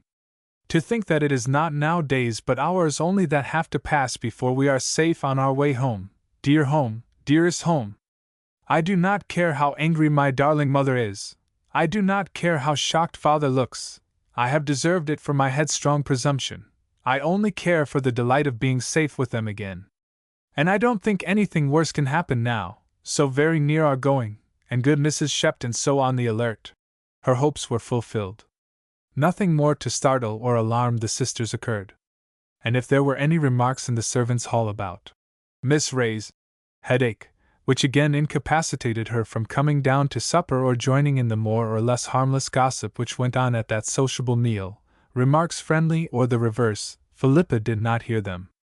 Their early start the next morning was a reason too for Mrs. Marmaduke's coming up to bed betimes, and when she congratulated her sister on her cleverness in having the boxes all but ready to lock, Philippa turned to her with a radiant face. "Oh, Evie!" she exclaimed. "I am so thankful to be going home." "I am sure you are, you poor dear," said Evelyn tenderly. "It must have been unutterably dull for you, poked up here by yourself, except when you were forced to, Pa! I can't think of it, you, my beautiful Phil, sitting at table with a crew of servants, common servants." "They were not all common," said her sister. "Some, on the contrary, were very uncommon. I have told you about the dear old housekeeper. No, as regards that part of it all, I have been really very lucky." "Don't talk of it all the same," said Evelyn. "I do not know, honestly I don't, how I should have got on here without you, but yet I cannot endure to think of it. I don't think I could have stood it, even when every one was so nice and I was really enjoying myself, if I had not resolutely determined to put you out of my mind for the time. You are very fortunate in possessing any power of the kind," said Philippa, with some amusement at her sister's emphasizing of her own strength of will. "Yes," said Evelyn. "It is an excellent thing to possess. It is the thought of being at home again and rid of all this acting and planning and watching that I am so happy about," Philippa went on. "I do really and truly feel as if I never shall want to leave Mamma again. I don't mind if she—" It was perhaps as well that Evelyn here interrupted her. "Nonsense, dear," she said. "You will get quite different again. You mustn't give way to such morbid feelings, for my sake even, you must not, or else I should always have a wretched self-reproach that somehow I had spoilt your girlhood, though of course it was not my doing. But I suppose I might have been resolute, and insisted on your returning, or even taken you back myself and telegraphed to them here that I was delayed." "I would not have gone back," said Philippa stoutly. "Well, then, if it wasn't my fault, don't punish me for it by saying dreadful things. You shall come to Merlin the Wold whenever we get Mr. Gresham's invitation, and enjoy yourself with Duke and me." "I would not mind so much if Duke were with us," said Philippa, doubtfully. "Of course not, there would be nothing to mind. And some day you may come back here, who knows?" But at this Philippa shook her head. "I cannot imagine such a thing. It has grown into a sort of nightmare to me," she replied, and in her heart she devoutly hoped that circumstances would combine to delay the invitation to Merlin the Wold indefinitely. But at 19, feelings change. With every mile on the homeward road the next day the girl's spirits rose. And not even the constraint and unusual seriousness of her mother's manner as she met the travelers at the station, whither she had expressly come to meet them, could prevent the relief and delight of knowing herself at home again. "I have brought one of your hats and ordinary jackets for you to change at once," Mrs. Rainsworth said eagerly. "They are in the waiting room in a small bag with my name on. Run and put them on while I look after the luggage with Evelyn. I could not risk the servants seeing you in that masquerade." The words stung Philippa. But she knew she had deserved it, and she felt touched by her mother's thoughtfulness. 2 minutes later she stood on the platform with the others, looking for all the world like the everyday Philippa, though a trifle paler and thinner than her wont, who had come to meet her sister on her arrival. Evelyn glanced at her approvingly. But by tacit consent no allusion was made to the transformation, or the circumstances that had led to it, during the drive home of the mother and daughters in the Marlby fly, and the elder sister, who, whatever in the way of thoughtfulness she was deficient in, was certainly not wanting in tact, above all, where those dear to her were concerned, managed to ward off any painful sense of constraint by her graphic accounts of her visit and its undoubted success, intermingled with her delight at coming home, again, home to her mother and the darling children. "Bonnie's cough is better, you say, dear mamma? Oh, then it can't be going to be whooping cough. Indeed, I have never felt really anxious about it. I don't see how he could have caught it, with all the care you have taken of him. I shall have nothing but good news to send to poor old Duke by this mail. And don't you think I am looking better? I feel quite different. Yes, dear, I think the bracing air up there must have done you good," Mrs. Rainsworth replied, more brightly than she had yet spoken. "It is only poor dear Phil who is looking pale," Evelyn went on, leaning forward to kiss her sister as she spoke. They were close to their own gate by this time. "Mother dearest," she added coaxingly, "I can't tell you all she has been to me, nor how beautifully she managed everything. You and Father aren't angry with her? It was all out of devotion, and after all, my allowing it puts quite half the blame on to me. For that morning, when she came into the railway carriage, I was feeling so ill and weak and frightened. I was, in spite of all, so thankful to see her that at the bottom of my heart I could not send her away. Mamma, dear, don't be vexed with her." The tears were coursing each other down Philippa's pale cheeks by this time. Some were trembling too on Evelyn's pretty eyelashes. Mrs. Rainsworth was already softened. The sight of the two, the one so bright and invigorated, the other so timid and evidently apprehensive of what was in store for her, had already done its work. "My poor dear child," she said gently, as she held out her hand to her younger daughter, and Philippa felt herself forgiven. "I can only hope," she said, "earnestly hope that no harm will ever come of it. I am quite sure I need not warn you never to do such a thing again." Philippa shook her head. She could not speak. "We need never allude to it," Mrs. Rainsworth added. "Only Dorcas knows, and she will take care that no one ever hears of it. I cannot imagine," for after all it was impossible not to feel some curiosity as to how the extraordinary little drama had been carried out. "I cannot imagine how you managed it. But I dare say we had better try to forget about it, and never mention it again. Your father—" "Oh, there he is!" exclaimed Evelyn, "coming down the drive to meet us. And yes, he has got Bonnie with him. How sweet of him! Phil, do look at them." Chapter 14. Charlie's Plan. But as for never mentioning it again? Before Philippa fell asleep that night, her mother was in possession of every detail of all that had happened since they parted. More, far more of course than Evelyn knew, or ever would know. The younger sister was not one to do things by halves, and when she gave her confidence it was completely given. She had confided in her mother all her life, and the longing to do so now, even at the risk of causing Mrs. Rainsworth increased pain and mortification, was irresistible. And it was far better so. The fact which, naturally, was the most difficult for the mother to bear with equanimity was that of the necessity which Philippa had felt herself under of appealing to Michael Gresham. "I could not have done it myself," she said. "It came on, you see, Mamma, through his knowing the housekeeper so well. Though what would have happened if he had not been told, I really do not like to think." "He suspected something, then, you think?" said Mrs. Rainsworth, uneasily.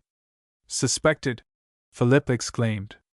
"I beg your pardon, Mamma, for repeating your words. Far more than that, he knew there was something not straightforward about us. And the worst of it was that he thought poor Evie so double and insincere. Oh, Mamma, I was mad to do it." Self-blame disarms any kindly judge. Mrs. Rainsworth could say nothing more to add to her daughter's keen regret. On the contrary, she gently stroked her hand. They were sitting by themselves in Philippa's own room after Evelyn had gone to bed. "We can only hope," she said again, "and I think we may do so, that no harm will ever come of it. I am very grateful, truly grateful, to that good Mrs. Shepton, and I should like her to know it." "I can write to her," said Philippa eagerly. "I should like her to see that I have told you everything, and I can say it all without without mentioning names, or anything that would matter if by any accident the letter were seen. Oh, yes, as far as the housekeeper is concerned, I have no misgiving or sore feeling. It is that Mr. Gresham I have such a horror of ever meeting again. The one that Evelyn likes so much, who has asked you both, Evelyn and Duke at least. Mrs. Rainsworth interrupted herself hastily, recalling certain injunctions in the confidences her elder daughter had already found time to give her as to the impression Philippa had made on Bernard Gresham at Dorreford. I should say, to stay with him at his place, the place with the queer name? No, I don't mean Mr. Gresham, the girl replied. But, Mamma, you need not hesitate. I know he spoke of me to Evelyn and said something about her bringing me in my proper character, of course, with a somewhat rueful smile. And if it had not been for all this, I dare say I should have liked to go. Evelyn says he is charming.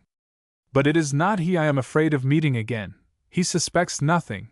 As I told you, Mamma, by some lucky chance he never caught sight of me once at Wiverston, and at the end, you know, when there was that risk of his traveling with us, I strongly suspect his cousin put a stop to it on purpose. That was kind of him, said her mother. It shows you can trust him. Oh, yes, he is a gentleman, of course, and Mrs. Shepton says he is very kind-hearted and everything good. But, oh, Mamma, I have a perfect horror of ever seeing him again.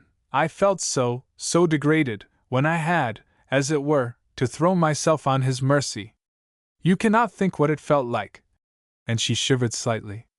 Mrs. Rainsworth did not at once answer. She seemed to be thinking deeply. Then she said, Philippa, my child, it will not do any good, or undo what cannot be undone, for you to allow yourself to grow morbid about it. Put it out of your mind as far as it is possible for you. You owe it to us all to do so, now that there is nothing more to explain, and that all is forgiven. Promise me that you will try to do this. Philippa sighed deeply. Yes, Mamma, I will try. I know it is the least I can do when you, Papa and you, are so very, very good to me. Her voice trembled a little. I will try. But do promise me, dear Mamma, that if the question comes up of my going to Merle-in-the-Wold with Evelyn and Duke, they are sure to go some time or other, you will help me to get out of it? That is not morbid. No, under the circumstances, Mrs. Rainsworth could scarcely call it so, as nothing was more probable, almost certain, than that Michael Gresham would be one of the party at his cousin's. Under the circumstances, however, she much doubted if Evelyn's zeal for a visit to Merle would hold good, though this opinion she kept to herself. I will promise never to urge you to do anything as painful to you as this idea seems at present, Mrs. Rainsworth replied. And perhaps, with a little sigh, for unworldly though the mother was, it could scarcely be that Evelyn's glowing description of the master of Merle, and the evident admiration at first sight, which her sister had aroused in him, had made no impression on the maternal imagination. Perhaps your instinctive dread of meeting the younger Gresham again is well founded. I am sure of it, said Philippa, in a tone of relief. And oh, Mamma, there is one thing I should be glad of, and that is that Charlie did not come here while we were away. Of course, as had been the case. His last letter, the last before we left, showed it was unlikely, but everything unlikely seems to have happened to me. And I could not bear him to know what I did. He would be furious. Yes, Mrs. Rainsworth agreed. I am afraid he would be. And I see no reason why he should ever hear of it. We took care not to let Hugh and Leonard know where you had gone. I just told them that you had gone away again unexpectedly for a few days. I believe they had some vague idea that you had been summoned back to Dorreford. And after that first evening, though with no definite part 1 on the subject, Philippa's eccentric escapade was practically buried. Circumstances greatly helped to bring this about. For the very next morning came the looked-for news of Charlie's definite return, a return for good, as his people had got into the way of calling it. He was to stay at home, indefinitely at least, working at the special branch of literature which he had made his own, and in which his father's advice and experience were of great value to him, and acting at the same time as Mr. Rainsworth's secretary, thus relieving his younger sister from the somewhat onerous duties of the last year or two. Tell poor old Phil, he wrote, That she is to have a regular right-down good holiday at last, to be idle and frivolous, and taken up about her clothes like other girls. She's not had fun enough in her life, and it's time she had some now. With Evie being at home, surely we can plan something of a change for Phil? We must talk it over when I get back. I have a few pounds by me that I have managed to get together, and I am determined to spend them on her. Philippa's eyes glistened when her mother read aloud her brother's letter, but though she smiled, her face was a little sad. I know what would be best, said Evelyn. If only we were sure of Duke's coming next month! I am to let Mr. Gresham know whenever it is quite settled, then he will invite us to Merle, and on the way there, at least we will make it the way there, Duke and Phil, and I will stay a few days in London, and I shall choose 2 or 3 of the prettiest dresses you ever saw for you, Phil. But Philippa did not respond to the proposal. I count that I have had my holiday, she said. I enjoyed the visit to Dorford exceedingly, and I shall enjoy having Charlie more than anything. Don't ask me to leave home again, Mamma, with an appeal in her voice that was new to the self-reliant Philippa. You won't, will you? Nobody will want you to do anything you don't like, my dear child, her mother replied reassuringly. That would be a strange use to make of poor Charlie's thoughtfulness. And Philippa's face grew calm again. She could depend upon Mamma. Besides, said Evelyn, you needn't work yourself up about a thing that may not come to pass for ever so long. Duke may not get home till next year. And I think it's not very nice of you, Phil, to be so lugubrious about a plan I only thought of for your sake. You might understand that I would like to do something to make up a little, as it were, for all you went through for me. Evelyn's voice grew tremulous, and her pretty eyes were dewy as she finished speaking. In a moment Philippa was kneeling beside her, her arms flung round her sister in a close embrace. Evie dear, you might understand, she whispered. Mamma does. I have got nervous about it all. But don't think me ungrateful. I shall be quite right again soon, and it will be so nice to have Charlie at home. He will cheer us up, he always does, and I am sure Duke will get back before Christmas, at the very latest. Evelyn kissed her in return, and the little cloud melted. Still Philippa felt very glad when her brother's arrival brought a diversion and a still stronger certainty that the Wiverston travesty would henceforth be allowed to sleep in peace. How very rarely, how almost never, do things turn out as we have pictured them to ourselves? How the misfortunes which we foresee and prepare to face disappear, how wholly unexpected difficulties and complications weave themselves about our unwary feet till we scarcely dare to risk a step. If we had but known, if I had had any idea of this happening, ifs, without end, and better disregarded. The unexpected came to Philippa Rainsworth this winter, though not altogether in painful guise, and she found, as so many of us do, that she had expended fears and misgivings in quite unnecessary directions. Charles Rainsworth was the eldest of the family, and the only plain member of it. He had none of Philippa's graceful stateliness, nor Evelyn's charm of manner and appearance, some traces and promise of all of which were to be found in the 2 younger boys, handsome Hugh and blue-eyed Leonard. But no one of the 5 brothers and sisters was more loved and trusted by the other 4 than the insignificant-looking head of the party. For the insignificance began and ended with his outward appearance. He was far above the average in every other direction, intellectually gifted and possessing, in addition to undoubted talent, the genius of perseverance and steady application, honest and straightforward like all his family, unselfish and with a power of sympathy unusual in a man. No wonder that Charlie's homecoming was the best of good news.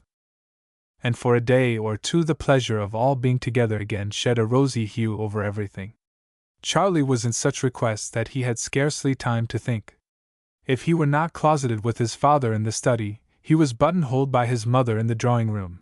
If he were not in the thick of the boys' pets, feathered, guinea pigs, and all the rest of them, admiring, advising, and doing his best to make sense of Hugh and Leonard both talking at once, he was pretty sure to be in the nursery, with Bonnie riding on his shoulder, or listening to Evelyn's maternal raptures over baby Vanda's attempts at conversation. It was not till he had been some days at home that he one morning waylaid his mother and drew her out to the front of the house for a stroll up and down the gravel drive. "You are not busy, are you, Mother?" he said. "You have got your cook interviewing and all that sort of thing over for the day, haven't you? I want to talk with you without being interrupted, as we always are in the drawing room, and in the afternoon it is even worse. Next week I must buckle to work regularly, but for these 2 or 3 days I have been giving myself time to settle down." It was a mild day. Mild for November. As one so often hears people say when that maligned daughter of the year is with us, forgetting how very often the early days of the month are altogether charming. "Shall I get you a shawl?" Charles Rainsworth went on, but his mother negatived the proposal. "I am not the least cold," she said, "and if we keep at this side of the house it is always sheltered. What is it, dear, that you want to talk about? Nothing wrong?" And a slight frown of anxiety made itself seen between her eyebrows. For the moment, unreasonable though it was, a fear startled her that possibly, could it be, was Charlie going to tell her that Philippa's escapade had come to his ears? But her son's first words reassured her. "Don't look so startled and anxious, Mother," he said eagerly. "No, of course it's nothing wrong. I only want to take the bull by the horns, so as to prevent anything wrong coming to pass. Mother, I don't think my father is looking well. One notices looks, you see, dropping in among you all from the outside, as it were. And once the idea struck me it made me watch him. No, he is not what he was last year, I am quite sure of it. He is overdone. I can see that he has been working too hard." Mrs. Rainsworth drew a long breath. This was not what she had feared, but it startled her. She grew rather pale. "Charlie," she said. "Don't look so appalled, Mother," he said reassuringly. "I have not the least fear of there being anything seriously wrong. If I had, of course I should have done something else, spoken to a doctor or to my father himself before frightening you. But I am perfectly sure it is overwork only. He should have a holiday and a change. And that brings me to the second head of my discourse. Phil isn't looking well either. I believe the two of them have been buried in that study far too much and for far too long together. I should have been here at home some months ago, but it was impossible, so there is no use going back upon that. What I want now—" But Mrs. Rainsworth interrupted him. "I dare say you are right about your father," she said. "But as to Philippa, I don't know. She has had some change this autumn. There was the visit to Dorford, you know, which she enjoyed very much, and—" But in his turn Charles interrupted, fortunately so, perhaps, for Mrs. Rainsworth was beginning to feel very guilty. "A week," he said. "A week or 10 days at most, what's that? Oh, no, she needs much more thorough change than that sort of thing. She has grown nervous, Mother, that is what I have noticed, for it is so unlike her. She changes color for nothing and starts if one opens the door suddenly. No, I am sure I am right about them both, and this is what I want you to help me to manage. Father and Phil should go abroad together this winter for 3 or 4 months. They would enjoy it thoroughly. Phil has never been out of England, and Father can take her over some of the old ground he knows so well. It would be new life to him. Phil is so intelligent, you see, and would enter into all that interested him." And Charlie's commonplace greenish-gray eyes lighted up with eagerness till they looked almost beautiful. He was nearly breathless, as he stopped short in the path and stood facing his mother. She could not but be infected to some extent by his enthusiasm, but Mrs. Rainsworth was eminently practical. "My dearest boy!" she exclaimed. "Yes, I agree with you. Nothing could be more delightful for both your father and Philippa." And as she named her younger daughter there flashed through her mind the special benefit to the girl of such a complete change of life and surroundings at the present time. "Nothing," she repeated, "could be better. But, Charlie, you forget the ways and means, and your father's work. We should never persuade him to leave it. He need not do so, at least, I mean to say, it need not suffer," said the young man. "I have gone into all that part of it already since I came, without my father's finding it out. He can quite well leave his work at its present stage to me, he said so himself. and the time I would give it need be no more than I could give to him if he were here. I can quite fit it in with my own work. The only thing Father must do is to defer starting on his new book for a few weeks, and all the better if he does so. He would gather some fresh material if he was in Italy, and— But, Charlie, there is the money part of it. Charlie's fair, freckled face flushed. That's all right, he said. You know, Mother, I wrote that I had saved a few pounds, saved and made, I should have said. Well, to cut a long story short, the few pounds have turned out more than I expected. I have 100, a clear 100, Mother, ready for this scheme of mine. And 100 pounds will go a long way with two people like my father and Phil, he knowing the ground so well, and she so economical and managing as I know she is. Besides, once my father made up his mind to go, he would no doubt put something to the 100. Mrs. Rainsworth, well as she knew her son, was greatly touched. My dearest boy, she said again, I cannot tell you how good I think it of you to have planned such a thing. But I fear your father would never consent to take your money, your own earnings. Charlie laid his hand on his mother's arm and drew her forward again. It felt rather chilly standing still. My dearest mother, he said, as they resumed their stroll, leave that to me. How can you think such a thing, when you remember all my father and you have done for me? Stinting yourselves, and even, indirectly, my sisters too a little, to give me the best of educations. It is all thanks to that I am now where I am, certain of earning my own livelihood at the very worst, and with every reasonable prospect of greater success. Leave it to me, my dear mother.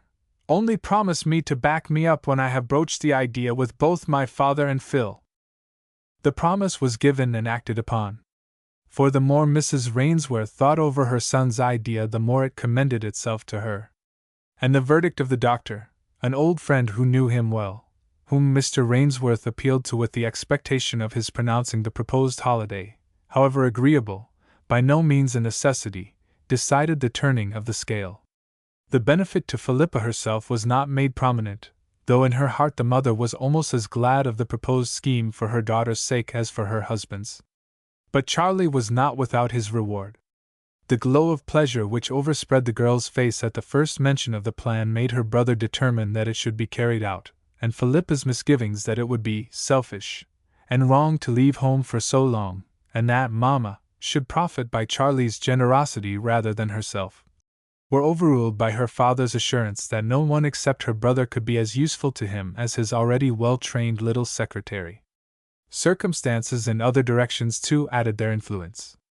Captain Headfort telegraphed his arrival by the next mail but one, and under the new aspect of things it became much easier to arrange for his making his headquarters at Greenleaves, the Rainsworth's home, with his family for the first few months of the year, during which his eventual plans were to be decided. I could not have gone away with any sort of comfort, Phil dear, you see, said her mother. And as it is, I shall really enjoy the time at home with Charlie and Duke, and helping Evelyn to settle what to do, and with no anxiety about your father on my mind. I think everything has fitted in beautifully.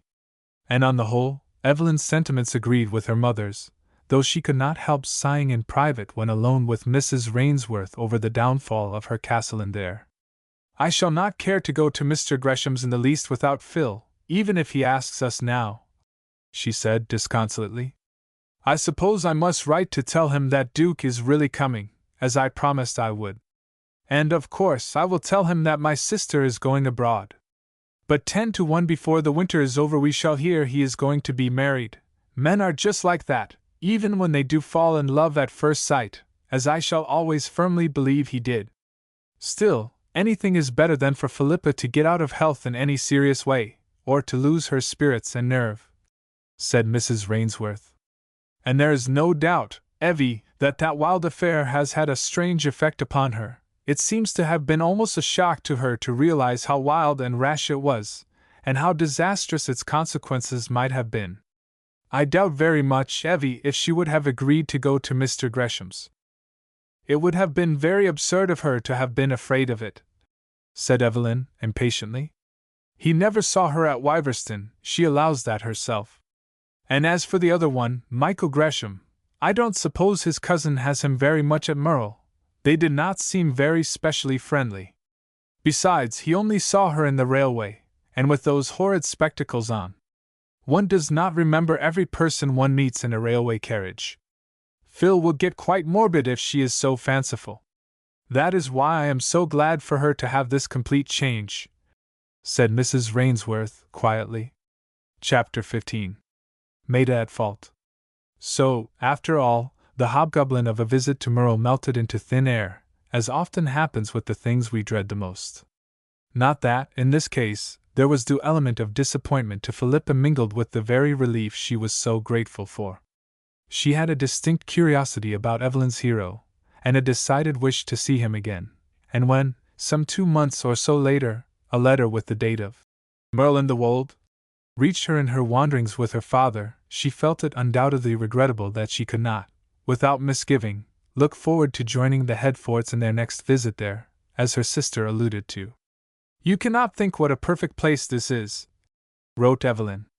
"Duke was not very eager to come, so soon after arriving and before he had settled down at all, he said. He is such an old bachelor. He has fallen back into all his fussy methodical ways with being 2 years away from scatterbrained me. But now he is quite as much in love with it all as I am, and is talking of looking out for a little house somewhere hereabouts, if he decides on leaving his regiment. And he likes Mr. Gresham very much, at least he says, as everybody must. What a charming host he is, though I don't know that he appreciates him quite as much as I do. But he likes talking to him about Wiverston and the Headforts. And oh, by the by, the old squire has written so cordially to Duke, as soon as he heard of his arrival. We are to go up there for a week whenever the worst of the winter is over, etc., etc. And in a postscript she had scribbled, Michael Gresham is not here, and his cousin says very little about him. I always told you that I was sure they were not so very intimate. Mr. Gresham has just begged me to say that the next time we come he hopes you will accompany us, though he scarcely dares flatter himself that you can remember him.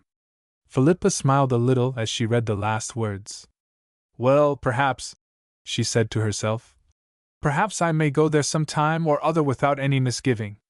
It will be curious if I never come across Solomon's master again. He was kind, after all, though rather gruff about it. And I am sure he is to be relied upon. But the feeling of being there with him, knowing that he knew, and that he knew I knew he knew. Oh, it would be insufferable. She made a gesture as if to shake off the very thought of such a thing.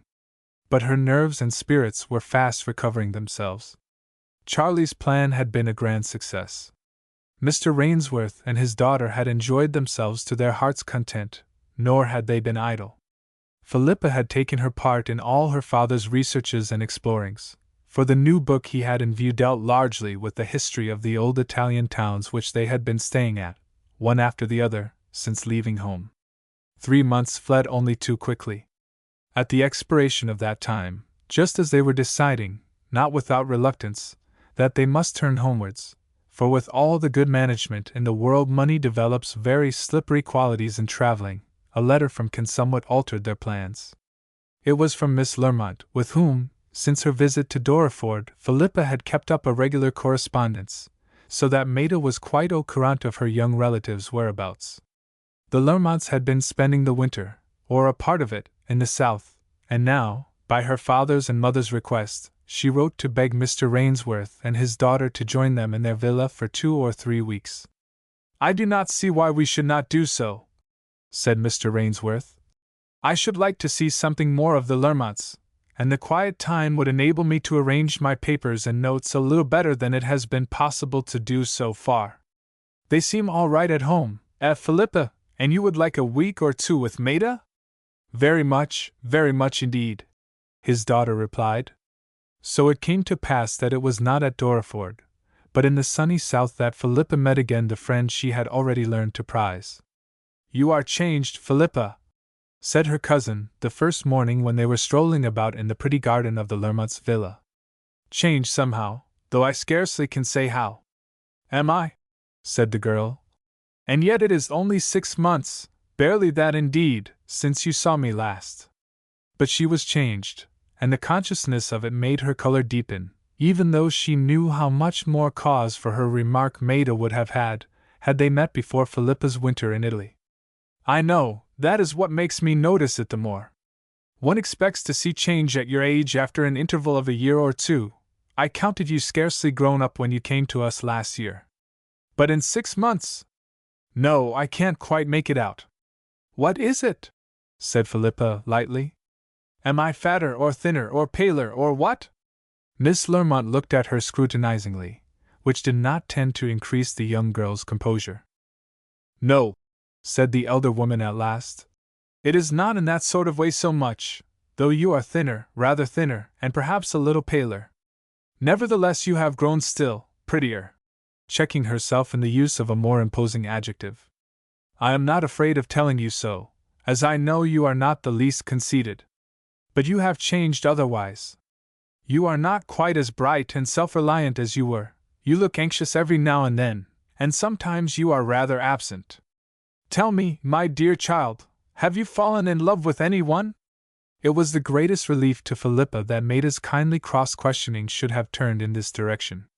For even if she herself had thought it well to take Miss Lermont into her confidence as to her adventures, she was not free to do so, Mrs. Rainsworth having bound her down to tell no one the story without first consulting herself.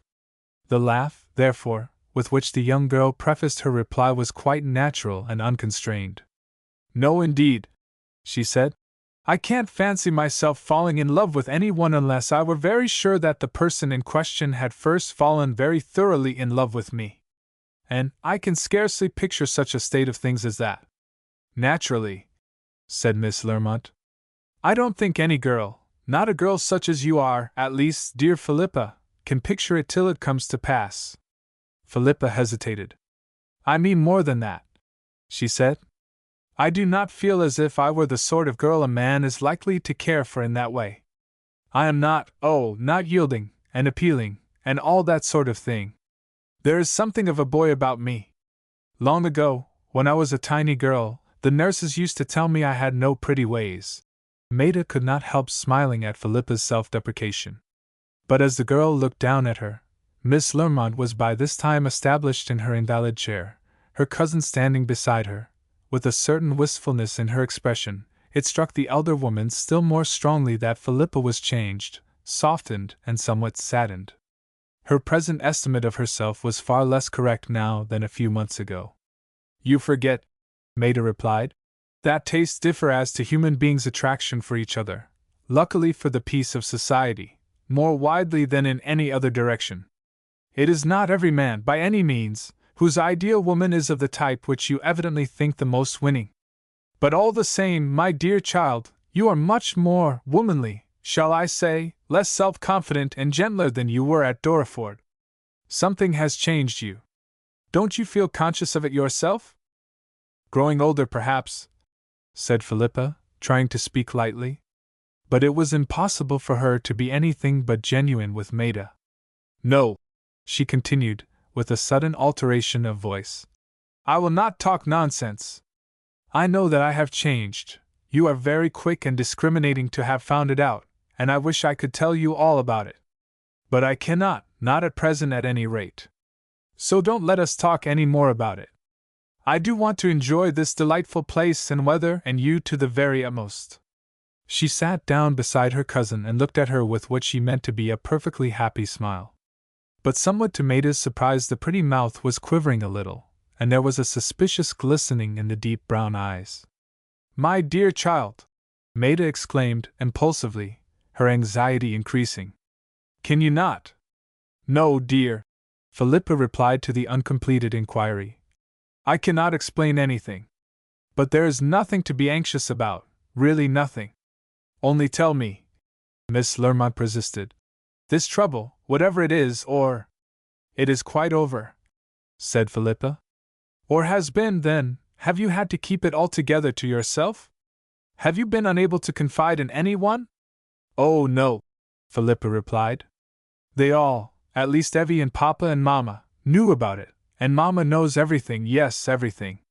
And if she had known I was to be with you, here, I dare say she would have wished me to tell you, at least I think she would have done, but I am not quite sure. After all, it isn't anything very dreadful, only it opened my eyes to my own self-will and presumption, and I don't feel as if I ever could trust myself again." "Poor dear," said Maida tenderly. "Remember, it is not the thinking we stand that keeps us from falls. I am quite happy now I know that your mother knows it all, and whether you ever tell me the whole or not is a matter of no consequence. Put it out of your head, dear, and let us enjoy this treat, for a treat it is to me." "And most certainly to me, too," said her cousin, affectionately. "I had no idea Ken was so charming, Maida." "It has been an exceptionally good winter, even for Ken," said Miss Lermont. "Lots of people we know have been here. Almost too many sometimes, as I am so stupidly easily knocked up and Mother has bustle enough at home all the year round. Now, the visitors are dropping off a little, but we know a good many of the so-called residents. That is to say, the people who have permanent houses here which they inhabit for 4 or 5 months of the year. By the by, Philippa, did you not see the Bertrams when you were at Doreford?" "Yes," Philippa replied, "I did. But they are not here." There was the slightest possible, so slight that at the time Miss Lermont thought her ears must have misled her, inflection of anxiety in the girl's tone as she made the inquiry. "Here, yes indeed, very much here," Maida replied. "Captain Bertram and Lady Mary, and all the 5 children, and an army of governesses, and nurses, and maids, and horses, and grooms. They are very rich, you know. And they have had friends visiting them or coming to be near them, all the time, several of whom we knew, so that has helped to extend our acquaintance here. Oh yes, by the by, that Mr. Gresham, the silent man, as we called him, is staying with them now. He has just arrived. Do you remember him one day at Doreford?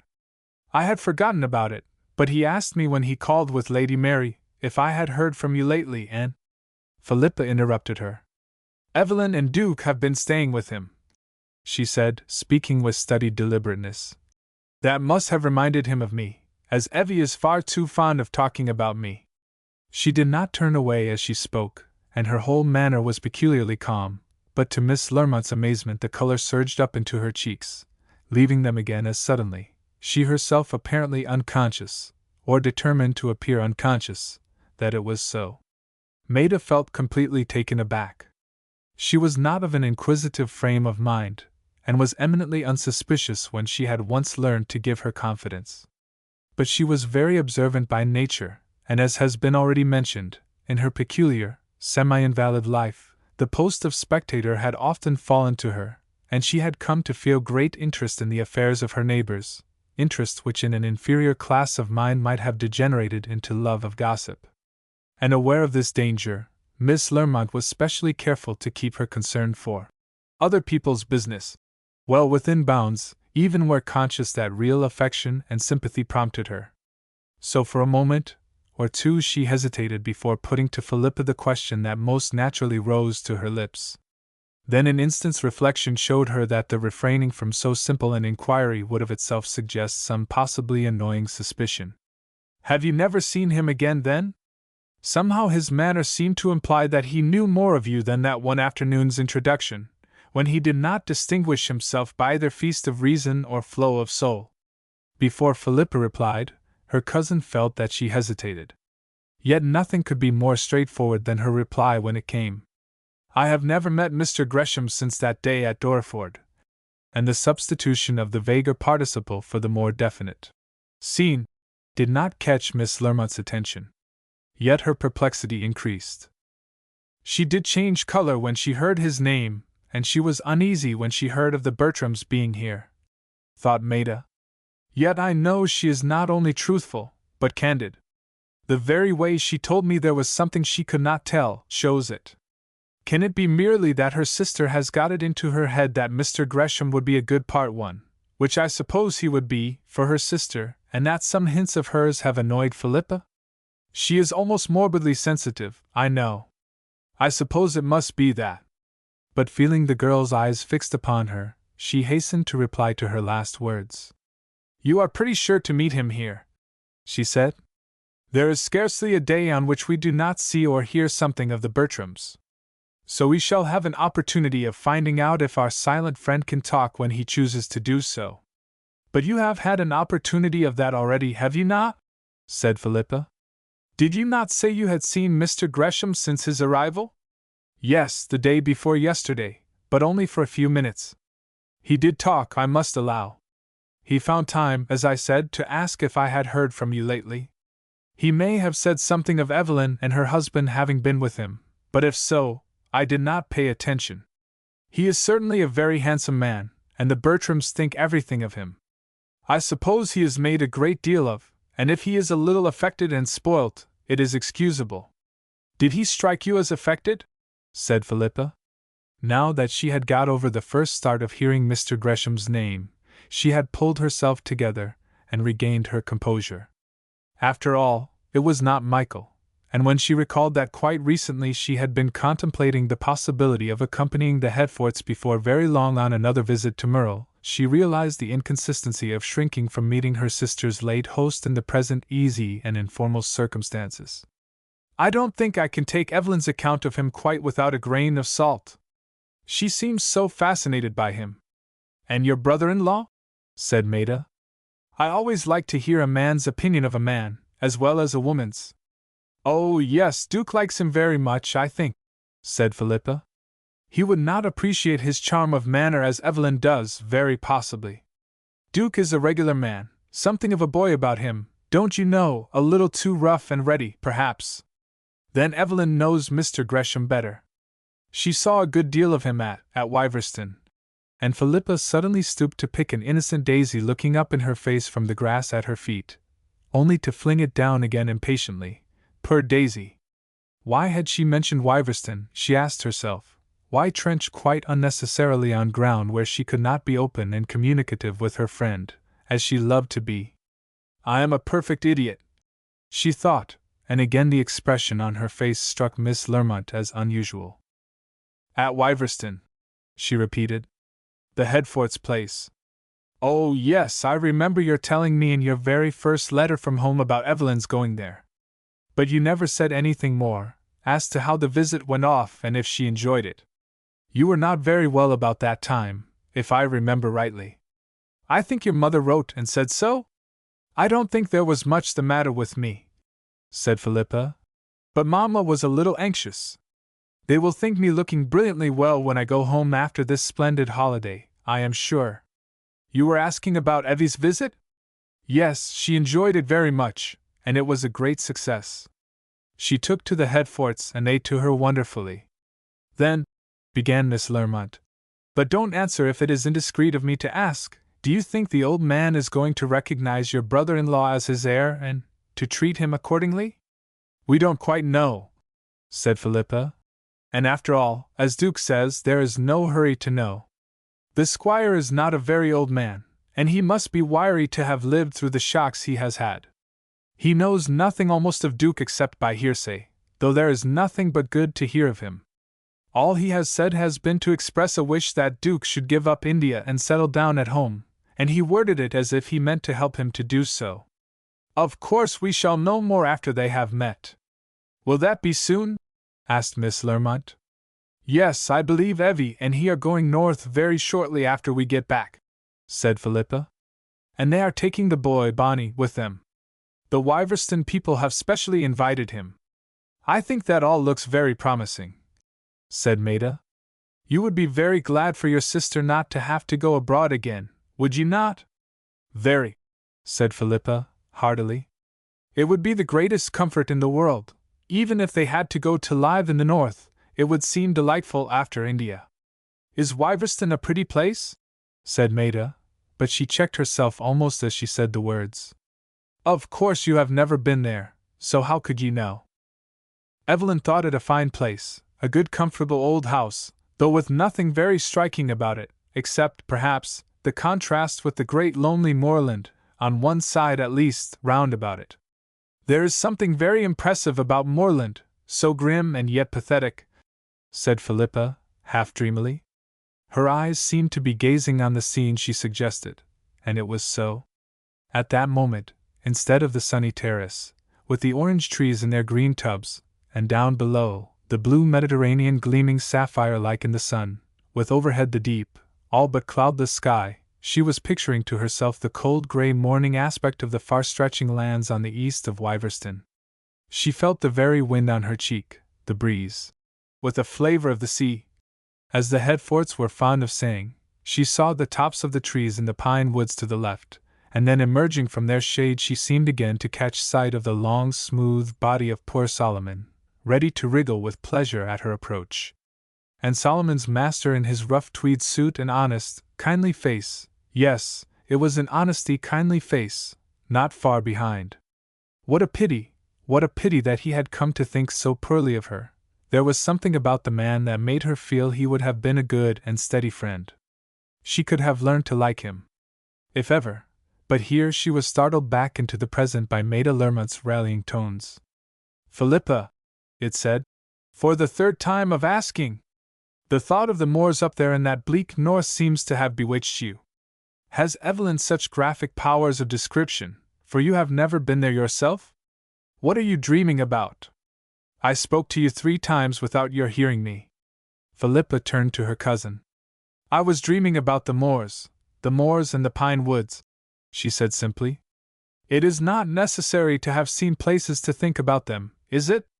I often feel as if I knew all about scenes in countries I have even heard but little of. Do you not feel so, sometimes?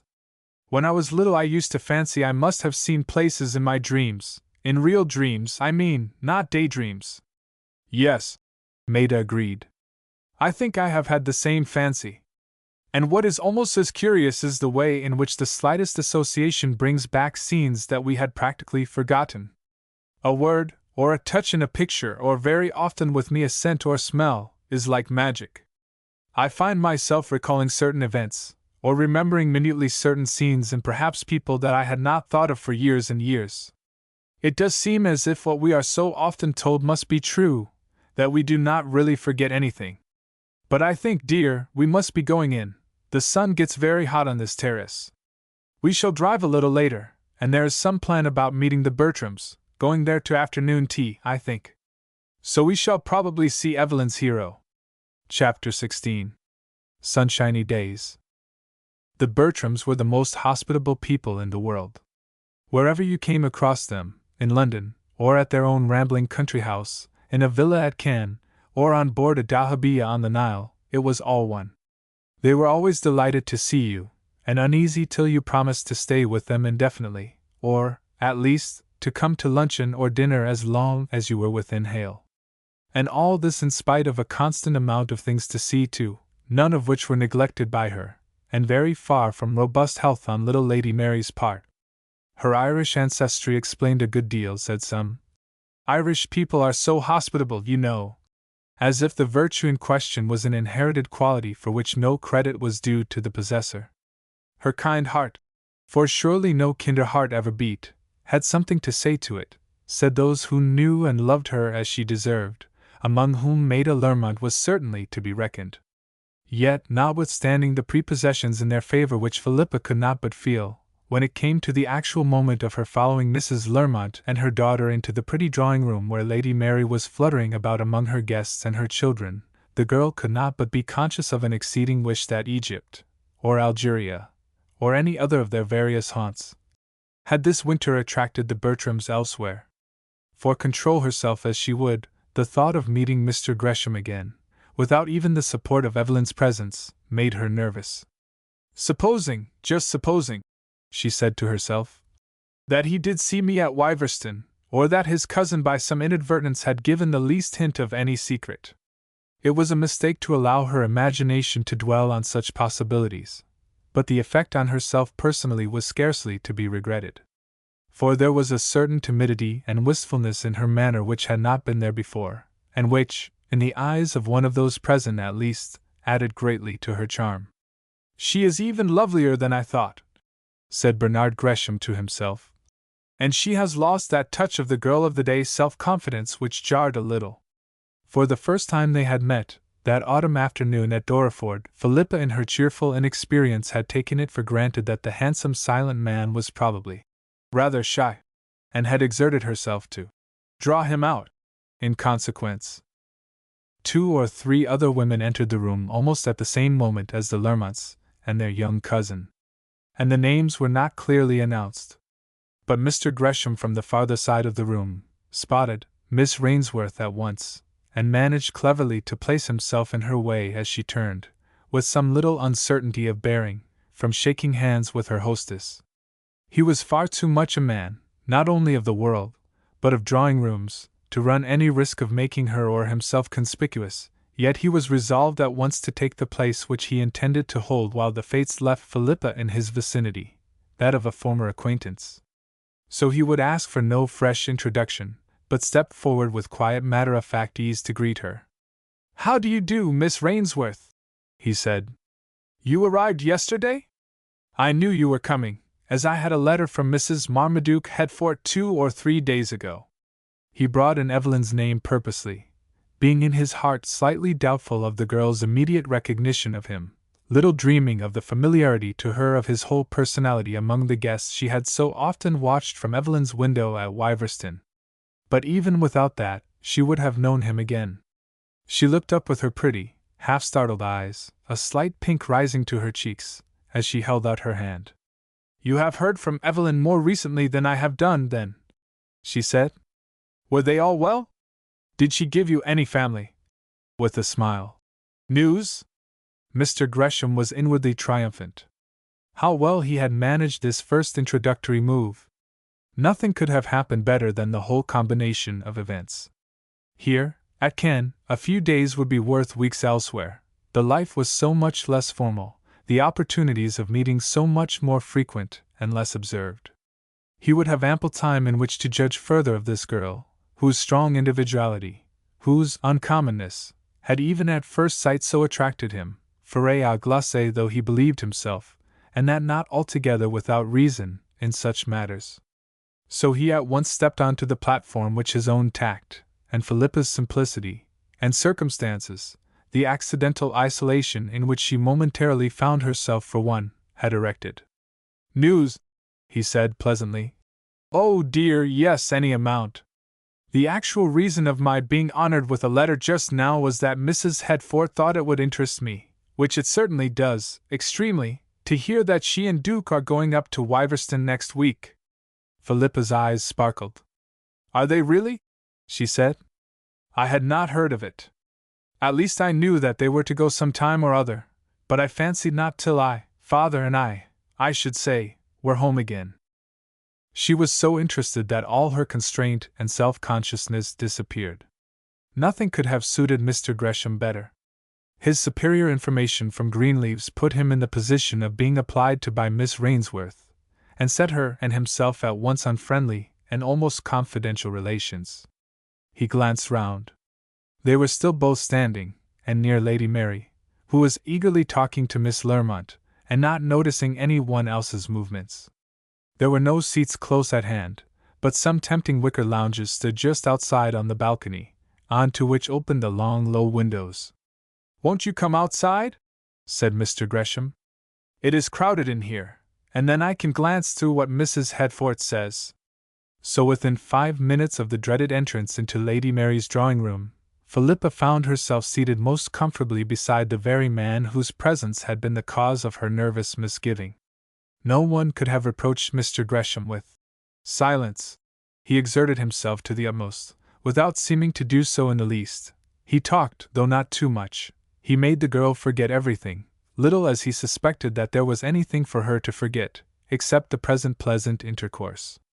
For he believed that all the opportunity he wished to obtain for himself depended upon this first tete-a-tete, and however he might hereafter judge it expedient to alter or modify his tactics, he had no doubt as to the advisability of his present exertions. Maida Lermont, from the couch which was quickly provided for her in a corner of the room, started with surprise when she heard her young cousin's peculiarly pretty and musical laugh ring out, as some half-hour or so later, Philippa, followed by Mr. Gresham, made her way back into the drawing-room, and looking round for her special friend, drew forward a low chair to Miss Lermont's side. "She used to laugh like that at Dorford," thought Maida, "but it is the first time I have heard it here. And it is Mr. Gresham who has made her look so bright and happy? Yet she has only seen him once before, and I am sure she was rather nervous about meeting him. I cannot make it out. But if and this possibility she would doubtless, if taxed with it, have indignantly denied. If any shadow of misgiving as to Philippa's ingenuousness momentarily crossed her mind, it was dispelled the instant the sweet face approached her own, as the girl said, in a somewhat low voice, "Isn't it nice? Mr. Gresham has given me such good news of them all at home, especially about Duke and Evie. They are going, but no, I must wait to tell you all about it afterwards."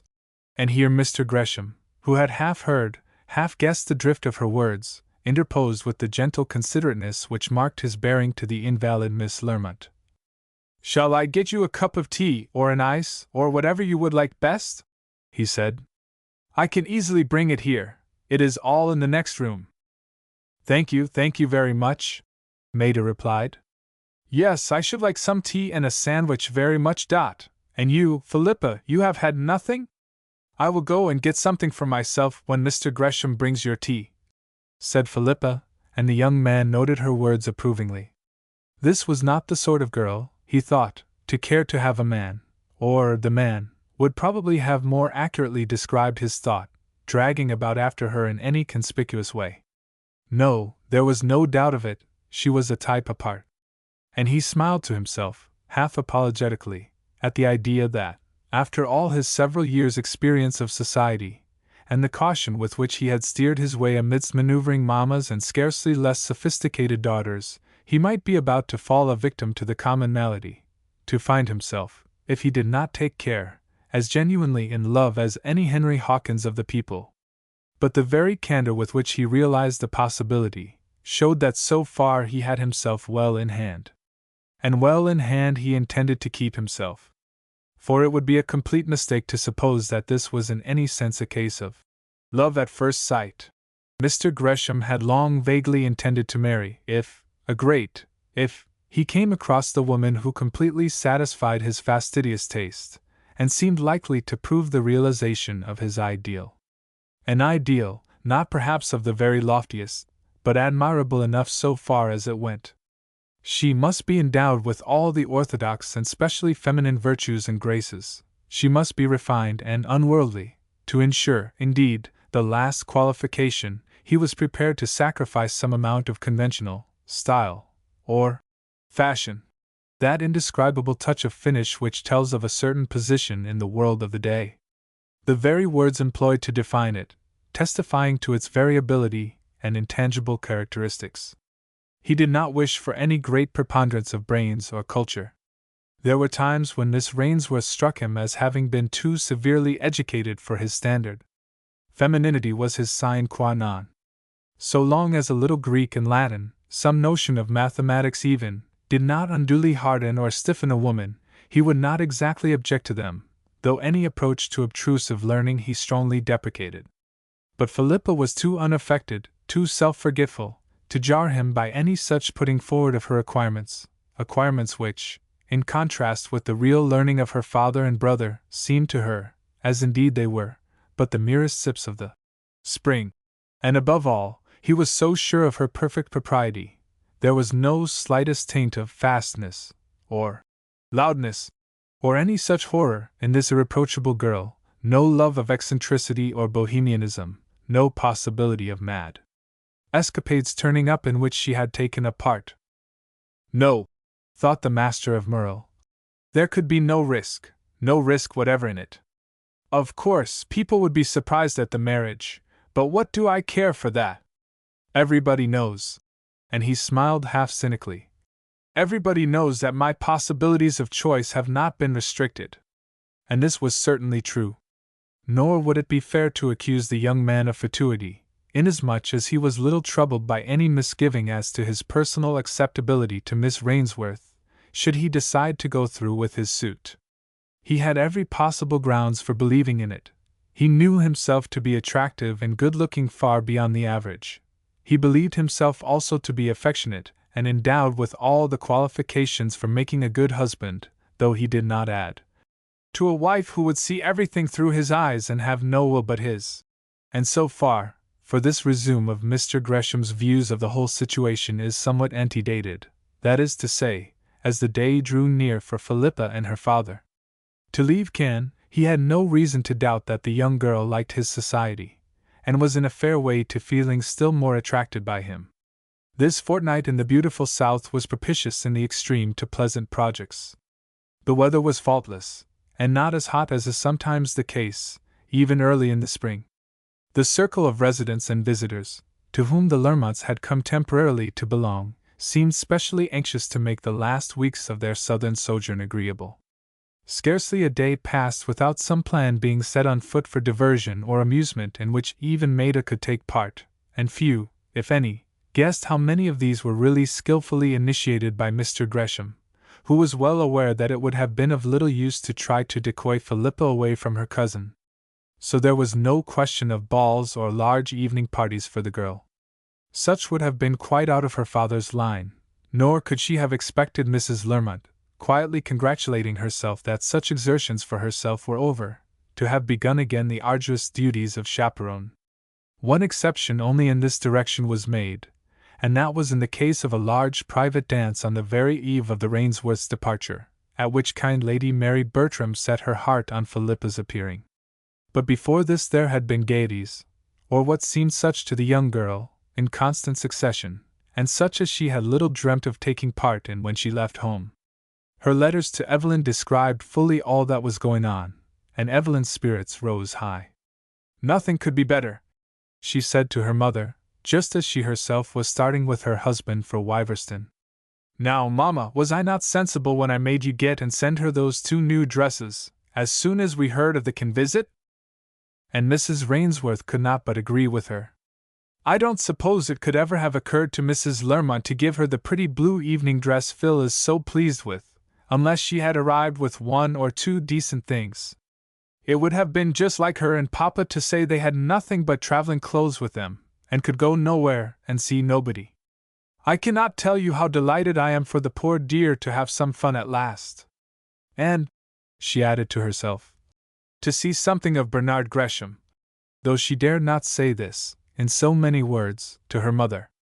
Picnics were among the favorite amusements of the moment at Cannes, and picnics on the luxurious scale that these were carried out were new to Philippa, whose only experience of out-of-doors entertainments was a holiday tea-drinking in the Marlby woods, when one old donkey carried on his back the whole material part of the repast.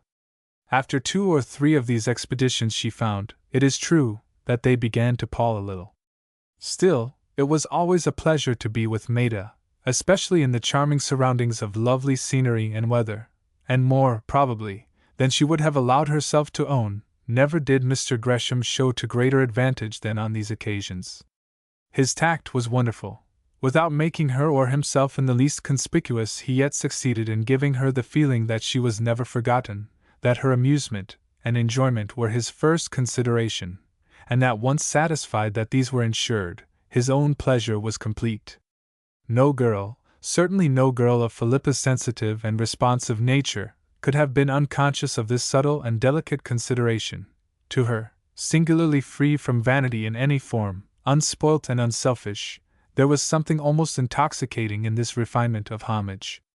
Spots of interest, either by reason of their own beauty, or sometimes from historic association, now and then indeed combining both, were usually chosen for the scene of the picnics. One of the last to which the Lermonts and their guests were bidden was given by Mr. Gresham himself, and he had bestowed much thought and consideration upon its locality. Nor were his labors unrewarded.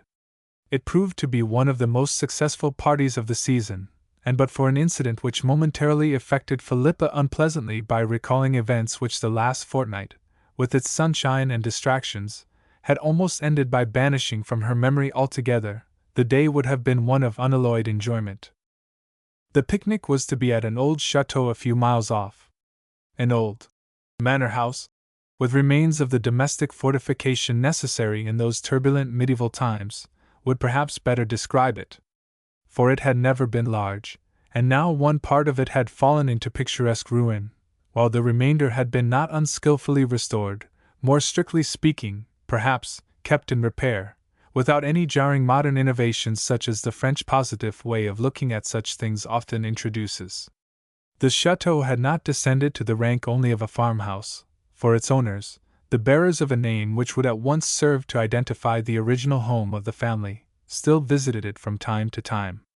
And during most of the year, with good nature, not unmingled very probably with legitimate pride in the old home, they allowed any who cared to do so, to visit it, and wander all over the domain and the chateau itself with perfect freedom. It lay, however, somewhat off the usual routes of pleasure-seekers, and was less known than it deserved to be. Maida Lermont had never seen it, and though her eyes lighted up with pleasure at the idea of a visit, some doubts were expressed by her mother as to whether the distance and the reported roughness of the roads would not make it too fatiguing for her. "Oh, Mamma!" she exclaimed, speaking for once with almost the disappointment of a child in her voice. "Please don't say so. The Chateau d'Issy is one of the places I have longed to see ever since we came." Philippa glanced at her affectionately. Maida's humanness was one of the characteristics that attracted her young relation to her so much. She never, notwithstanding the long discipline of her life, affected to be above or apart from the natural tastes and interests of those about her. "I won't go if you don't," whispered Miss Rainsworth, stooping over Maida. But Bernard Gresham caught the words. A slight frown showed itself on his face. He was pleased, more than pleased indeed, to gratify Miss Lermont, whom he cordially liked and admired, but for Philippa to suggest giving up the expedition for Maida's sake, when she must in her heart have known that he had planned it all for her, was most annoying. And for the first time he mentally accused Miss Rainsworth of affectation. "She shall see her mistake," he said to himself. "If she takes that line with me, I shall throw up the whole affair if there is any risk of her not coming. I should have the Worthings thinking, or the mother pretending to think, I had got it up for them. How I do detest that woman! So kind of you to look us up at once. You know we were only here en passant, when I didn't know they were here at all, and cared less." But a moment after, the sound of Philippa's sweet voice speaking in half-appealing, half-coaxing tones to her hostess, made him glance round from the window whither he had turned to hide his annoyance, and Mrs. Worthing and her iniquities faded from his mind as if they had never existed. "I really think, Mrs. Lermont," he said, "that the risk of over-fatigue for your daughter can be guarded against. I shall look out for a specially easy carriage, and we can take our time about it and drive slowly if Miss Lermont prefers. We shall not be at all a large party, and nearly all people who know each other well, the Denvers and Maxtons and one or two more, the only strangers a mother and daughter who have just arrived, whom I suppose I must invite, friends of the Wyverston Headforts, by the by," he added, turning to Philippa. But for once the name of Wyverston failed to catch her attention, so engrossed was she in the question of Maida's joining the picnic. "Yes," she said, speaking with reference to the first part of Mr. Gresham's speech, of which he felt instinctively that she greatly approved. "Yes, dear Mrs. Lermont, I really am sure it would do Maida no harm. We should all take such care of her, and you would be there yourself." "Of course," said Mr. Gresham, cordially. "I am counting on you and Mr. Lermont, and Mr. Rainsworth. I think the touch of antiquarian interest about the chateau may be alert to him, may it not?" with a glance at Philippa. "I have no doubt it would be," she replied. "But I will make him come whether he cares about the 15th-century tower still standing or not," said Philippa, laughingly. Miss Rainsworth," said Mr. Gresham, "you have been reading up, and you will come out with your learning to shame us all." "That would be so like Philippa," said Maida, touching the girl's shoulder affectionately. "But, Mother, we are waiting for your decision." For Mrs. Lermont had not spoken again. "Silence gives consent," said Philippa, and as her hostess only smiled, so her reply was interpreted. Chapter 17. Rencontres. Morning broke over a cloudless sky the day of the expedition to the Chateau d'Issy, the last but two of the Rainsworth's sojourn at Cannes. Philippa woke with that vague sensation of something pleasant to come, which in youth at least, and let us hope in a modified degree in later years too, is almost as familiar as its converse, that sad awaking from temporary forgetfulness when the memory struggles in spite of itself to remember what it is that is wrong. There was only one touch of wrongness to cloud the girl's happy anticipations, and that was the knowledge that this delightful holiday time was so nearly at an end. But I am not going to think about that, not today at least, she said to herself as she dressed. I am going for once to live entirely in the present. And these laudable resolutions she repeated in her light-heartedness to her host for the moment, Mr. Gresham, some 4 or 5 hours later, when, already arrived at their destination, for, to avoid the heat of the day, they had made an early start. At his request, she was spying the land, otherwise the grounds of the old house, with him in search of the best place for déjeuner. He commended her resolution warmly. And after all, he continued, in many cases, or some, at least, pleasant times, I am more honored than I can express by your considering today one of them, are only the precursors of others as agreeable. Let us hope that it may be so in our case. I am determined to get the Marmadukes over to Merle again before long, and this time I trust you will be able to accompany them. I should like it very much indeed, thank you, said Philippa. But her sentence was never finished. Almost as the if formed itself on her lips, a sudden pallor crept over her face, and she started slightly. Mr. Gresham looked up in surprise. Have you twisted your ankle? He was beginning to ask, when he caught sight of 1 or 2 of the servants who had followed in a charibanc, and who were now busily unpacking the provisions, just emerging from the courtyard, as he and Philippa passed the entrance. And one of these, a middle-aged woman, unexceptionable in appearance as a superior maid, to his surprise stopped short, as if about to accost his companion. Miss Ray! She exclaimed. You here! Were the words that he thought he heard. And the 2 first, seeming so like the beginning of Philippa's name, would probably not have struck him curiously. The woman might have been a former servant of the family's for all he knew, but for the familiarity of the ejaculation that followed, a familiarity so unmistakable that he instinctively glanced past his companion as if in search of the person to whom they were addressed.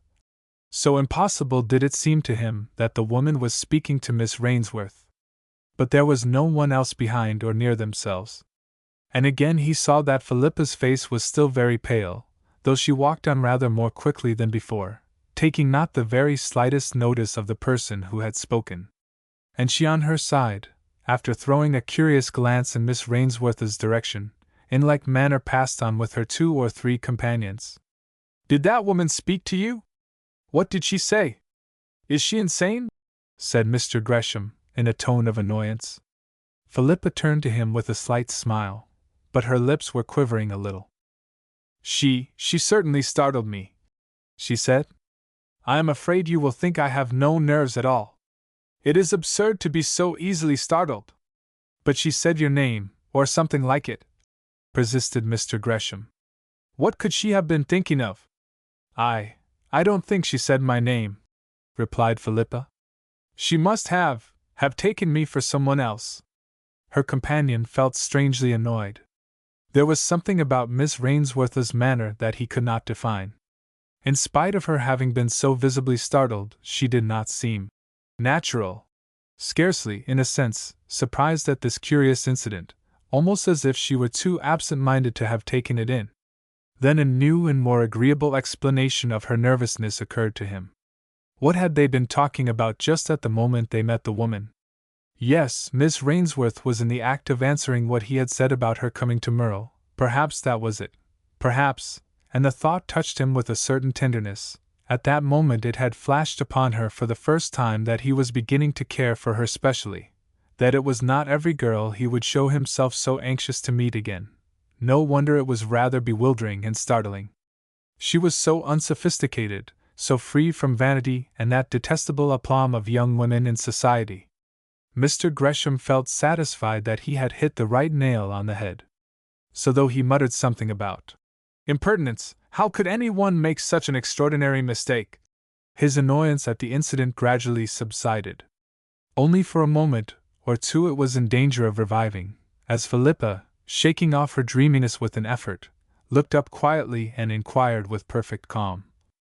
Who was that person? Do you know her by sight? I have an idea that she is Mrs. Worthing's maid, he said. He wished Philippa had let the thing drop. Its vulgarity spoilt the idyllic charm of the scene, and the day, and his new thoughts about herself. I remember her teasing me to let the woman come, she was so useful at helping on these occasions, and so on. And she was walking with Lady Mary's servants. But what does it matter? I shall take care that you are not annoyed again. How could she have imagined you any one but yourself? With a rather forced laugh. Oh, said the girl, reassuringly. At the first glance one does not notice dress, and that kind of thing. My face must have reminded her of someone she knew. Do not say anything about it to anyone, I beg of you. It would be making the maid of far too much consequence, I assure you. And if her mistress is a friend of yours, it might possibly lead to some annoyance. You are far too good-natured, he replied. However, I dare say you are right. It would be making the woman of too much consequence to speak of it to Mrs. Worthing. Not that the Worthings are special friends of mine. I had to ask them, though we should have been more the sort of party I wished without them. But I agree with Michael about Mrs. Worthing. Another shock for Philippa. Somehow this was the first time that his cousin's name had been mentioned to her by Mr. Gresham. And after all, what did it matter? She must get accustomed to hearing Michael Gresham spoken of, even perhaps to meeting him if her present companion were to become a permanent friend. It was only unlucky just now, startling, to have that name brought on the tapis when she was already upset and discomposed. And today, when she had meant to be so happy. But she must not be so weak-minded. And with this determination, impelled too, half unconsciously, by the strange fascination of a subject she would fain avoid, she looked up at Mr. Gresham inquiringly. Michael? She repeated. He smiled. Oh, I forgot, he said. You don't know the family archangel? I have got into the habit of imagining that you know all that your sister does about myself and my home interests. Not that old Michael is exactly a part of my home, except by old association. He is my cousin. We were brought up together, more or less, but there is not any very great amount of common ground for us to meet on. He is, a very good fellow in his own way, but rather a bear, doesn't shine in society, in fact, it and he know very little about each other. Why so? Asked Philippa. She was nervously anxious not to seem to avoid the subject of the younger Gresham, and even more so to prove to herself that she had completely mastered her uneasiness.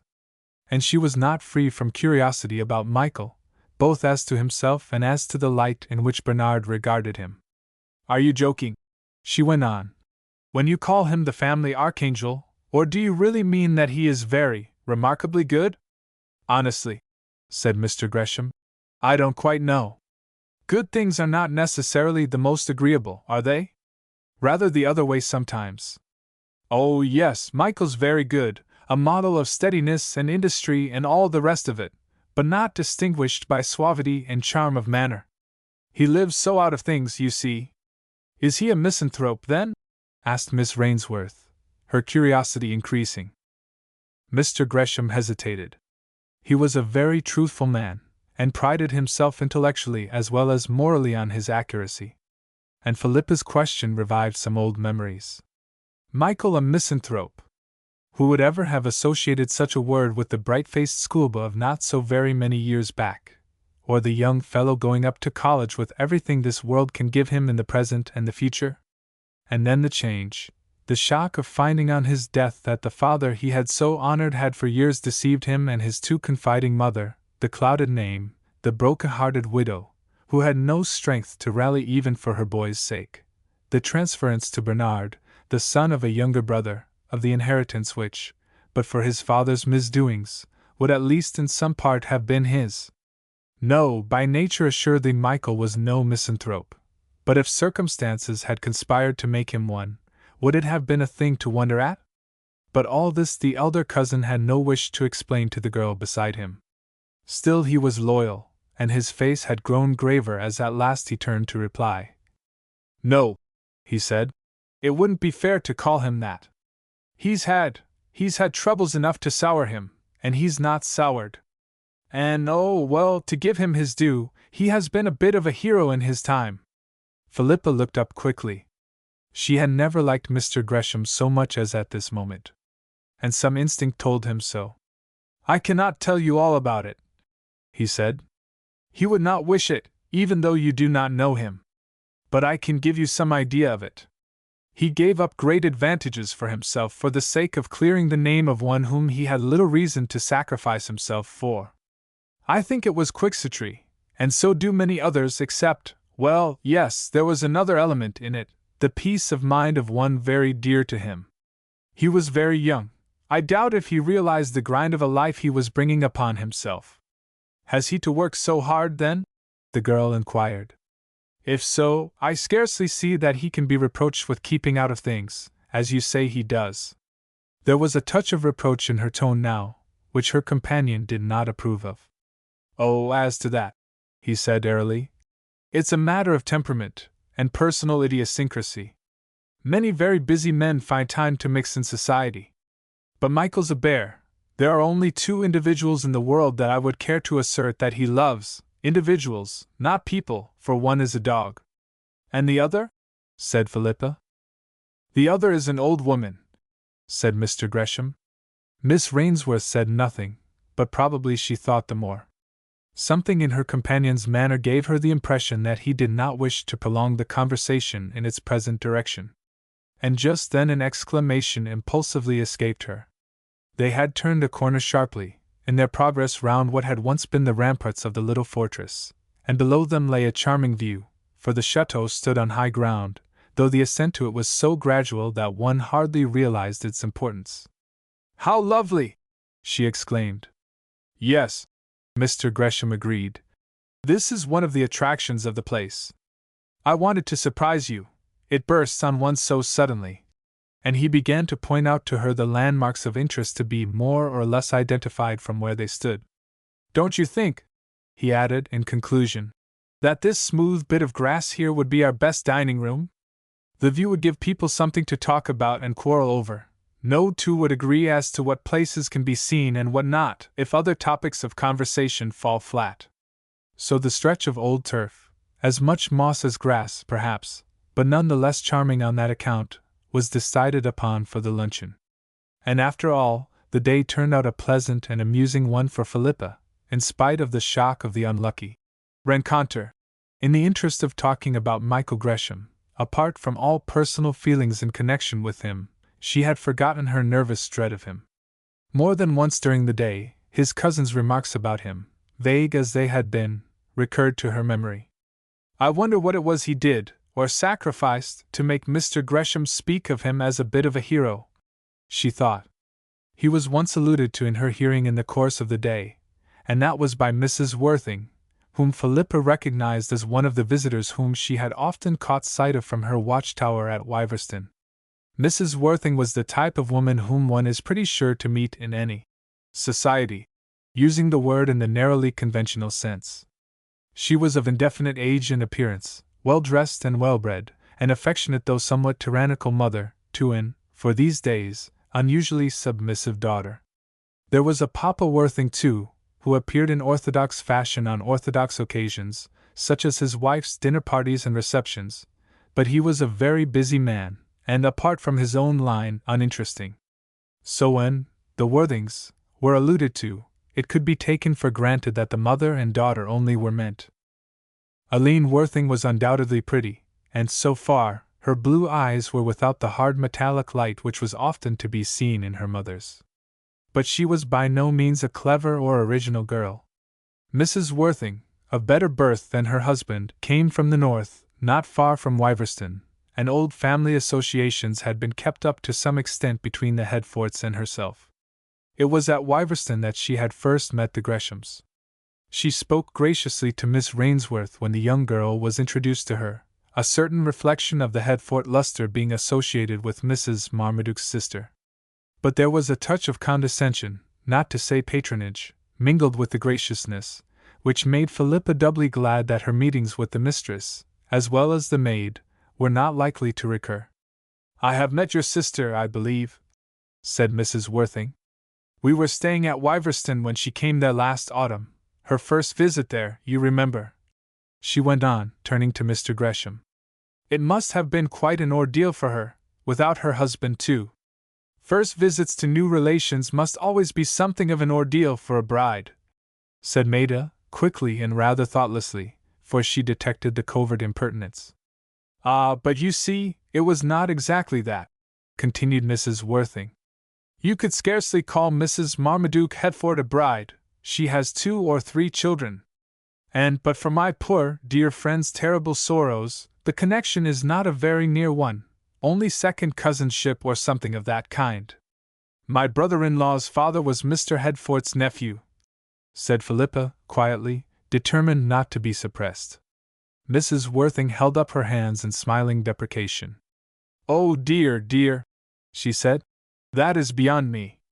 It reminds one of Dick's father and John's son. Aline, where is Aline? Can you unravel it? Aline is so good at riddles." "And I maintain," said Maida, smiling too, and absolutely ignoring Mrs. Worthing's latter remarks, "that my cousin was certainly in the position of a bride. Possibly you are not aware, Mrs. Worthing, that the Marmaduke Hertfords went out to India immediately they were married, and Evelyn only came home comparatively recently." "Your cousin?" repeated Mrs. Worthing. "Dear me! I am all at sea. I did not know you were connected with the Hertfords." "Nor are we," said Mrs. Lermont. "But Mr. Rainsworth here," with a pleasant glance in his direction, "is my husband's cousin." "We are getting quite into a genealogical tree," said Mrs. Worthing, "and I am so stupid at that sort of thing. I never know who people are or to whom they are related or anything like that. And I don't care. I like people for what they are, in themselves, you know. Mr. Worthing says I am a regular socialist, like your cousin, Mr. Gresham, that dear eccentric Michael and his dog. I must set you right on 2 points, I fear, Mrs. Worthing," said Bernard gravely. "Michael is not a socialist, and his dog is not my cousin." Everybody laughed, even Aline Worthing. Her mother did not like it, but she pretended to think it an excellent joke. And Mr. Gresham saw with gratification that the Lermont connection had told. "We shall have no more bald impertinence from her," he said to himself. "But she won't love Philippa any the better for having been the indirect cause of a snub. I had a presentiment that these people's coming would somehow or other spoil the day. Even that madwoman of a maid of theirs daring to think of accosting Miss Rainsworth in that extraordinary way!" And his face darkened with annoyance as he recalled the incident which somehow still hovered uncomfortably about his memory. Maida Lermont, ever alert and ever kind, noticed the touch of constraint in the air. "What about the dog, Mr. Gresham?" she said brightly. "The dog whom you will not acknowledge as a member of your family? I should like to hear more about him. Dogs always interest me, and I know few whose relationship I should not consider an honor. Is your cousin's dog specially ugly or evil-minded or vulgar?" "Vulgar!" ejaculated Aline Worthing. "How funny you are, Miss Lermont! Who ever heard of a dog being vulgar?" Philippa's eyes gleamed and she opened her lips impulsively as if about to say something.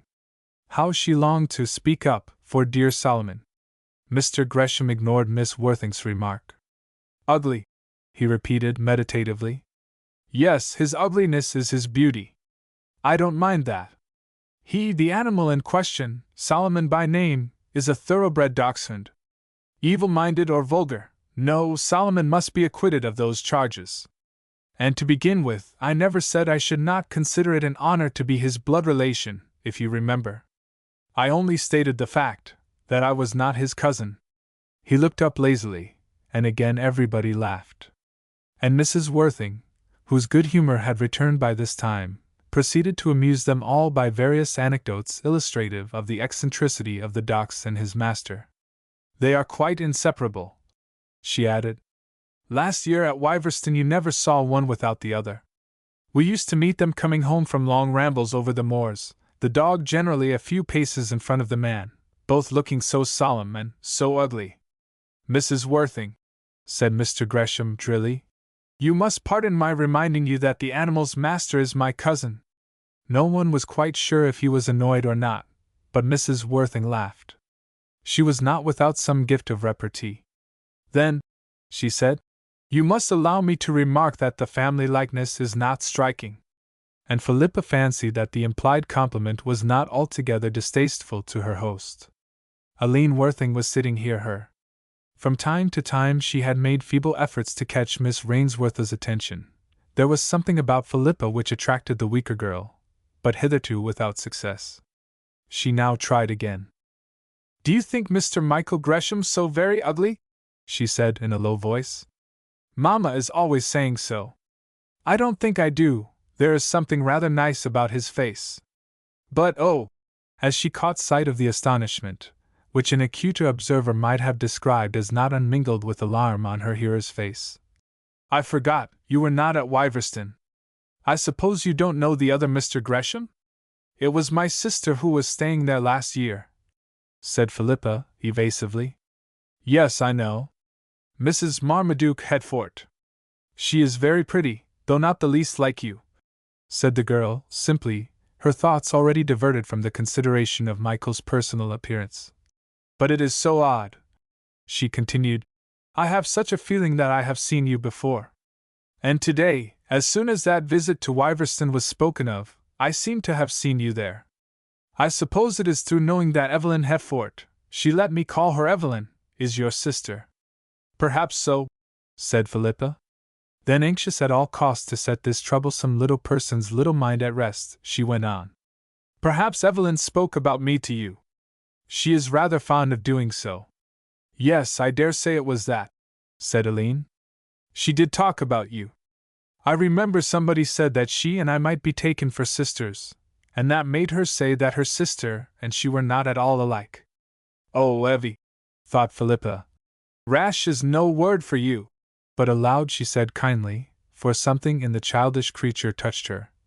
"Yes, you are both so fair, and your hair and eyes are just about the same color." Aline smiled with pleasure. And there was no flattery in what Philippa had said. She was certainly a very pretty little thing, though without a touch of Evelyn's charm of mind and originality. And for the rest of the day she attached herself so steadily to Miss Rainsworth that Mr. Gresham wished more devoutly than ever that he had restricted his party to its original limits. Chapter 18. A Torn Frill.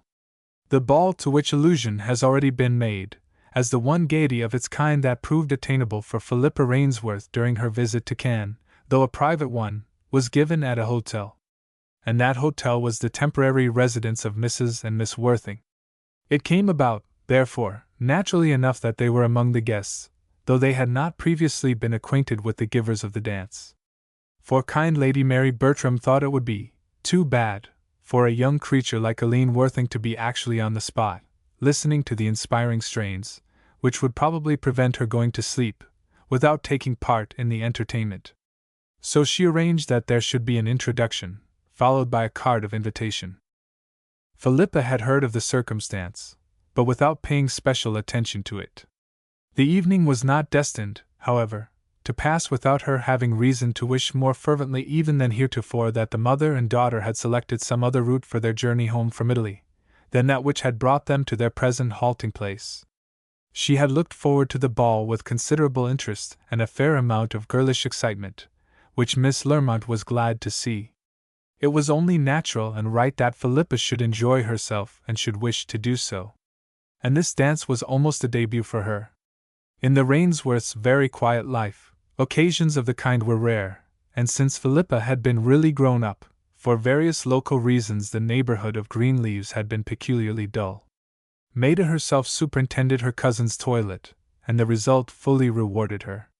Philippa had never looked better, and her total absence of self-consciousness greatly added to the charm of her appearance.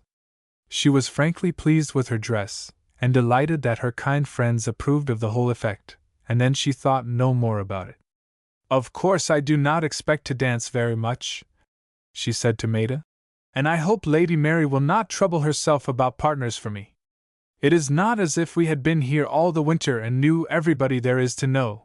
It is not even as if we lived in the world at home, like the Worthings. Miss Worthing says they have found ever so many old friends and acquaintances here. But I shall enjoy it quite as much if I dance very little. It will be all so new to me, you see." She did not allow, even to her inmost self, that the knowledge of Mr. Gresham's presence, the certainty that he would not suffer the evening to pass without spending as much of it as good taste would permit by her side, had something to do with this foreseeing philosophy of hers. and Miss Lermont was the very last person to hint at such a thing. "I dare say you will have quite as much dancing as you care about, dear," she said quietly. "I am sure you dance well, you have the look of it, and your partners will find that out quickly. Besides," with a smile, "you must allow something for the charm of novelty. Those other girls who have been here all the winter have not that advantage over you." Philippa laughed. "There will be the charm of novelty for me, assuredly," she said. And then, as the Bertrams' carriage was announced, she kissed her cousin affectionately, promising to relate all her adventures in full the next morning. "I am sure she will enjoy herself," said Maida to Mr. Rainsworth, as he came back from putting his daughter into the carriage. "I have no doubt of it," he said. "In fact, she has enjoyed everything here. And it is all greatly due to you, Maida. I have never seen Philippa so bright and light-hearted in her life. And I am most thankful for it. She deserves to be happy." "Yes," Miss Lermont agreed warmly. "She does indeed."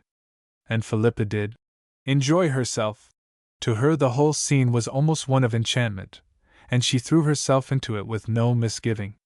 Personally, though in her inexperience she did not realize this, she was a great success, and she had certainly no reason to test the truth of her prediction that she would be equally happy if she danced little or much. Mr. Gresham was her most frequent partner, but from their previous acquaintance this seemed only natural. And he in no way obtruded the fact.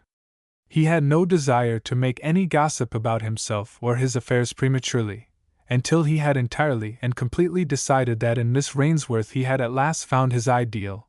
He would have considered any behavior calling for such comment decidedly ill-judged and in bad taste. Nevertheless, he managed to appropriate to himself a good deal of the girl's time and attention. And the result of the ball at the hotel, at which Philippa's bearing and the admiration she excited fulfilled his best anticipations, was such as to make him all but own to himself that in Miss Rainsworth he had found something very nearly approaching perfection. The evening did not, however, pass, as has been said, without a sting of annoyance to poor Philippa. Among the maids deputed to attend to the ladies in the cloakroom was Mrs. Worthing's Bailey. On arrival, the room being crowded and the attendants busy, Philippa did not notice the maid's presence. But later in the evening a slight accident happened to her dress, a frill of which was torn. Aline Worthing was standing near her at the time, and good-naturedly offered to go with her to have it mended, and without the least misgiving, Miss Rainsworth thanked her, and went with her to the cloakroom, now comparatively deserted. "Bailey must be here, our maid, I mean," said Aline, glancing round. She was a little near-sighted. And at the name, Philippa's heart for a moment seemed to stand still. "Oh, pray don't trouble to find your maid," she said eagerly. "Any one can do what is required. A few pins indeed are all that is necessary." But Miss Worthing, in the sort of enthusiasm she had conceived for her new friend, was not satisfied with half measures. "Bailey! Bailey!" she called, as she caught sight of her attendant at the other end of the room. "Come quick! I want you to mend Miss Rainsworth's skirt." The woman hastened towards the two girls, but as she drew near them a curious change came over her face, which had hitherto expressed only good-natured readiness to attend to her young lady's summons. It grew hard and almost repellent in expression, with a look in the eyes of something so nearly approaching insolence that it made Philippa shudder. Yet Bailey was not a bad or vindictive woman. She was simply one of her class, perhaps specially prone, as Mrs. Shepton had warned Philippa, to jealousy of any one younger or better looking than herself, and, as a not unnatural result of this, to suspicion. She smiled slightly as she addressed Aline, but the smile was not a pleasant one, and she seemed to avoid looking at Philippa, as if she wished to obtrude her ignoring of her. "Yes, ma'am," she said. "What is it I can do? Have you torn your dress?" And she glanced at Aline's draperies with a kind of affectation of concern. "No, no," said the girl, impatiently. "Didn't you hear what I said? It is Miss Rainsworth's dress that is torn, not mine. Get a needle and thread and mend it as quickly as you can." Miss Ray's dress?" said Bailey slowly. "No, Miss Aline, I did not understand that Miss Ray was a friend of yours." And now, almost as if indifferent whether Miss Worthing noticed her extraordinary manner or not. She stared hard at Philippa, with the same half-impertinent, half-contemptuous smile on her face. Philippa grew white. Aline grew red with shame. "Bailey," she said indignantly, "what is the matter with you? Are you going out of your mind? Or have you been asleep and don't know what you are saying?" The maid in her turn reddened a little. She was evidently not accustomed to be spoken to so sharply, and it mortified her. "I did not understand," she muttered confusedly, and she drew a thimble and needlecase out of her pocket. "If you will show me," she began. But Philippa by this time had quite recovered her self-possession.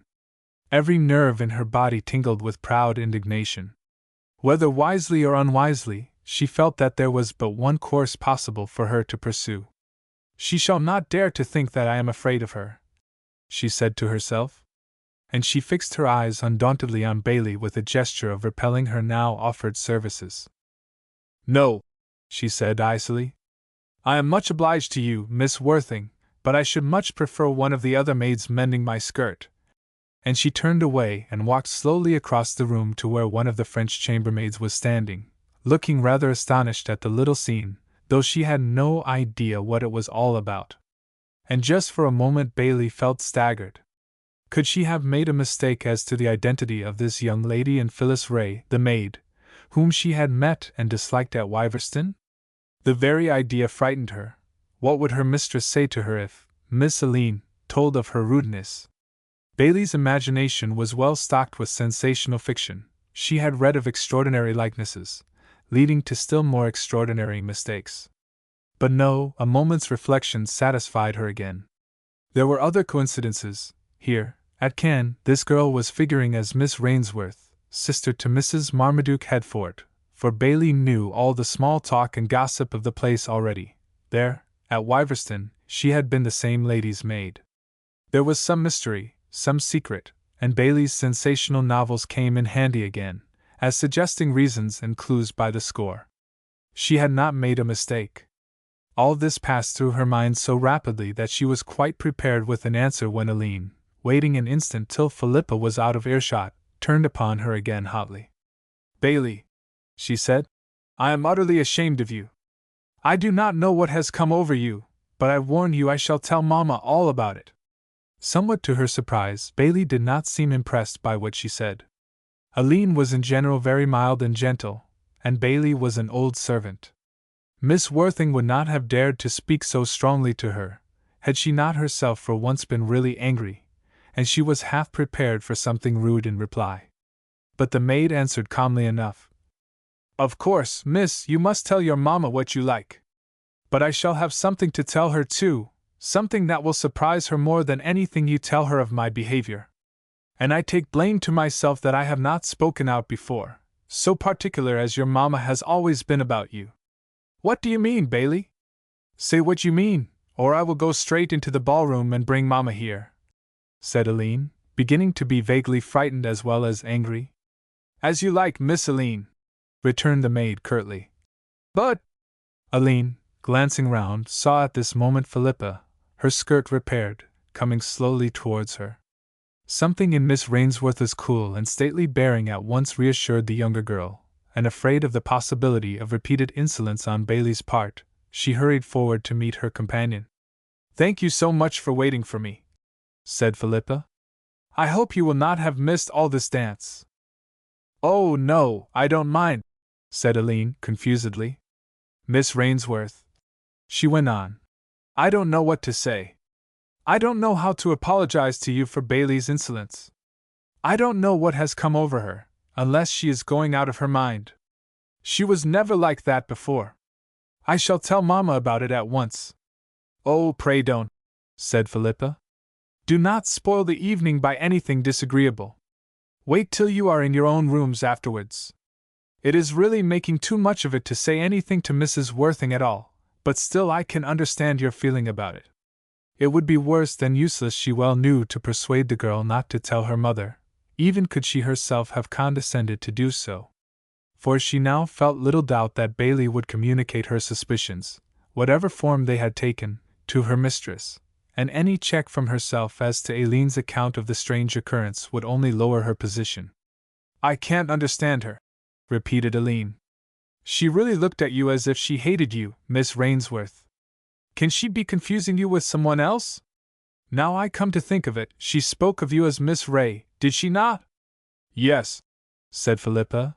"I think she did. I dare say she did take me for another person. There are very strange likenesses sometimes between people who have nothing to do with each other," said Aileen, looking perplexed. But by this time they were entering the ballroom, and Mr. Gresham, who had been waiting about the door for Philippa's return, came forward to claim a dance, and at the same time Captain Bertram asked Aileen to make up a Lancers set with him. So the two girls were separated. Nor did they meet again, except for a hurried goodbye at the end. Poor Philippa, she would gladly have been left by herself for a few moments, to recover her composure and think over the disagreeable shock she had just received. For the brave front she had put upon it was only an appearance. In reality she was miserably upset. "You are looking very pale, Miss Rainsworth," said Mr. Gresham. "Are you tired? Pray don't dance if you would rather sit quietly and rest." "No, thank you," Philippa replied. "I would rather dance," which, under the circumstances, sitting out, only meaning a tête-à-tête with her partner, was certainly true. "I am really not tired," she went on, "though I have been dancing so energetically as to tear my dress, you saw? That was that clumsy Dalmain's fault," he replied. "I saw how it happened. I was waiting to catch you as you came back from the cloakroom. It is all right now, I suppose?" with a glance at her skirts. It would have annoyed him to find himself entangled in his partner's torn flounces before the whole ballroom. "Oh, yes," she replied. "I got it mended by one of the maids in the cloakroom." The word, or was it an unconscious intuition of what was passing in the girl's mind, caught Mr. Gresham's ear. "Oh, by the by," he said, "I wanted to ask you something. Do give me leave to speak to Mrs. Worthing about that insolent maid of hers. I really think she must be insane. I cannot forget about it, and I do not think such a thing should be allowed to pass." Philippa smiled. Had Mr. Gresham been more discriminating, her smile would have struck him as a very bitter one.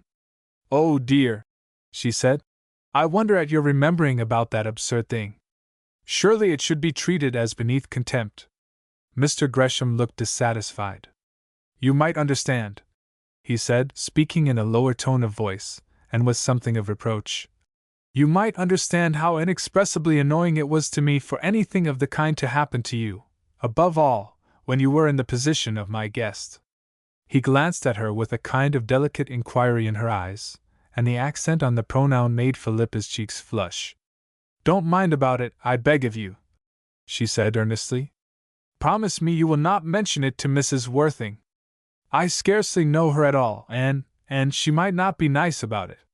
You have been so kind," she went on. "You have done so much to add to the pleasure of my time here, that I should hate to think it could be associated with anything disagreeable. Please promise me," she repeated in conclusion. He smiled. "I am afraid I should find it difficult not to promise you anything you like to ask," he said. "Well, then, we will let the matter drop. I am so glad, so delighted that you have enjoyed your visit here, and if I have in the very least added to your amusement, as you so kindly say, I need scarcely assure you that I am repaid 1,000-fold. Then he went on to speak, in his most attractive way, of meeting again in England, of Evelyn and her husband, of Charlie, whom he had heard of and would be so pleased to meet, exerting himself so tactfully to talk of the things which he knew interested her the most, that Philippa forgot the painful shock she had experienced, or only recalled it to make light of her own exaggerated fears. "After all," she said to herself, "at the very worst I did nothing wrong, nothing really to feel ashamed of. And if I were ever to get to know Mr. Gresham better, really very well indeed, I could make him understand it all. Even that rough, surly Michael was kind about it, and Bernard is infinitely gentler and less harsh judging than he. No, I need not be unhappy." And that night when she passed Maida's room, of which the door was slightly ajar, and heard Miss Lermont's voice saying, softly, "Philippa dear, is that you? Have you enjoyed yourself?" she answered brightly, as she went in for a moment. "Enjoyed myself? I should think so. I have never been so happy in my life." The words and tone gave Miss Lermont much subject for thought. Was this to be the girl's fate, then? Was she destined to be one of the favored few to whom the good things of life come almost before life has really begun?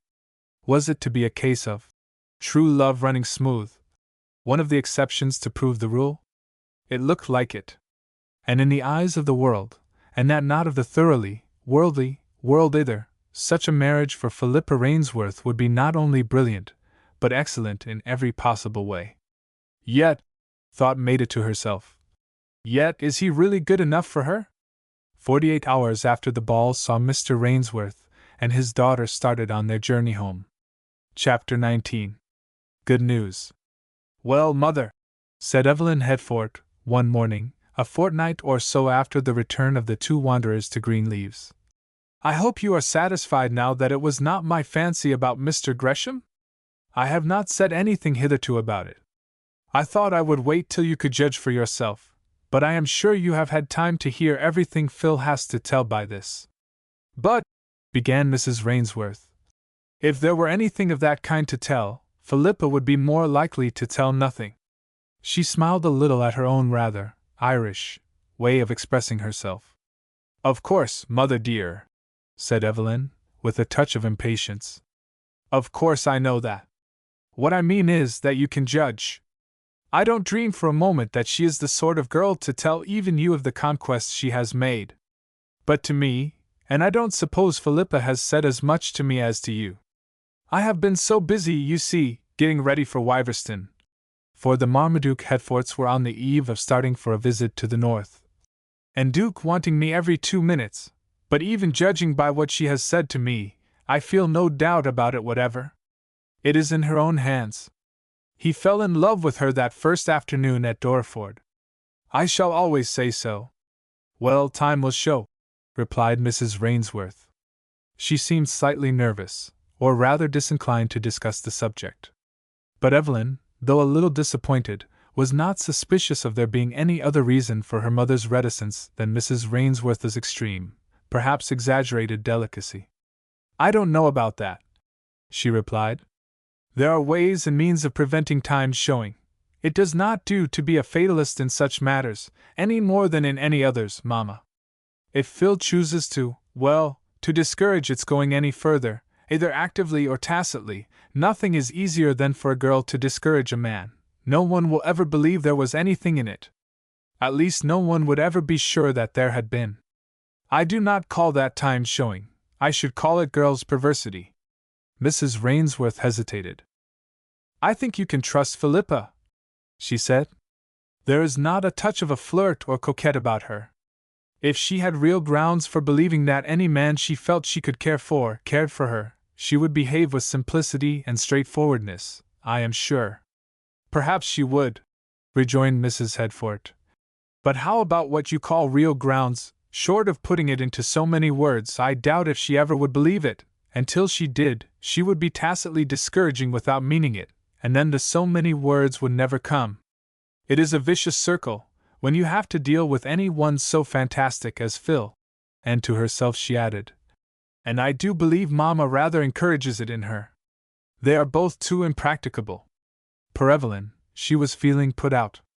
For she had, to tell the truth, been putting considerable restraint on herself not to cross-question her sister. And she had only refrained from doing so in the hope of being rewarded by a good comfortable talk over of the whole affair with her mother before leaving for Wiverston. And Mrs. Rainsworth understood her perfectly, and was sorry for her disappointment. But there was another motive for her own uncommunicativeness. Philippa had told her all that had happened, the last annoying rencontre with the maid Bailey as well as the first. And the mother's heart was sore, sorer than she would for worlds have allowed Philippa to suspect. Was this miserable piece of girlish folly never to be forgotten? Was it to cloud her daughter's life and prospects always?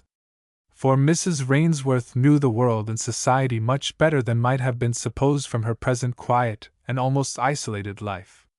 Her youth had been spent in a very different milieu from the simple though refined home which was all that her scholarly husband was able to give her.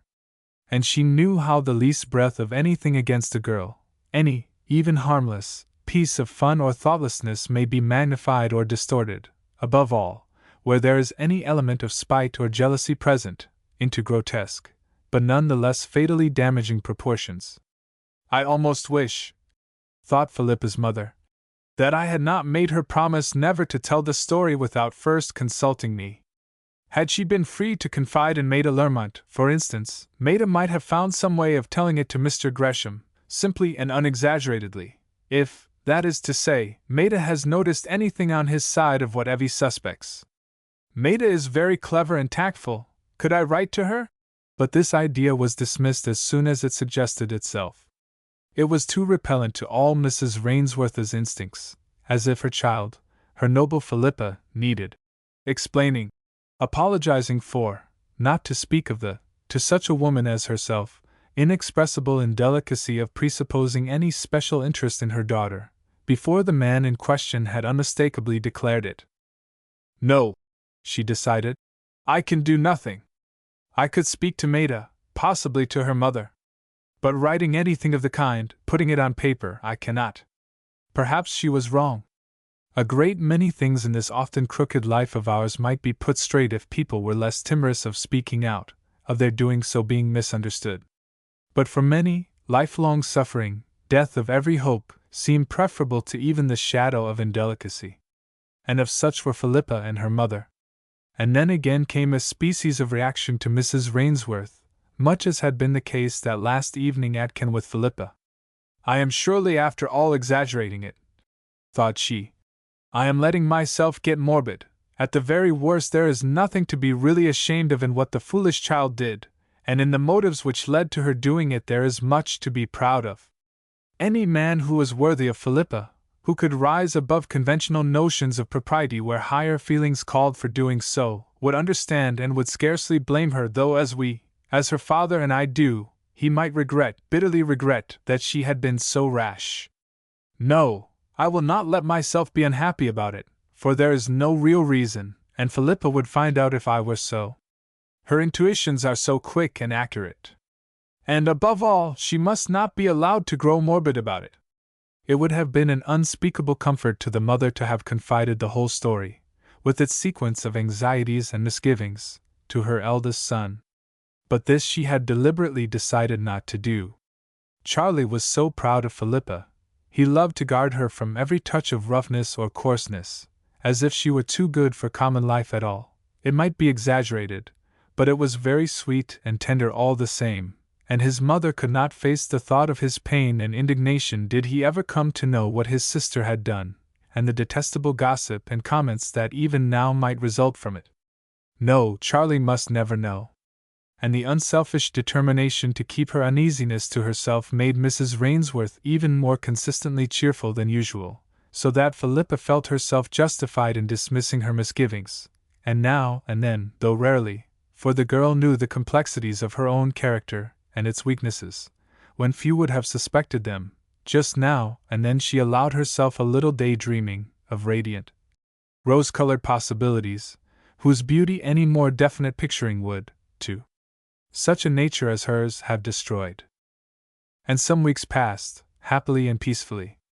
Evelyn and her husband stayed nearly a month at Wiverston, and Philippa enjoyed to the full her mother and elder brother's society. Little Vanda was no trouble now, for she was fast outgrowing her delicacy, and the weather was lovely. And the letters from Wiverston were cheering in the extreme. Nothing could be more satisfactory, wrote Evelyn, than the progressing friendship between the squire and her husband. They all like him, I can see, she wrote. And who could help it? Duke is so good and so simple and single-minded. I feel almost certain something will be arranged before we leave this, so that we need never go back to that dreadful India again. Is not that good news? Said Mrs. Rainsworth, looking up from the letter which she had been reading aloud. Excellent, said Philippa, heartily. I wonder where their home will be. Does Evie say? She went on, rather thoughtlessly, for Charles was present, and the subject of her sister's maid was always a somewhat nervous one. "Does she say how Berthe is getting on?" Berthe was a French maid whom Miss Lermont had found for Mrs. Marmaduke Headfort. "Very well indeed," said her mother, consulting the letter afresh. "Ah, yes, here it is. Berthe is shaping very satisfactorily. There have been several inquiries as to why I had parted with— Oh, yes, nothing of consequence," Mrs. Rainsworth went on, confusedly. "Let me see, what more does Evie say? I am so extremely glad that Berthe neither speaks nor understands English at present. It prevents all possibility of gossip, and—" "Gossip," interrupted Charlie. "What can Evie mean? We have no reason to fear servants' gossip.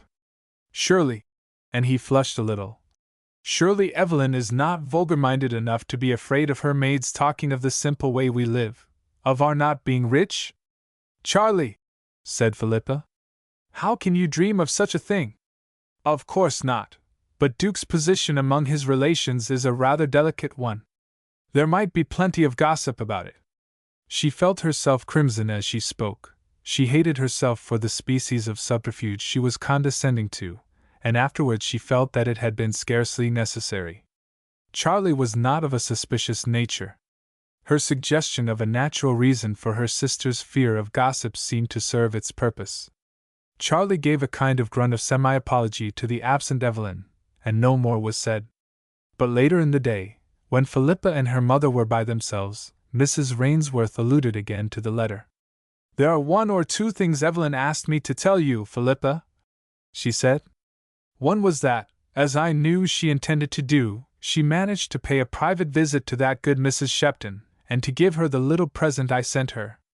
And she says she had a charming talk with her, and feels so much happier now that Mrs. Shepton knows more about how it all happened." "I am sure I was candid enough about it," said Philippa. "I scarcely see what more there was for Evie to tell. Not much, I dare say.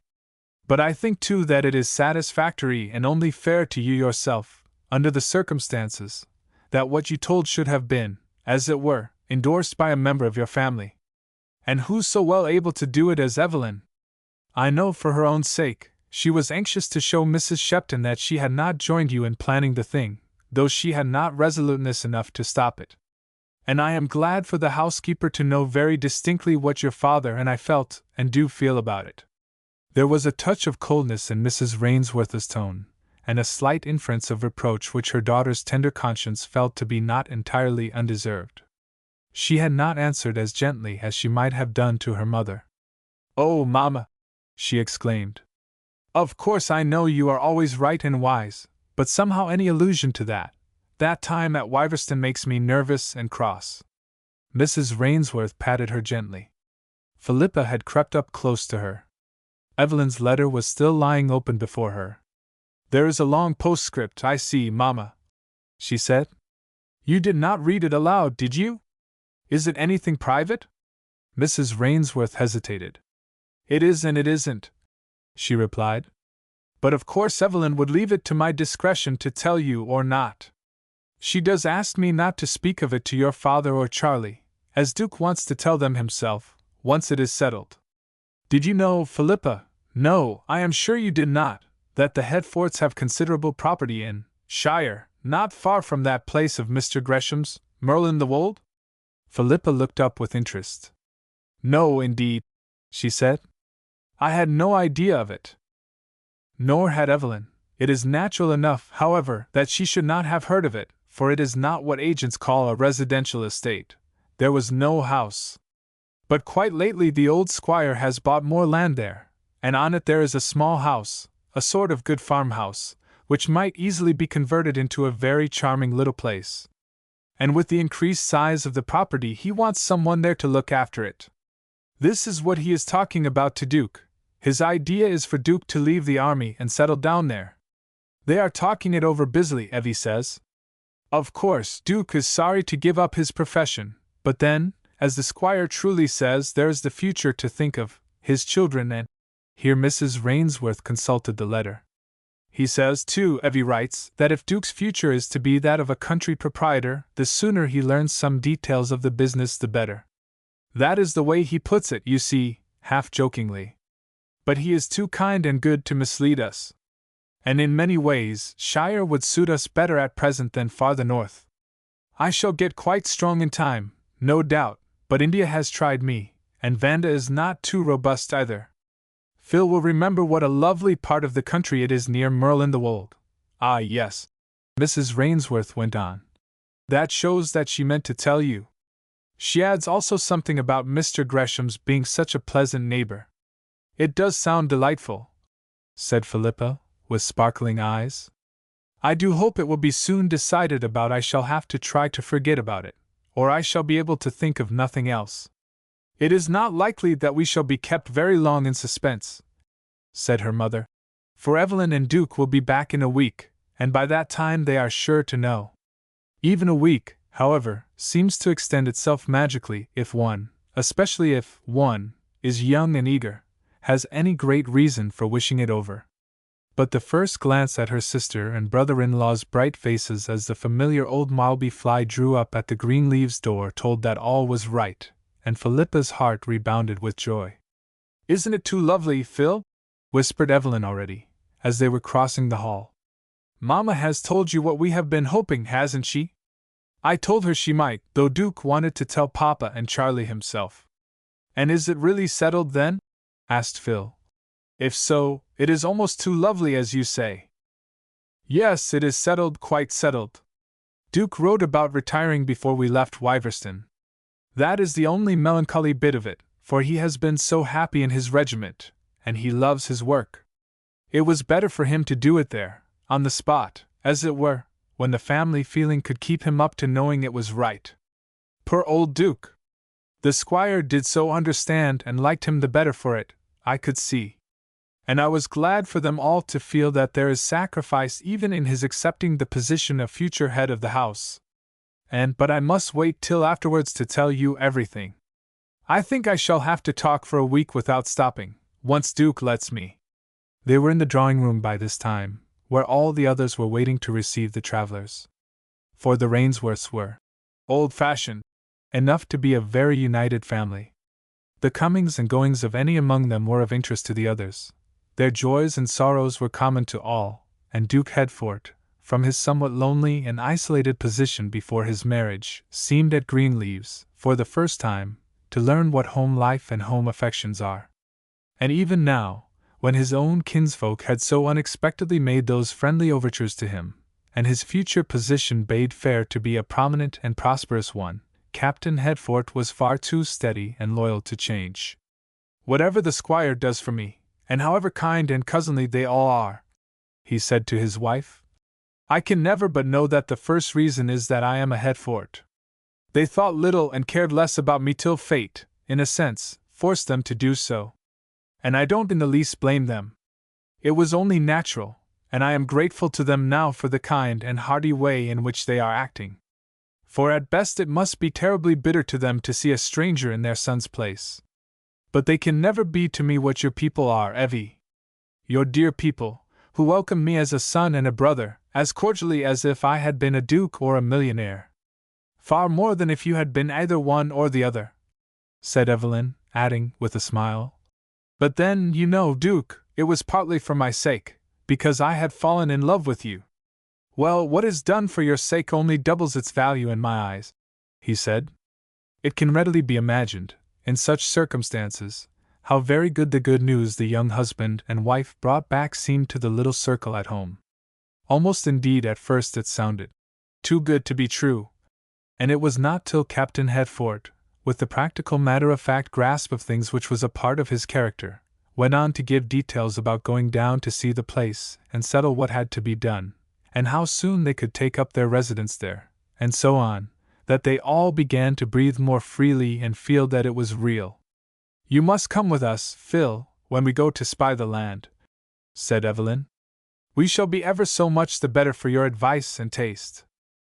And this time Philippa brought forward no excuses for not falling in with her sister's wishes, though Brearley, Evelyn's new home, was within a drive of Merlin-the-Wold. Chapter 20. A visitor in a hansom. A day or two after the Hertfords returned to Greenleaves, Philippa got a letter from Maida Lermont. The Doreford people were now at home again, but they had travelled back by slow stages, and this was only the second time that any direct news of them had come since Mr. Rainsworth and his daughter had left Cannes. Miss Lermont wrote cheerfully. She was feeling so well, she said, far better than this time last year, and she was looking forward to seeing her cousin before long, though how or when exactly she could not say. It was more a sort of presentiment.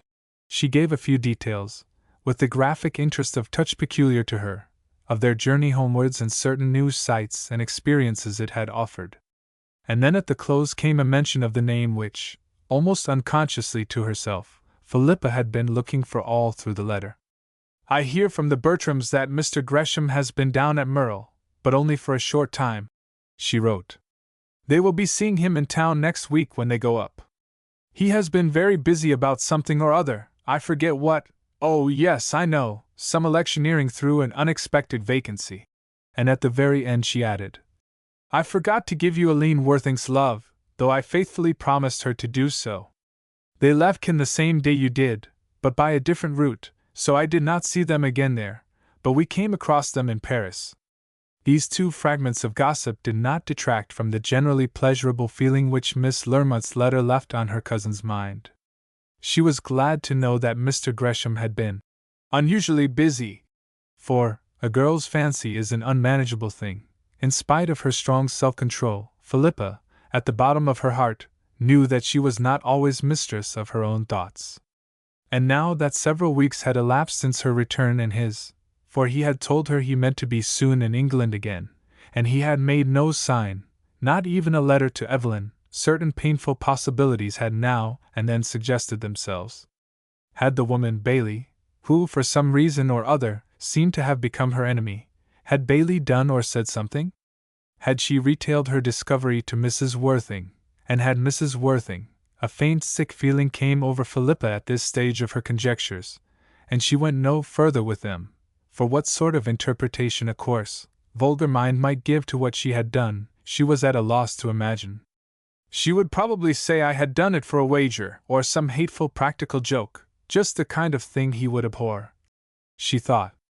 So in addition to the satisfaction of learning that Mr. Gresham had been unusually occupied, was that of hearing that the Worthings had left Cannes so quickly.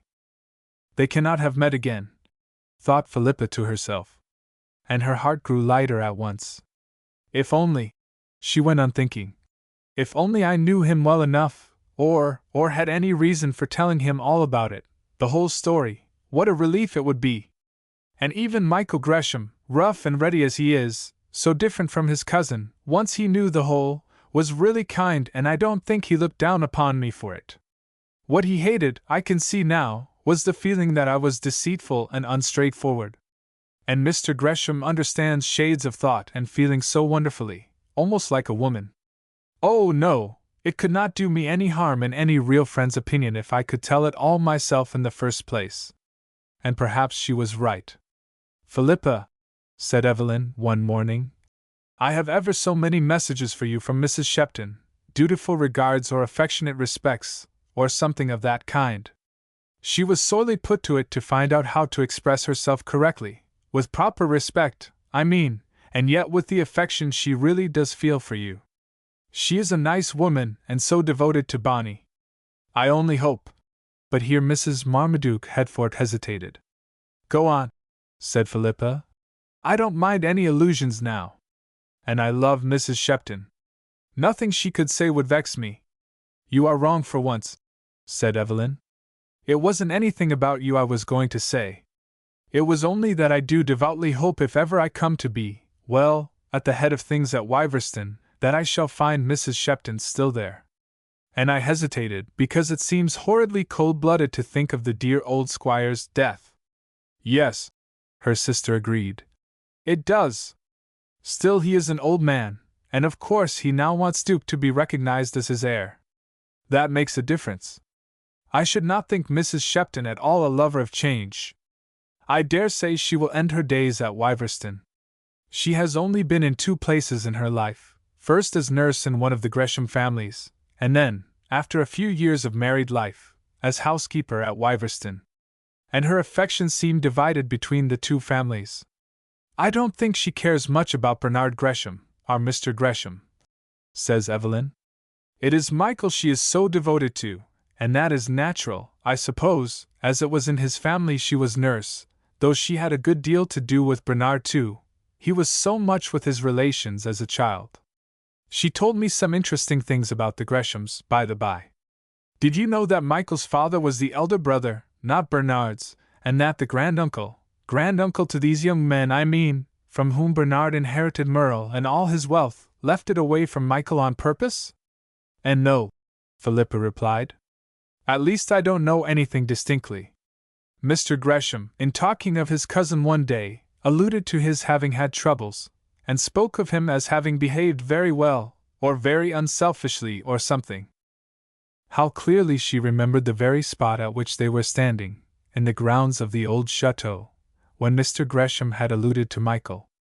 A bit of a hero, he had called him, though he had added what, though vaguely, pleased her less, something about Quixotry. "That was nice of Bernard Gresham," said Evelyn. "For the position is a delicate one, and many men without his good feeling and perfect good taste might almost have taken a dislike to Michael. The association of having in a sense supplanted him must be rather painful." "Supplanted him?" repeated Philippa. "I don't understand what you mean." "Oh, no, of course, you know so little. It was this: Michael's father was the elder brother, and though, by all accounts, very charming, he was terribly wild. He ran through all he had and half or wholly broke his wife's heart. He died when Michael was about 18, leaving any amount of debts.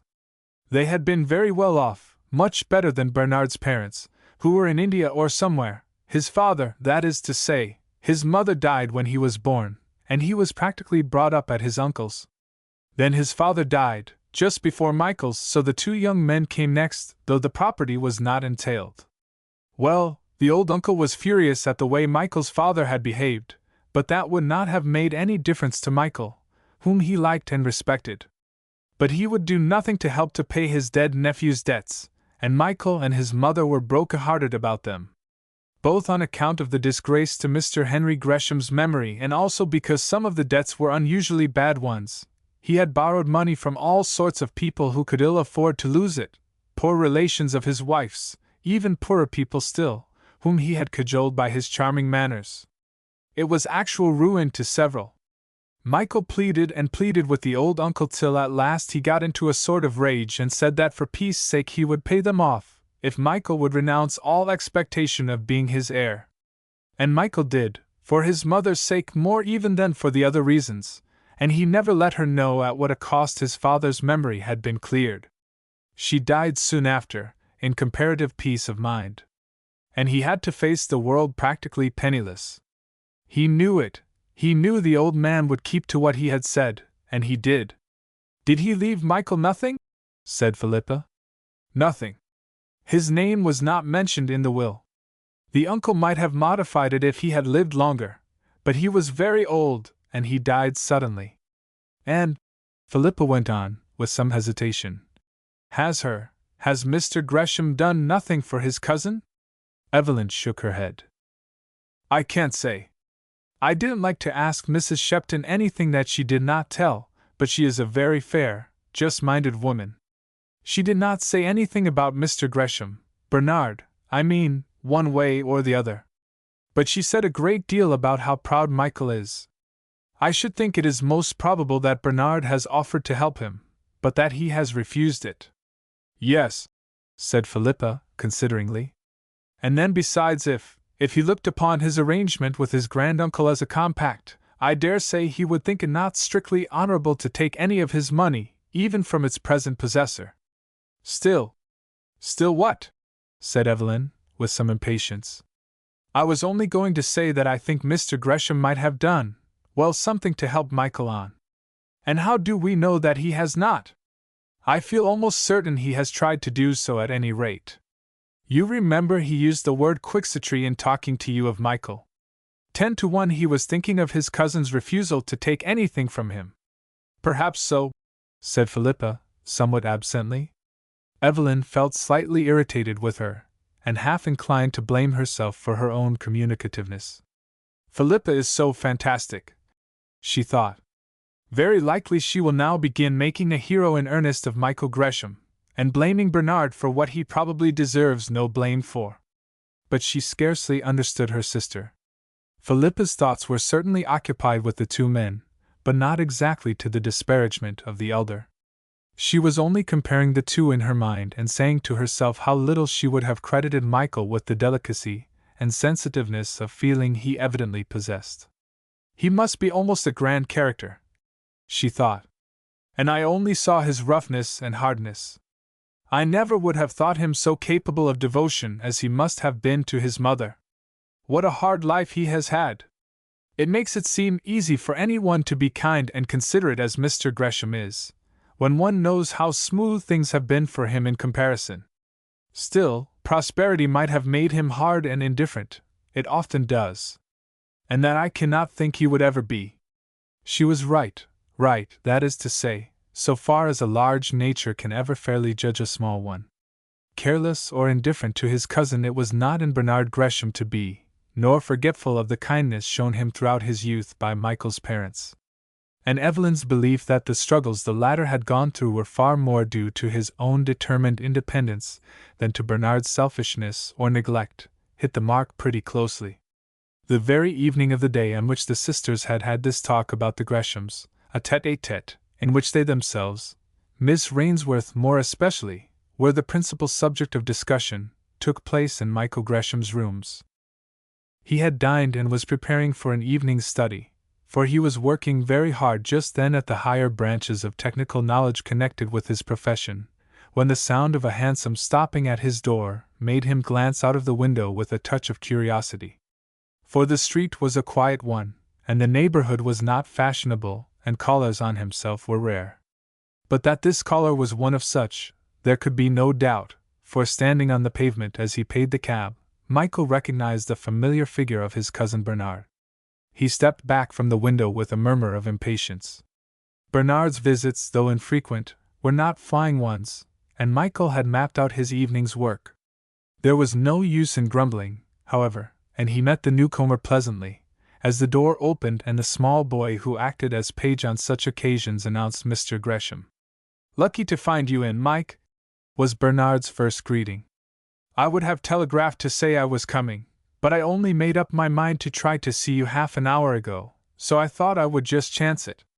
"I am not often out in the evening," said Michael. "I don't go in for dinner parties and that sort of thing, as you know."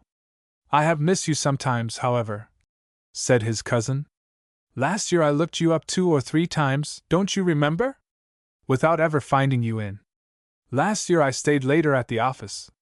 I very often didn't come home to dinner," said Michael quietly. "This year it is different. I have work that I can do better at home." Bernard glanced round the room as his cousin ceased speaking. Michael's home was a somewhat dreary one, and somehow, though he had honestly meant to do his best for the man who had been all but a brother to him in bygone days, Bernard Gresham never realized Michael's uphill life and struggles without a twinge of something like self-reproach. "Are you satisfied with the berth you have got?" he said abruptly. "Are these fellows, Matterson and Wheeler, I mean, treating you properly?" "Quite properly, quite fairly, that is to say, thanks to you," Michael replied, for the one thing he had accepted at his cousin's hands was a substantial guarantee, which in due course was to pave the way towards his being taken in as a working partner. "One does not look for more than that in business matters. I have never expected ready roasted larks to fall to my share, but I am quite satisfied. Once I am thoroughly qualified in this special department," and he glanced at the papers strewn on the table, "I have no doubt the permanent arrangement will be settled. But talking of roast larks or roast anything, have you dined, Bernard?" Mr. Gresham nodded. "Yes, thank you, all right. I had something at my club early, on my way here. Have you dined?" Just then there came a scratching at the door. "Yes," said Michael, as he got up to open it. "I take my meals downstairs. That's one thing I can't stand, eating and working in the same room. And Solomon," as the dachshund walked in solemnly. "Solomon has dined too, but he stays behind for a nap." Bernard eyed the dog with a smile that was not all amiability. Really, Michael, he observed, you are too ridiculous about that animal. Was that all you had to say to me? Said Michael carelessly. He knew his cousin quite well enough to be sure that there was some special reason for his visit, a reason which it was not altogether easy to express, for he was conscious that Bernard was beating about the bush. No, Mr. Gresham replied, with a touch of sharpness. It was not all. I want to ask your advice. But besides that, you have no reason, Mike, to say or to think that I am indifferent about you. I did want to know how you were getting on. All right, old fellow. I have never said or thought that you were indifferent, Michael answered, and his smile was frank and cordial. But what is it that you want to consult me about? You are not thinking of getting married, are you? I don't know, was the reply. Michael looked at him keenly. That means, I should say, that you are, he said. In his turn, Bernard fixed his eyes on his cousin. What makes you think so? Have you heard any gossip about it? I don't know if you would call it gossip or not. I have heard that you seemed, well, a good deal struck by someone you met at Cannes. But you need not mind about it. It came round to me in the most innocent way, though I cannot tell you how. In point of fact, Michael's informant was his old nurse, who had mentioned in a letter to him some allusions which Mrs. Marmaduke Headfort had allowed herself to make, in her confidential talks with the housekeeper, to Mr. Gresham's admiration for her sister. But no comments for or against had been added by Mrs. Shepton. Bernard did not appear annoyed. Oh, at Cannes, he repeated. It is a nest of gossip about the English visitors, like all those places. And possibly, he went on more slowly, there was some little ground for it. Then you need not trouble to tell me the young lady's name, said Michael quickly, which, to my mind, is always preferable in such circumstances. But taking that for known, what is it you want to consult me about? How can you? He stopped short. Perhaps she has given you no encouragement to go further? A shade of irritation darkened Bernard's face. On the contrary, he began. Then he, too, stopped short. He had no wish to pose as a fat, even to Michael. We need not enter into that part of it, he said composedly. The thing is this, and, as you like plain speaking, you must not turn upon me, and call me coarse, or unchivalrous, or anything of that kind. The facts are these. I left Cannes all but decided in my own mind to go through with it. But circumstances delayed my return home, or rather I should say, my return to my usual life. I was so busy about that canvassing business. And on the whole I thought it was just as well. I wanted to think it all over. Well, soon I was at leisure again, one day in London, when I was just considering how best to proceed, not having cooled upon it, I met some people you two know. The Worthings. Michael crushed up a sheet of paper lying on the table by his hand. Indeed, he said. And what about that? Has Mrs. Worthing not relinquished her hopes for the fair Aline, poor little soul, and is she waxing spiteful? She is far too clever to show her spite, whether she feels it or not, said Mr. Gresham. And she is too cautious to state anything distinctly untrue. I can't make it out. With all reasonable allowance for her, well, spitefulness is as good a word as any. I cannot understand her saying what she has done, unless she has some facts to back her? What did she say? Asked Michael, and he threw the ball of crushed paper into the fire, with a sort of fierceness. She said, began Bernard. Then he got up and walked up and down the room.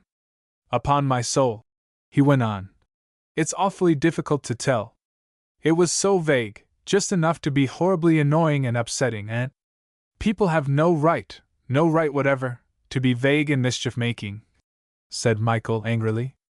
And mischief-making I infer that it was. She spoke vaguely against no, I won't name her. Why, in heaven's name, did you not bring the woman to book? How could I? Replied his cousin. Don't get so excited, Mike. By Jove! What a Don Quixote you are still! How could I bring her to book, as you say, without seeming to give credence to her hints? The very thing she would have liked. Of course, my only role was to treat what she said with absolute indifference, as an absurd mistake. I could see that my doing so riled her. Besides, you would not have had me let her see that, mistake or no mistake, I took any special interest in the person concerned? No, I see what you mean, said Michael, consideringly. It would have been very wrong, seeing that you had not quite made up your mind, very wrong for her sake. And again he eyed his cousin keenly. Bernard gave a movement of impatience. It would have been very disagreeable for myself, he said. I wouldn't allow that woman to think any chatter or warnings of hers had influenced me. I don't say, candidly to you in confidence, I don't say but what they did, for I believe I had made up my mind to go through with it. Then, upon my soul, said Michael sharply, I don't understand you. You care for this girl, you love her or are in love with her, and you would let the poisonous tongue of a thoroughgoing, scheming woman like Mrs. Worthing deter you from what you call going through with it, when you know her motive too. By Jove! Bernard, if you are fool enough to play into her hands, and I see you some fine day married to poor little Aline, you need not come to me to complain of your mother-in-law. Bernard flushed crimson. You are going too far, Michael, he said. To begin with, I have no right to impute the motive you do, nor to impugn Mrs. Worthing's truthfulness. It is possible her motives are sincere and disinterested. It is not inconceivable that she may have some friendly feeling for me. It is conceivable that she is clever enough to make you think so, muttered Michael. Then, after a moment's silence, but after all, he said suddenly, what did she say? All through this conversation you have put off telling me. You never asked distinctly, said his cousin. I began by telling you it was vague, and so extraordinary, so, upon the face of it, absurd that I scarcely know how to make you take it seriously. Michael laughed, but it was somewhat forcedly. You are really a good deal of an idiot, Bernard. But go on, the more absurd the better. Chapter 21. Circumstances. I can't give you her precise words, said Mr. Gresham. And I don't think what she said was exactly premeditated. We were talking about Ken and the people there. It was, in fact, the first time I had seen the Worthings since meeting them there, and I have not seen them again. Something was said about the Lermonts, and Mrs. Worthing expressed her surprise at finding that the Rainsworths were cousins of theirs. She had never heard of them before. Who were they? It seemed odd somehow. I reminded her that Mrs. Marmaduke Hertford was a Miss Rainsworth, and that the young lady of the same name was her sister. And to my amazement, what do you think the woman said next? Michael murmured something unintelligible. Bernard proceeded. She looked at me curiously and said, "Ah, that is just it. Is she her sister?" I stared, naturally, and then said carelessly, "Do you mean that they are only half-sisters?" "Possibly so, though I scarcely think it. They are not the least like each other, however." She agreed, and if no more had been said I dare say I should have thought no more about it. But I saw by Mrs. Worthing's manner that there was something more to come, and so, as at the bottom of my heart I was interested, I said nothing to turn the subject or to shut her up. "H.M.," said Michael. She hesitated, and then she began again. "No," she said, "I was not thinking of their being only half-sisters, but sisters at all. There is something odd about that family, Mr. Gresham, mark my words. I know as a fact, that girl does not always assume the position of Mrs. Marmaduke Hertford's sister. She has been recognized as figuring in a very different capacity." "What?" said I. "Mother or grandmother, perhaps?" "It is no laughing matter," Mrs. Worthing replied, and to give her due she was serious enough. She had been very anxious about it, for Aileen's sake, as it appeared that the child had taken a tremendous fancy to Miss Rainsworth. And then she went on to say that her maid, a treasure of course, who had been with her 20 years, and all that sort of thing, had seen and known that same girl as a servant. Where and when she did not say, and I would not ask, but she vouched for it. I laughed at it as an absurd piece of nonsense, and I am glad to believe that I quite took her in. She does not think she made any impression upon me. I made some upon her. I asked her on the face of it how such a thing was possible. She had seen the Lermonts, Miss Lermont above all, who is far from a silly woman making much of their guest. I did not say, you have only to look at the girl to see how thoroughbred she is. I thought it wiser not. I inferred, politely of course, my surprise at a woman like Mrs. Worthing condescending to listen to servants' gossip. On the whole, so far as she is concerned, I am by no means dissatisfied with my diplomacy. And what are you dissatisfied about then? Inquired Michael, drily. Mr. Gresham got up and walked towards the window, where he stood for a moment or two staring out in silence. Then, without facing his cousin, he began again. I scarcely like to tell you, you will be down upon me for giving a moment's thought to it, but half-confidences are no good.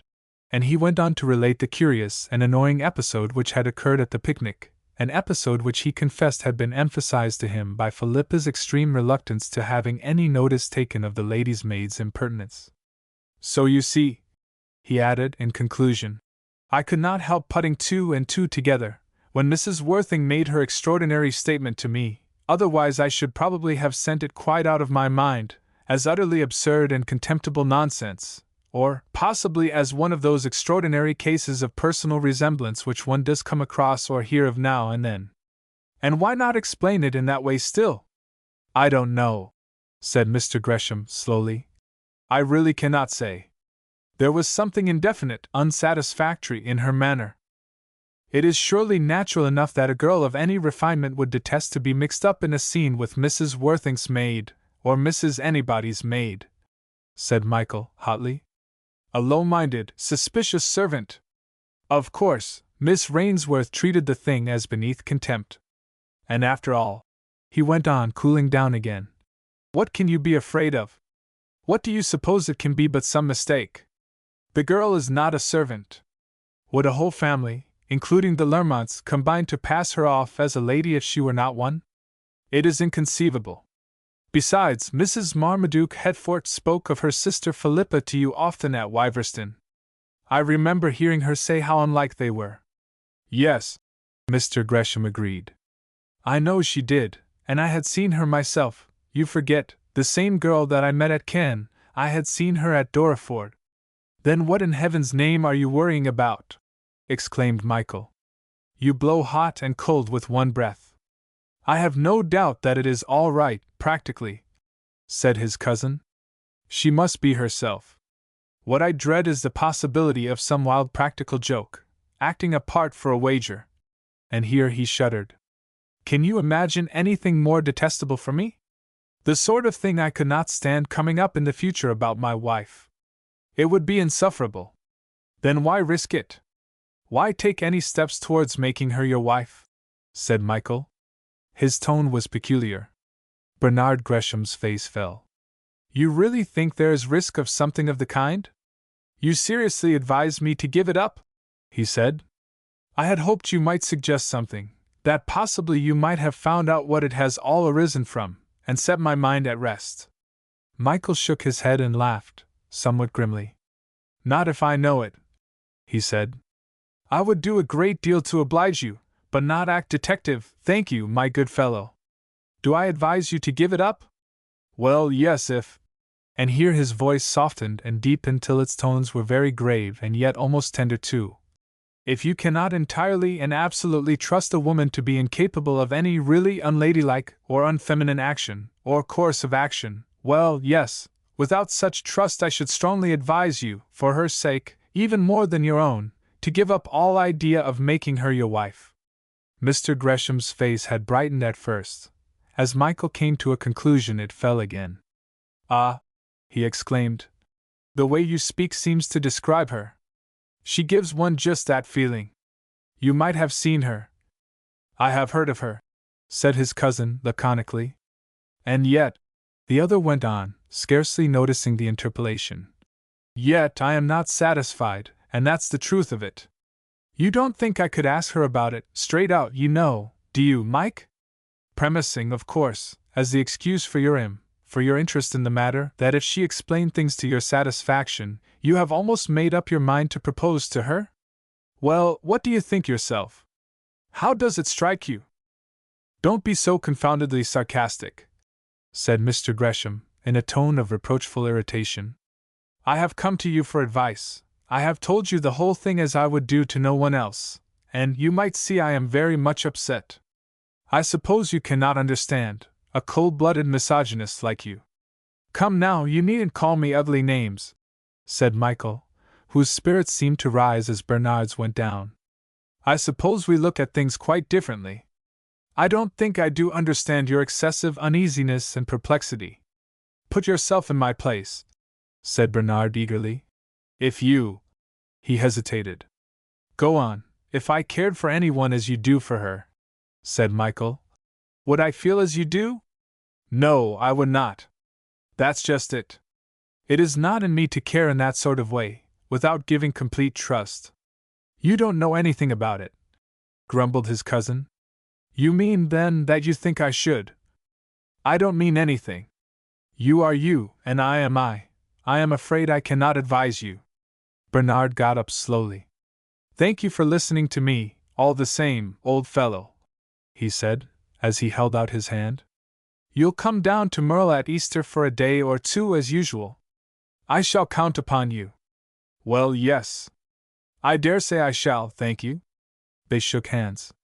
Michael opened the door, followed his guest a few steps down the staircase, and stood looking after him till the hall door shut again. Then he returned to his sitting room, and there came the sound of the hansom driving away. I wonder how it will end, he said to himself, and for a few moments he stood there with a curious dreamy expression, very unusual to him. Suddenly he started. The dachshund, divining something out of the common, had crept up to him silently, and was licking his hand. All right, Solomon, said Michael. All right. Many thanks for reminding me that I'm wasting time. That would never do. He sat down at the table, resolutely drawing his books and papers towards him, and set to work to get as much done in the evening as the long interruption had made possible. Easter, he said to himself, when at last he stopped working and proceeded to tidy up, as the children say, methodically and carefully, all the notes, plans, and books with which the table was spread. Easter is very late this year, as late as it can be. By that time, nearly a month hence, surely Bernard will have made up his mind, as he calls it. A gesture of something almost like disgust escaped him. Has he got any mind, I sometimes wonder? What can she find to attract or interest her in him, except of course his good looks? Easter was so late that year, and the spring came on so rapidly, that it was quite confusing and unsettling to one's ideas. Good Friday on a positively summer day would be too much for my brain to take in, said Evelyn Hedfort. Yes, her sister agreed. But Easter and sunshine are not incongruous. Let us hope we shall not have winter back again. There is still a week to Easter Day, you know, Evie. I don't think it is likely to get cold again now. There are no weather prophecies of the kind, said Mrs. Hedfort. Still, it is well to make hay while the sun shines. I think we shall be pretty straight by the end of next week. I mean to say, the rough of the work done, so that I shall not need to come back again till we come for good. I think so, Philippa agreed. But you know tradespeople and workpeople are proverbially behind time in these cases. She glanced around her as she spoke. They were standing in what was in process of being converted into a drawing-room in the old house on Mr. Hedfort's shire property, which was now to be Evelyn's home. It was a dear old place, and with great capabilities of better things, though hitherto it had been little more, of late years at least, than a large well-kept farmhouse. But it was not substantially out of repair, and it was very roomy. So no fresh building was called for, only the removal or alteration of partitions and doors and such, comparatively speaking, expeditious work, as well as painting, papering, and general embellishment to suit Mrs. Marmaduke Hedfort's taste, and to be a fitting background to the well-chosen furniture of which a great part was the old squire's gift. A wedding present, he called it, though coming somewhat late in the day. Altogether fortune was smiling on Duke and his wife. And Evelyn's busy little brain meant to extract more smiles from the capricious lady before she had done with her. It had not been only and entirely for selfish reasons that she had dragged her sister from home to rough it for a fortnight at Palden Grange, declaring that she could not possibly manage without Philippa's advice and practical help about everything. Especially as Duke, you know, Mama, will be out all day. He is infatuated about his new work and says he has such a lot to learn, and he doesn't care a bit what our house is to look like. No, I must have Phil. And Phil she had, the girl herself either urging nor objecting to the plan. Philippa was perplexed and unsettled in those days. She could not understand Bernard Gresham's silence. For the weeks were passing, and the reasons for seeing and hearing nothing more of him, which for a time had satisfied her, were no longer in existence. Evelyn, too, was puzzled, half prepared to be angry with her hero, and at other times inclined to throw the blame on her sister's stand-off manner. Though after all, she reflected, with a return to her usual practical common sense, it is very awkward for men sometimes. And in our case it is not as if we had a big house and lots of people staying with us, so that he could easily hint to me that he would like an invitation. That would be so very marked in our case. No, the only thing is for them to meet again accidentally. And she set her quick wits to work, and that successfully. She found out that the master of Merle made a practice of spending Easter there, usually coming down a week or so beforehand. And this year there was no doubt of his being there, as he had been so much away during the winter that various things were calling for his attention. Palden Grange was, as has been mentioned, only a few miles from Merle in the Wold. It was necessary that Evelyn, as well as her husband, should be on the spot for some little time, to direct and superintend the alterations going on, so all turned out naturally, Evelyn arranging that their residence at Palden should include Eastertide, and her sister's company. Philippa felt as if she must resign herself to fate. She would have had an inexpressible horror of going out of her way, or even seeming to do so, to meet Mr. Gresham again, yet, on the other hand, any refusal to do what the Headforts so greatly urged would have been disobliging and unkind, unless she could have given the true reason for it. And that reason, above all the putting it into words, seemed to her as indelicate to entertain as the converse. For after all, Mr. Gresham had not literally committed himself, and everybody said, and she was always reading so in stories, that men were very changeable and capricious, even good, well-meaning men. Far more so than women, thought the girl. No, I must just go on my own way and not swerve to right or left through any thought of him. That is the only thing to do if I wish to retain my own self-respect. So Evelyn had her way, and here they were at Palden. Here they had been for more than a week, as busy as bees, and nothing had been heard of Mr. Gresham, no allusion even had been made to their vicinity to his home, except that one day when something had been said by Duke about taking Phil over to see the gardens at Merle before they left, and she had not replied. Evelyn had not seconded the proposal. She had indeed rather discouraged it, for which her sister had mentally thanked her. Imagine our going over there, and his possibly having come home and meeting me like the girl in Pride and Prejudice. Could anything be more horrible? Thought Philippa. And she was grateful for the sort of tacit understanding of her feelings which her sister seemed to show, though at the same time rather surprised at it. Then suddenly the aspect of everything changed.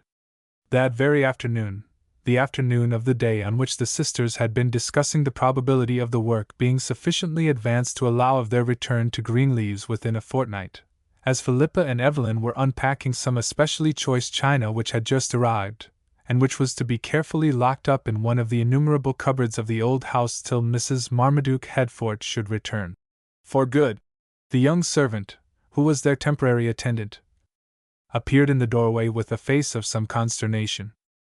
"If you please, ma'am," she began, "there's a gentleman called to see you. I told him you were very busy, but he would come in, while I told you. Mr. Gresham is his name." "Where is he?" said Evelyn, getting up as she spoke, for she had been kneeling in front of a packing-case, her face rosier than usual. "What room did you show him into?" "Not into the drawing-room, assuredly," she went on, with a laugh, to Philippa, "for it is blockaded with ladders and scaffolding, and—" "May I not show myself in?" said a voice in the doorway. "I have only just come down and heard of your being here." And so saying, the newcomer came forward. He shook hands cordially with Evelyn. The circumstances made anything like formality impossible, Yet Philippa thought she detected a touch of constraint in his manner as he turned to her. For the moment she had not leisure to ask herself if this pained or gratified her, her whole efforts being devoted to the maintaining in herself an entirely calm exterior, and this Evelyn's ready tact greatly assisted. She chatted merrily to Mr. Gresham about the house, and the furniture, and their future plans, till her two companions grew completely at ease, to all outward appearance at least. But it was not till shortly before Mr. Gresham left, that Philippa allowed herself to yield to the happy consciousness which had gilded the last days of her stay at Cannes. For it was not fancy. He did hold her hand, for a moment longer than conventionality permitted, and though he addressed Evelyn as he made plans for meeting again on the morrow, it was Philippa's eyes that his sought. "Yes, you must all come over to luncheon," he said, "and leave the packing cases to themselves. I only wish you would come tomorrow altogether while you are in the neighborhood." Chapter 22. On the way to the fish ponds. During the next few days all outward circumstances seemed to combine in one direction. The weather was perfect, Evelyn the most tactful of chaperones, Merle itself surpassed in beauty all that the sisters had heard of it. Their host, for such he practically was, as nearly every day saw them Mr. Gresham's guests, quietly exerted all the powers he possessed to enhance the charms of his home. And Philippa lived in the sunshine of the present, in happy confidence as to the future. It must be all right, she told herself. Only, once or twice, an almost imperceptible hesitation in the young man's manner struck her, or her imagination, with a faint shadow of misgiving, and occasionally an unspoken inquiry in Evelyn's eyes startled her a little. Why did he not speak definitely? Though even as she thought this, she dismissed the question. "I should have no misgiving," she said. "I have no reason for it. It is only that miserable secret in the background. If he would but give me a chance of telling him about it, it would be so delightful to find, as I know I should, how fanciful and exaggerated I have been in fearing that a man like him would really be changed to me because of it." The opportunity was to come, as such things often do, when she was least expecting it. 2 or 3 days before Easter, Michael Gresham made his appearance at Merle. His cousin welcomed him cordially, though, truth to tell, he had almost forgotten this arranged for visit. "So you're all alone?" said Michael at breakfast the first morning. He had traveled down by a night train. "I am all the better pleased, though rather surprised. You are not generally so contented with your own society." Bernard Gresham did not at once reply. He stooped to pat Solomon, who, needless to say, was in attendance, an unusual piece of amiability which did not escape Michael's attention, any more than the slightly heightened color on his cousin's face, as he turned to reply. "Well," he began, "I did mean to ask 2 or 3 people down, but it rather went out of my head. I've only been here for a week, and I've been pretty busy looking after the Headforts. They are at Palden Grange, did you know? It's very rough, of course. They are getting it into order, so it was only common humanity to ask them to come over here as much as they liked." "Oh, indeed," said Michael. "Duke Headfort and his wife, of course, you mean?" "Yes," Bernard resumed. "And her sister. She is helping her." Michael said nothing.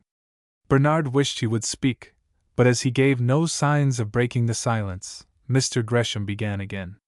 "You remember," he said, with as near an approach to awkwardness as was possible for him, "our conversation that evening some weeks ago?" "Yes," Michael replied. "I remember it."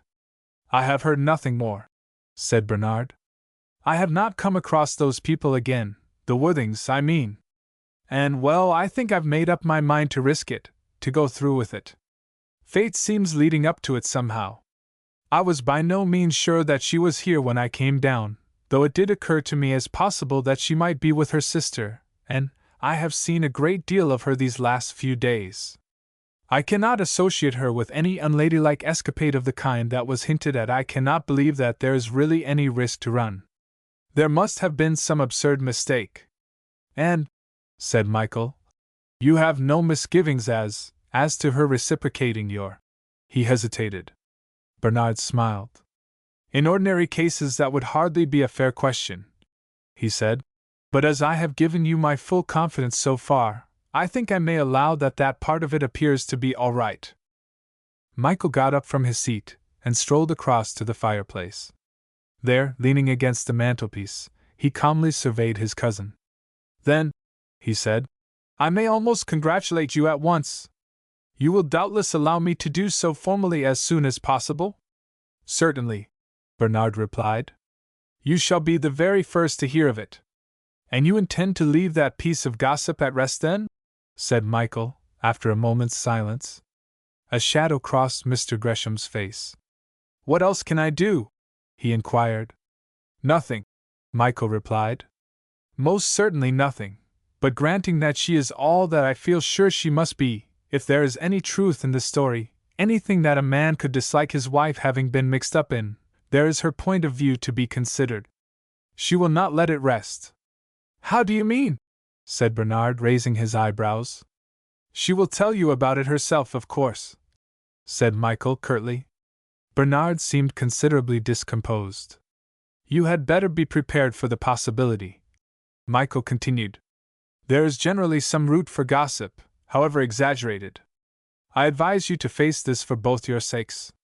You certainly are a job's comforter if ever there was one, said his cousin, in a tone of annoyance. Do you mean to say that I should make further inquiry, or give her an opportunity of explaining it before I commit myself? It would be so awkward, you see. I scarcely. Good heavens! No, said Michael, with angry contempt. Would I suggest your insulting a woman?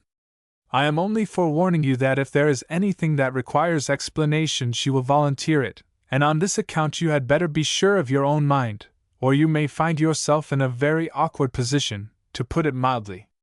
Mr. Gresham's perceptions were not of the order to detect the covert sarcasm of the last few words. I see, he replied consideringly.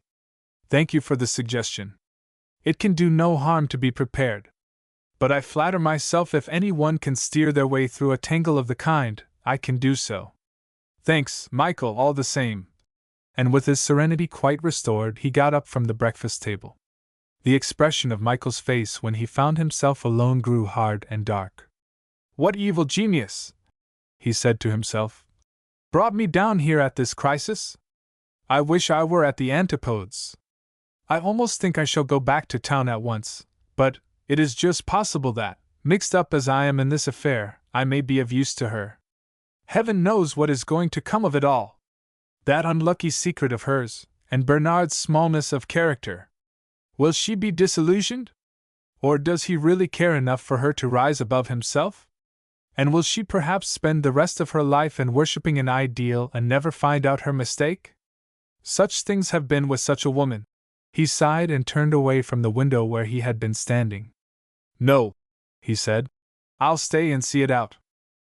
That same afternoon, when writing in the room which at Murrow was always considered his own, Michael heard through the open window the sound of voices on the terrace below. One he recognized immediately as belonging to Mrs. Marmaduke Headfort, then a man's voice, which he supposed to be that of her husband. Michael had never met Captain Headfort. Himself of course unobserved, he approached the window. Yes, there was a third visitor. It was the first time he had seen Miss Rainsworth in her own character, and suddenly there flashed upon him the full strangeness of the position. I shall have to be introduced to her, he thought. Will little Mrs. Headfort be equal to it? She knows at least that her sister and I were traveling companions, even if she has been told no more as to my part in it.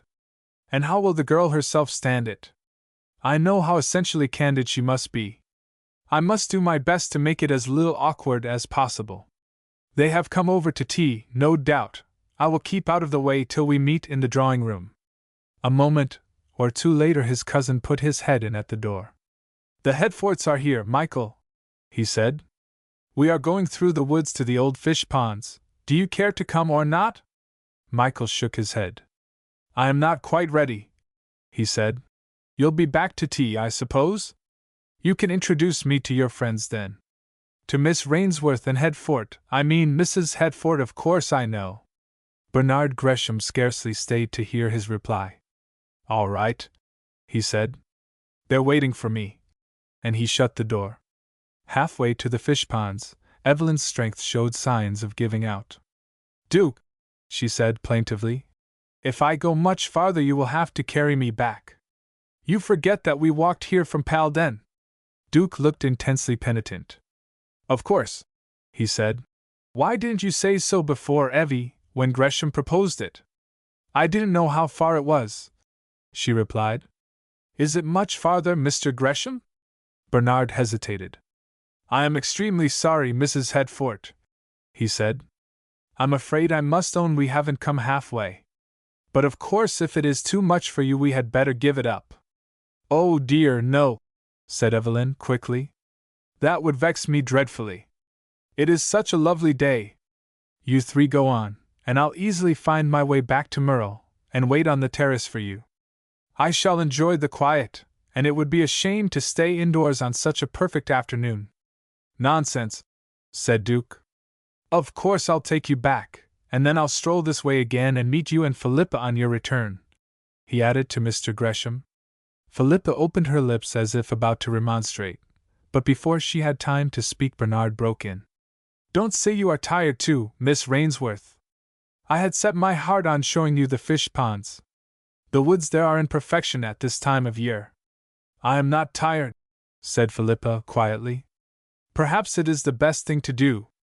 Be sure you rest well, Evie, for there's the walk home to consider." "Oh, no, you must let me send you back, of course," said Mr. Gresham.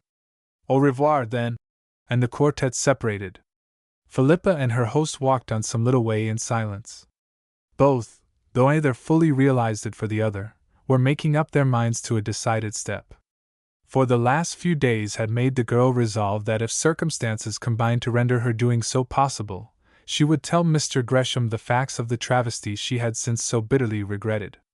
And if anything had been wanting to confirm her in this decision, Michael Gresham's arrival would have done so. But the task before her was far from an easy one.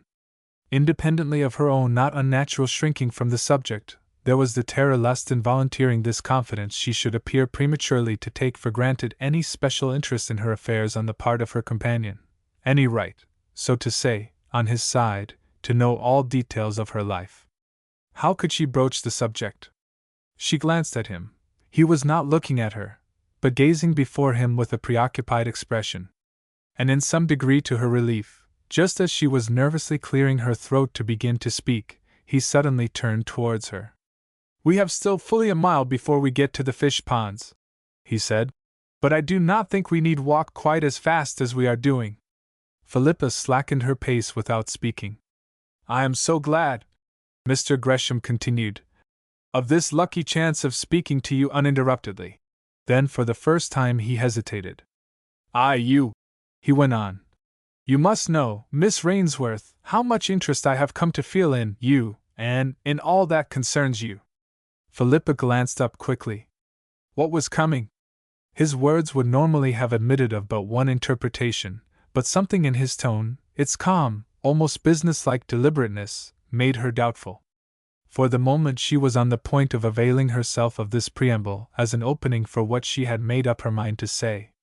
Then she hesitated, and while she did so he went on. I am not impulsive, Miss Rainsworth. I am considerate by nature, and in anything involving not only my own happiness but that of another, I am deeply conscious that it behoves me to be doubly so. A mistake may be made in 2 minutes which a lifetime cannot undo.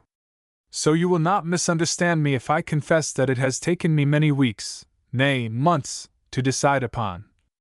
There was no doubt now, he was going to propose to her, and with the disappearance of all uncertainty on this head, her own resolution revived. In her nervousness she was for the moment unconscious of the curious egotism of his words, of the entire absence of any nobility of self-forgetfulness, any touch of impassioned feeling in his manner. Her own generosity of character failed to realize its absence in him. Her one uppermost impulse was to prevent him in the slightest degree from acting in the dark. "Stop, Mr. Gresham," she said hurriedly. "Before you say any more I have something to say to you." She gave a little gasp. She felt herself growing pale. Something made her look up. Instead of the expression of surprise which she had unconsciously expected to meet in his face, her quick instincts perceived a slight stiffening, a sort of indescribable drawing back instead of eager protest that nothing she could say would alter his longing for her to hear him out. And could she have seen into her companion's mind at that moment, she would scarcely have believed the reflections she would there have read. She has something to tell, he was thinking to himself. I have not been too cautious.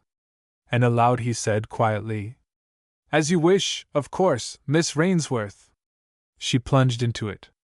You may remember, she began, a little incident at Can which annoyed you at the time, naturally so, and annoyed you still more, I imagine, afterwards, when I refused to let you resent the impertinence I had been subjected to. I could not have done otherwise, as you will hear. I had promised my mother before leaving home to tell no one what I am now going to tell you, without her leave. As she spoke, there was an imperceptible lightening of Mr. Gresham's expression. Your mother knew! He ejaculated. Of course, she exclaimed, too bent upon her recital to feel surprise at his words. This was how it all happened. And forcing herself to speak with perfect calmness, she began at the beginning of the story and told it all, simply and without comment, only omitting the names of any not immediately concerned in the little drama, such as those of Michael Gresham and Mrs. Shepton, and carefully exonerating from all shadow of blame in the matter her sister and her parents. When she had finished, there fell a dead silence. With all her self-control, Philippa could not bring herself to raise her eyes. The conflicting feelings in her mind made her almost physically giddy. Then, as the silence continued, a new element began to make itself felt. Her pride awoke, and she reared her head half defiantly. Does he think I am going tamely to await his judgment upon me? She thought to herself. If so, he shall. But at that moment Mr. Gresham's voice at last made itself heard. I have to thank you, Miss Rainsworth, he said gently, for giving me your confidence. You will find it has not been misplaced. You have done the best thing possible in telling me what you have done. Though, he hesitated, it is best to be perfectly candid, he went on. I cannot but own that it is a terrible disappointment to me to have to associate anything of so extraordinary a kind with one whom. Philippa turned upon him abruptly, her face crimsoning. Something in his measured tone, more than in his actual words, began slowly to insinuate into her a strange, chill misgiving. And why at that moment did there recur to her memory, in advantageous contrast to Mr. Gresham's carefully considered and gently expressed disapproval, his cousin Michael's stern, almost rough censure of what she had done? Before she had time to open her lips, her companion began again. Excuse me, he said, for interrupting you. I think you were going to speak. I must ask you to listen to me first. I will be perfectly frank. I was not wholly unprepared for this strange disclosure. The incident at Can never quite left my memory, and it was followed up by certain remarks or hints as to something peculiar in which you had been mixed up, which came to my ears more recently. How? And where? Demanded Philippa. For one half-instant the thought crossed her brain, could Michael Gresham have been faithless to his trust? But it was as quickly dismissed. Rough and rugged he might be, but true, she felt certain he was. I scarcely know that I have any right to reply to your question, said Mr. Gresham, and no purpose would be fulfilled by my doing so. All that was said to me was very vague, so vague that I have allowed myself to be buoyed up by hopes, now alas, shattered, that the worn hints, I should say, rested on no real foundation. But do not mistake me, Miss Rainsworth, as Philippa again seemed on the point of speaking. Your confidence, I repeat, has not been misplaced. I do not think, no, deliberately speaking, I do not think any lasting annoyance or ill results need be anticipated, especially when. But here even his self-assurance shrank from completing the sentence. I want to say, he went on, that notwithstanding all the pain and regret which I cannot deny I am feeling, my attitude towards you is not radically shaken. In time, I trust and believe, the whole miserable episode will be forgotten, not only by the few outsiders who may have suspected any mystery, but by myself. He glanced at Philippa as he spoke, expecting to detect a flush of grateful relief on her face. What he did see there was less easy to interpret. She was no longer red, though, on the other hand, but slightly paler than usual, and she turned her eyes fully upon him without uttering a word. I must express myself still more plainly, he said, almost as if addressing a child. As my wife, there will, I feel sure, be nothing, comparatively speaking, to dread in the future.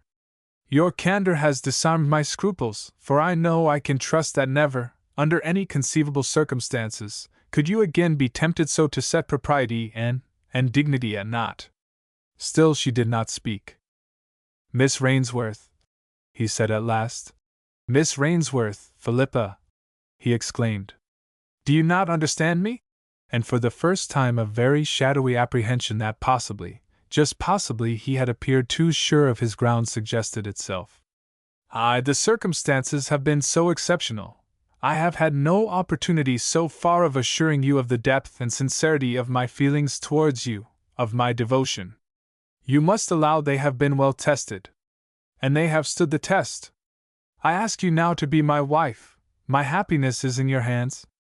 And I, Mr. Gresham, Philippa said at last, her dark eyes turned full upon him, decline, distinctly and definitely decline, the honor you have done me. He grew scarlet. What do you mean? He said, for once almost rudely. What has all this conversation been about, if this was what you intended? What was your motive for telling me all you have done? Have I offended you, and how? Your pride has taken fire in some unreasonable way. How can I assure you that the thing will not weigh further with me, that I shall do my best to forget it? Where would you be so protected as in the position of my wife? I understand you perfectly, Mr. Gresham, Philippa replied in a calm, even voice. Though at the same time I confess that previously to this conversation I had lamentably failed to do so. On my side I thank you for your candor, and I repeat, as decidedly as words can convey my meaning, that I decline the proposal you have made me.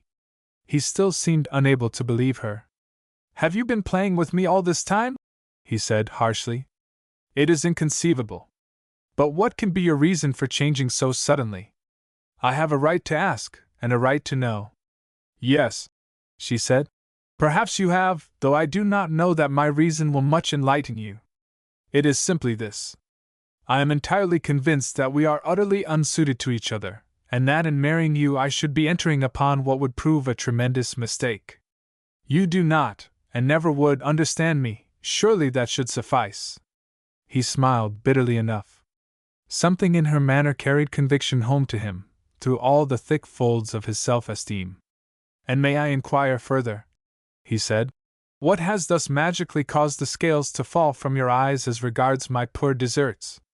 For you allow, you could not indeed do otherwise, that the change, however complete, is a very sudden one? She turned and looked at him. There was a strange wistfulness in her expression. No, she said sadly. I am sorry if I have caused you any pain, but I cannot explain anything more. You would not understand. I am very tired, she continued. I do not want to go farther. Would you mind walking back to meet my brother-in-law and tell him I have gone straight home to Palden? I can find my way from here. He bowed without speaking and turned away, too absorbed by his own intense mortification to give much heed to her last words, or to feel any compassion for the suffering too plainly betrayed by her white face and faltering voice. The sound of his retreating footsteps on the crisp, dry path died rapidly away, and Philippa was alone. Chapter 23 ended. For a few moments the withdrawal of the intense restraint she had put upon herself caused all other feelings to be merged in that of relief. Philippa glanced round her, and seeing a moss-covered tree stump a few paces off, she made her way to it and sat down. Then slowly, but all too surely, crept up, one by one, the reflections she could not but face. It seemed to her that years had passed since Evelyn and her husband had turned back, leaving her and her late companion by themselves. Yes, indeed, to use his own words, the scales had fallen from her eyes. And yet how almost intangible it all seemed. How little some people would understand the terrible and complete revulsion of feeling which had overwhelmed her. Nothing, she thought, nothing can be quite so horrible as to find that one has been worshipping an idol of clay, a thing which did not exist except in my own imagination. I have no right to feel resentful. Taking him for what he is, he did not behave badly. He evidently meant to be generous and chivalrous. But the pain of it to me is none the less. It is far, far worse, at least so it seems to me just now, than to have found out that he did not care for me as I did for him, and yet to have kept my ideal. Disillusionment is horrible. The tears slowly welled up into her eyes. She brushed them away indignantly. What a weak fool I am, she thought. If I had any strength of character, I should be, I suppose, glad to have found it out in time. For bitterly as she was suffering, she was spared the misery of any wavering as to the necessity of her decision. It was done, once for all done. But other considerations could not be altogether stifled, and Philippa was still very young. It is so disappointing, she said half-audibly. In smaller ways, too. Poor Evie, I know how she has been wishing for it, and I am afraid, Mamma. I am only thankful not to have let myself go further, even in fancy. I shall soon be able to pull myself together. And a sort of wave of courage and even relief seemed to sweep over her, to her own surprise. How was it that she was not more crushed? After all, she asked herself in the clearer light of her present vision, was the disillusionment so entirely unexpected? Had she, unconsciously, blinded herself, and refused to admit the possibility of the something wanting in Bernard Gresham's character? If not, whence had arisen her constant self-questionings as to how her confession would be received? Why the doubts that were there all the time? Often as she had repeated to herself that after all she had done nothing wrong, nothing really calling for shame or self-abasement. But her mind was growing too wearied and confused to think out this new suggestion. She shivered slightly. Oh, how I wish I were at home, she thought, and could tell Mamma everything. She would understand better than I do myself. It is just as if a door had shut in front of me and all was blank. It was really growing cold, for the evenings were still chilly, with the chilliness of early spring, and the sun had gone down some time before. Philippa got up. How long she had sat there she could not tell, and confidently as she had spoken of knowing her way to Palden, she was really slightly at a loss, though familiar with the general direction she should keep to. She retraced her steps for some little distance till she came to a point whence another path should lead to the high road. She came upon this side path more quickly than she had expected, but turned into it without misgiving, and satisfied that she would come out at the right place, she walked on, allowing her thoughts to reabsorb her. In spite of herself her imagination persisted in reenacting, mistily yet painfully, the events of the afternoon, till she almost felt that she could bear it no longer. But there came a diversion. Suddenly it struck her that the distance to the high road was strangely long. She stopped short and looked about her. There was no sign of the wood coming to an end. On the contrary, the trees seemed thicker than before. I must have taken the wrong path, she thought drearily. Indeed, this is scarcely like a path at all. I had better go back again, I suppose. I may come across the other. She turned and went on, looking about her attentively. Some 20 yards or so farther back, the footpath she was on joined another. I must have gone wrong here, she said, and though with some little hesitation, she turned again. But it was no use, she only seemed to plunge deeper into the wood, though she tried more than one intercepting path. She was growing very tired, and a feeling of irritation at herself added to her discomfort. I really need not have brought this upon myself, she thought. If I don't find my way home soon, there will be a hue and cry after me. Nothing could be more odious. It was with a feeling of relief that at last she heard the sound of someone approaching. Scarcely of footsteps, it was more a rustle among the still thickly strewn dead leaves of the previous autumn, which by degrees grew into a patter of little feet. Solomon! She exclaimed, as the dog rushed at her in effusive greeting. But Solomon's appearance meant that of his master as well. I must make the best of it, thought Philippa, as she realized this. He will at any rate be able to show me the way to Palden, and if he has not met his cousin he need not suspect anything. I will just tell him I have lost my way. A second or two later, Michael Gresham came within view. He started in astonishment as he caught sight of the girl. "Miss Rainsworth!" he exclaimed, naturally quite forgetful of the fact that this was the first time he had met her in her own character. Why, are you alone?" She looked up at him. It was evident, to her relief, that his first sensation at seeing her was that of pure surprise. But as his glance fell on her white, almost drawn face, and her unmistakable look of exhaustion, his expression warmed into one of deep concern. "Something has happened," he thought to himself. "That mean-spirited fellow. Can I have made mischief when I meant to shield her? His clumsy vanity has done it, no doubt." But it was with matter-of-fact kindliness only that he went on to speak to her. "You are looking so dreadfully tired," he said. "Where are the others? I thought you all started together. Have you lost your way?" "Yes," said Philippa, with a kind of gasp. "Evelyn, my sister, got tired, and they turned back. I thought I could find the road to Paledon by myself." The very incoherence of her explanation enlightened him. "Get off, Solomon!"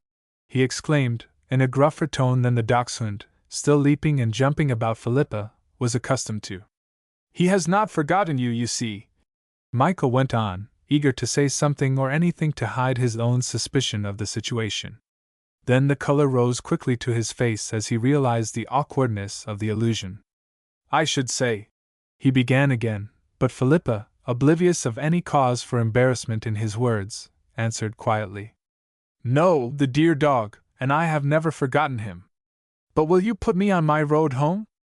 I am very tired," she added faintly, though trying to smile. It seemed to Michael that her white face grew still whiter as she spoke. He half started forward fearing she was going to fall, but she pulled herself together again with a strong effort, and he, instinctively divining that she was just the sort of girl to detest anything approaching to a scene, drew back quickly and went on speaking as if he had not noticed the passing weakness which had come over her. "You have not wandered so very far after all," he said. "Every turn in these woods has been familiar to me since I was a child, so I can soon set you right. But," and here he was forced to allude to her exhausted condition, "do you think you can possibly walk back all the way to Paledon?" He did not in the least allude to her returning to Merle, there to join her friends, as would have seemed natural under the circumstances. At the moment Philippa scarcely realized the tact which prompted this omission, or rather in some unconscious way she took it for granted, as indeed, on looking back afterwards she saw that she had accepted with tacit confidence the strong and kind support of his presence. A few minutes' dexterous steering among the trees brought them out onto the path she had originally meant to follow, which led directly to the high road. Arrived there, Michael stopped short and looked at her consideringly. A little color, he was glad to see, had returned to her cheeks. There was no longer the ghastly pallor which had made her look as if on the point of fainting. "She is a strong girl," he thought to himself, "physically and morally, but she has been through a bad bit of experience. Disillusionment, if it has been that, goes hard with such as she." And disillusionment he had reason to suspect it had been. Bernard would never have left her alone in this way, selfish as he is, unless he had been made to feel himself very small. As things are, I must risk annoying her by my officiousness. She is not fit to walk farther alone. Philippa was unconscious of his scrutiny. She was gazing up and down the road half vaguely. "Which way?" she was beginning, but Michael interrupted her. "Miss Rainsworth," he said, "you mustn't mind my saying that I really can't let you go all the way home alone. It is getting dusk, and you own to being very tired." "Very well," said Philippa, simply. I should say thank you." And again she smiled, and to Michael there was something more pathetic in her smile than if there had been tears in her eyes. "How far is it to Paledon? Somehow I am really not as tired as when you first met me. If you don't mind cross cuts and skirting 1 or 2 plowed fields," he said more lightly, "it need not be more than 1.5 miles. I should like to get back as soon as my sister, if possible," said Philippa. "I don't want them to be frightened about me." She made no attempt at any explanation of the complications she had risked. She felt now a curious but satisfactory indifference to what her companion thought of the whole affair, rather perhaps an unacknowledged reliance on the kindliness of his judgment. And when he left her within 50 yards or so of the entrance to the Grange, and she had said good-bye, with a word of thanks, she felt amazed at herself. "What am I made of?" she thought. "An hour ago I felt as if everything worth living for had gone from me, as if I could never trust any one again, or dare to believe in happiness. Is this a phase I must pass through? Will that terrible mortification and disappointment come back again blacker than ever?" She shivered as she thought of it. Or, as she stood still for a moment and looked after the sturdy figure of Michael Gresham striding away with little Solomon at his heels. Or am I only extraordinarily superficial and impressionable, or, yet another, or, is there something invigorating about that man? He does feel so true.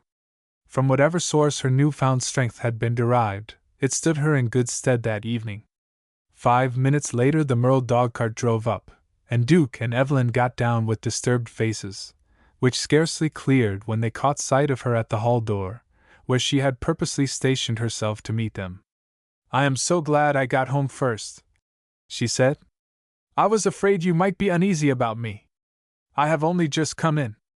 "Uneasy," repeated Evelyn in a peculiar tone of voice, as she came into the house, Captain Headfort remaining behind to say something to the groom who had accompanied them from Merle, after a furtive and somewhat self-conscious glance in his sister-in-law's direction. "Uneasy, that's scarcely the word to use, Philippa, under the circumstances. You must know better than that, surely." "What do you mean?" said Philippa, quietly, already scenting war. "Come into the drawing-room, there's a good fire there, and I dare say you are feeling cold." She had felt uncertain how to meet Evelyn. A word of tenderness or sympathy would have disarmed her, and she would probably have given her sister the fullness of confidence she had been longing to pour out to her mother. But Mrs. Headfort's tone braced her to composure and dignity. For the moment, perhaps, she did not allow herself to do justice to the latter's natural and by no means altogether selfish disappointment and anxiety. "It is better," Philippa thought quickly, "as some explanation is inevitable, to have it out at once, and done with, as far as Evie is concerned. Poor Evie!" she went on to herself, with a sudden revulsion of sympathy towards her sister, as her glance fell on the lines of distress which never seemed natural on Evelyn's soft, childlike face. But to this sort of feeling she felt she must not yield. "Why are you annoyed with me, Evelyn?" she said directly. "For of course I know you are so. It is better to speak plainly." "It is not candid of you to try to turn the tables in that way," said Evelyn, hotly. "You know perfectly why I am angry with you. You must have behaved in the most extraordinary way to Mr. Gresham, after encouraging him as you have done." Philippa bit her lips to keep back an indignant reply. "What has he said to you?" she asked, composedly. "Very little," said Evelyn. "Very few men would have behaved as well as he has done. He only told me that you had insisted on going home alone, and that he was completely at a loss to understand you. Of course I knew what he meant, that you had refused him." Then, with a sudden change of tone, "Is it too late, Philippa?" she added, almost in entreaty. "Can I do nothing to put things right?" Her eagerness touched Philippa. "Listen, Evie," she said, almost solemnly, "and then never let us allude to this matter again. I cannot go into all the details of what passed between Mr. Gresham and me. It would be no use. I doubt if anyone, except perhaps Mamma, would quite enter into what I feel. But I must just tell you this. I am as convinced as if I had thought it over for years that he and I are entirely, radically unsuited to each other, and so there is an end of it. Do believe that I absolutely mean what I say, and know what I mean." Evelyn's eyes filled with tears. Something in her sister's manner carried conviction with it.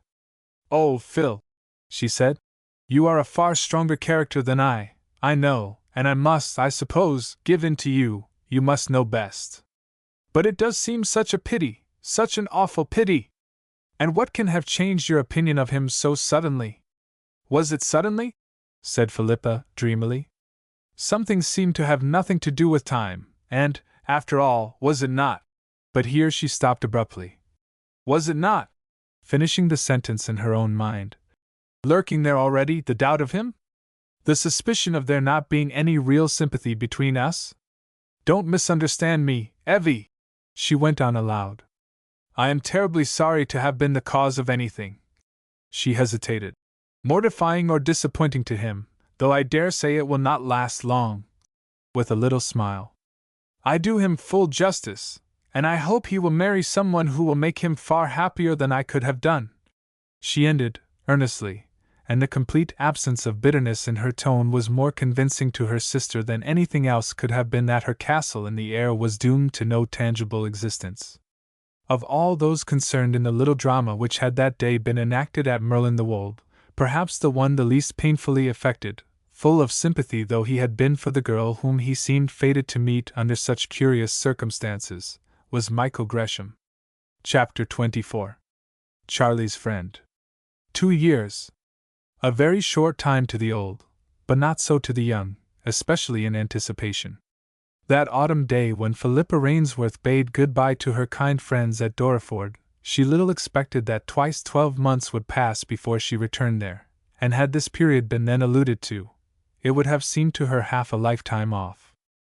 What might not happen in 2 years? To her, standing at the very threshold of life, with every possibility before her, 2 years would have been almost like 20.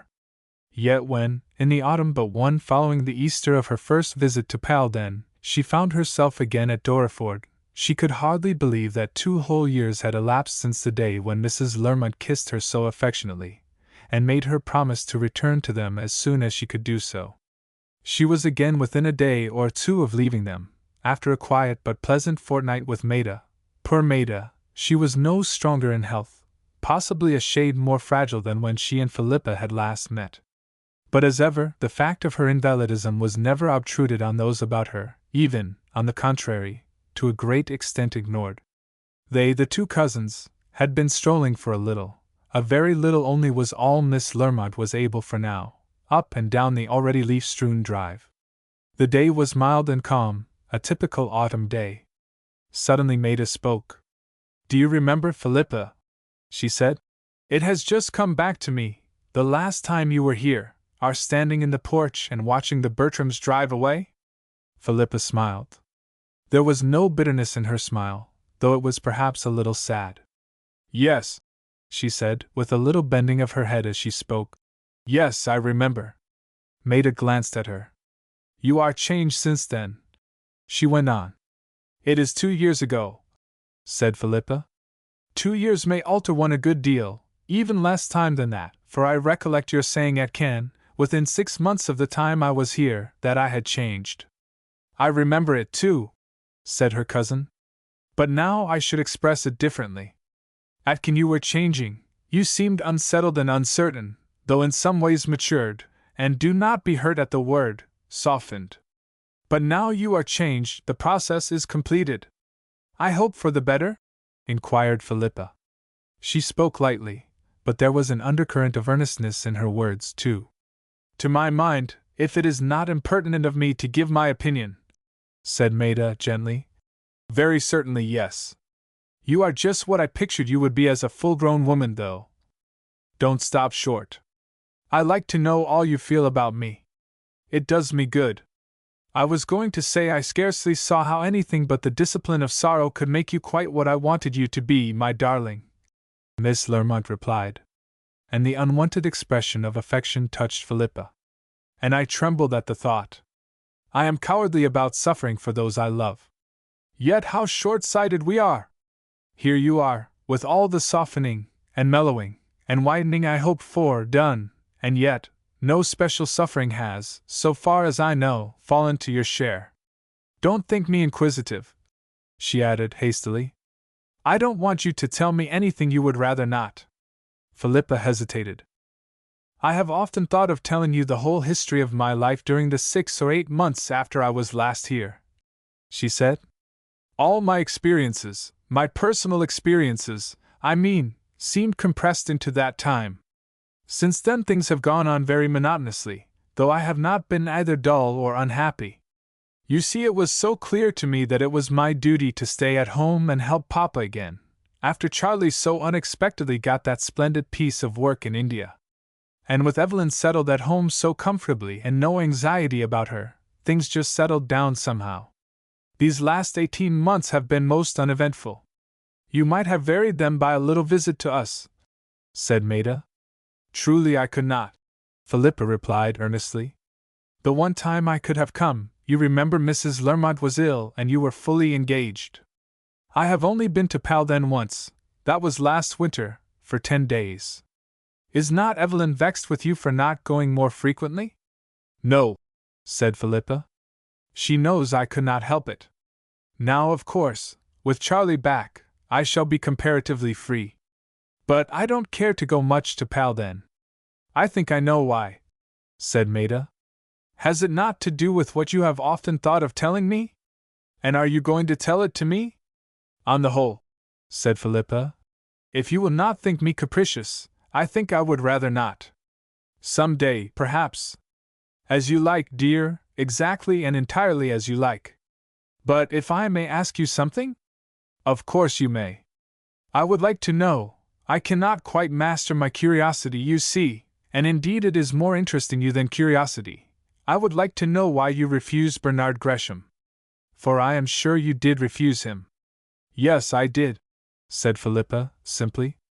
And I do not at all mind telling you why. It was just because I became entirely convinced that he and I were thoroughly unsuited to each other. Maida made a little gesture of agreement. I should not express it quite as you do, she said. I should say he was not worthy of you, not that I think ill of him in any way, but he is simply on a different level altogether. At first, I will own to you, I was disappointed when I saw it was not going to be. I was worldly for you, Philippa. But I saw more of him again at Kim last winter, and I lost all feeling of disappointment. Even when I thought that you had refused to marry out of exaggerated ideas as to your duties at home, even then I did not regret it. Philippa shook her head. No, she said. Home things had nothing to do with it. At the time I refused him there was no special need of me at home. And my parents are too unselfish to have allowed a sacrifice of that kind. Something else would have been arranged. No, I have given you my full reason. But how I came to find out what I did, that, with a slight smile, is my secret. And my great reason for not telling you the whole story is that I know Mama would rather I did not tell it, even to you. She knows everything? Everything, said Philippa. And she does so understand, and never for one moment have I regretted what I did. But Evie, she went on, poor Evie is still a little sore about it. She does not know quite the whole, as Mama does. Thank you, dear, for telling me all you have done, said Maida. And then after a little pause, do you think you will never marry Philippa? Has it left that feeling? No, not exactly, said the girl, frankly. You see, after all, it was not him I cared for. It was something I believed, or thought I believed him to be. I don't think I shall ever marry, however.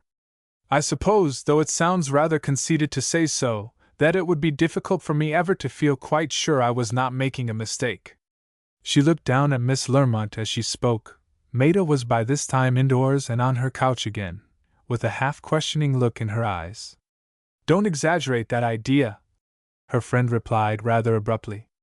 After all, every woman is in the same case. And remember, you have not seen many men, your life has been to some extent isolated. Don't begin to think there are hardly any happy marriages. It is a trick of the day to talk so. Philippa's face grew rather red. Don't snub me so severely, she said. Put a little of my hesitation down to humility. Miss Lermont laughed. Ah, well, she said. If the time ever comes when your hesitation vanishes, promise to let me know at once. Philippa was to leave Dorreford the next day. That morning brought her a letter from her brother Charlie. I am only writing, he said, to make sure of your keeping to your train. I am going up to town for a night, and will meet you at the junction tomorrow on my way home again. And, by the by, I am half thinking of asking a friend to stay 2 or 3 days with us. I had not time to tell you about him before you left home. for Charlie Rainsworth had only returned from the East a day or two before Philippa's visit to the Lermonts. "We had so much to talk about. He is a civil engineer whom I saw a good deal of in India, and he came home a few weeks ago for good. His name is Gresham. He says he met you at Merle once. Do you remember him? I am sure my father and all of you will like him." Philippa's breath came quick and short for a moment on reading these words. How strange, she thought, that Charlie and he should have been thrown together. Met me at Merle, yes, indeed, that day. Once I see him I dare say it will seem all right. But just at present I feel almost more self-conscious about our last meeting than about the time at Wiverston. I wonder, she added to herself, if dear Solomon has been in India too. There was still a little flush of excitement on her face when she ran upstairs to say good-bye to her cousin Maida, whose slowly increasing weakness was steadily but surely diminishing the hours which she was each day able to spend downstairs. "How well you are looking this morning, dear! Are you so delighted to go home, and not the least bit sorry to leave us?" she said, with half-playful reproach. "Of course I am sorry to leave you, dear Maida," said Philippa, tenderly. "I am feeling very pleased, though, this morning, for I have just heard that Charlie will meet me at the junction, and I don't think I had fully realized how nice it is to have him back again," she added in explanation, which was strictly true so far as it went. And indeed, in her anticipation of meeting Michael Gresham again, she could scarcely have described her sensations as pleasurable, or the reverse. A few words from Philippa announcing her safe arrival at home, and ending with affectionate expressions of gratitude to her kind cousins, reached Dorreford the following day. Then came a blank extending over a fortnight, by the end of which time Miss Lermont began to fear that something must be the matter at Greenleaves. She was on the point of writing again to Philippa to inquire the cause of her silence, when a letter arrived. It was a long letter and marked "Private," though no restrictions were placed on Maida as to making known to her family the news it contained. "My hesitation has vanished," were the words with which Philippa preluded the announcement of her engagement to Michael Gresham. "I am perfectly happy, perfectly satisfied, though it has been difficult for me to believe myself worthy of him. But as he thinks I am." More practical details followed. It was not a brilliant marriage, such as Evelyn Headfort had dreamt of for her sister. A life of some restrictions, even possibly of a certain amount of struggle, was before her and Michael, but a life brightened and ennobled by high aims and many worthy interests outside themselves, by, above all, completest confidence and mutual sympathy. "It seems almost ideal," thought Maida, as she finished the letter. "I can feel no fears or apprehensions about a marriage like that, whatever the world may say as to the necessity of wealth." For Maida's eyes were growing very clear as to the real estimate of things. She was nearing the heights where earth-born clouds and mists begin to melt away in the everlasting sunshine. Up to the present time, Bernard Gresham is still unmarried, not having as yet succeeded in discovering the flawless gem among women, to whom he could without misgiving entrust his happiness, and who alone would be fitted to shine as mistress of Merle. He now by no means regrets Philippa's little looked-for refusal of the honor he laid before her, vainly as he has endeavored satisfactorily to account to himself for it. But as his cousin's wife he quite approves of her, and he is always ready cordially to welcome her and her husband when they can spare a week or two for a visit to Merle, on which occasions it is unnecessary to say that Solomon again figures as one of Philippa's fellow travelers. The end.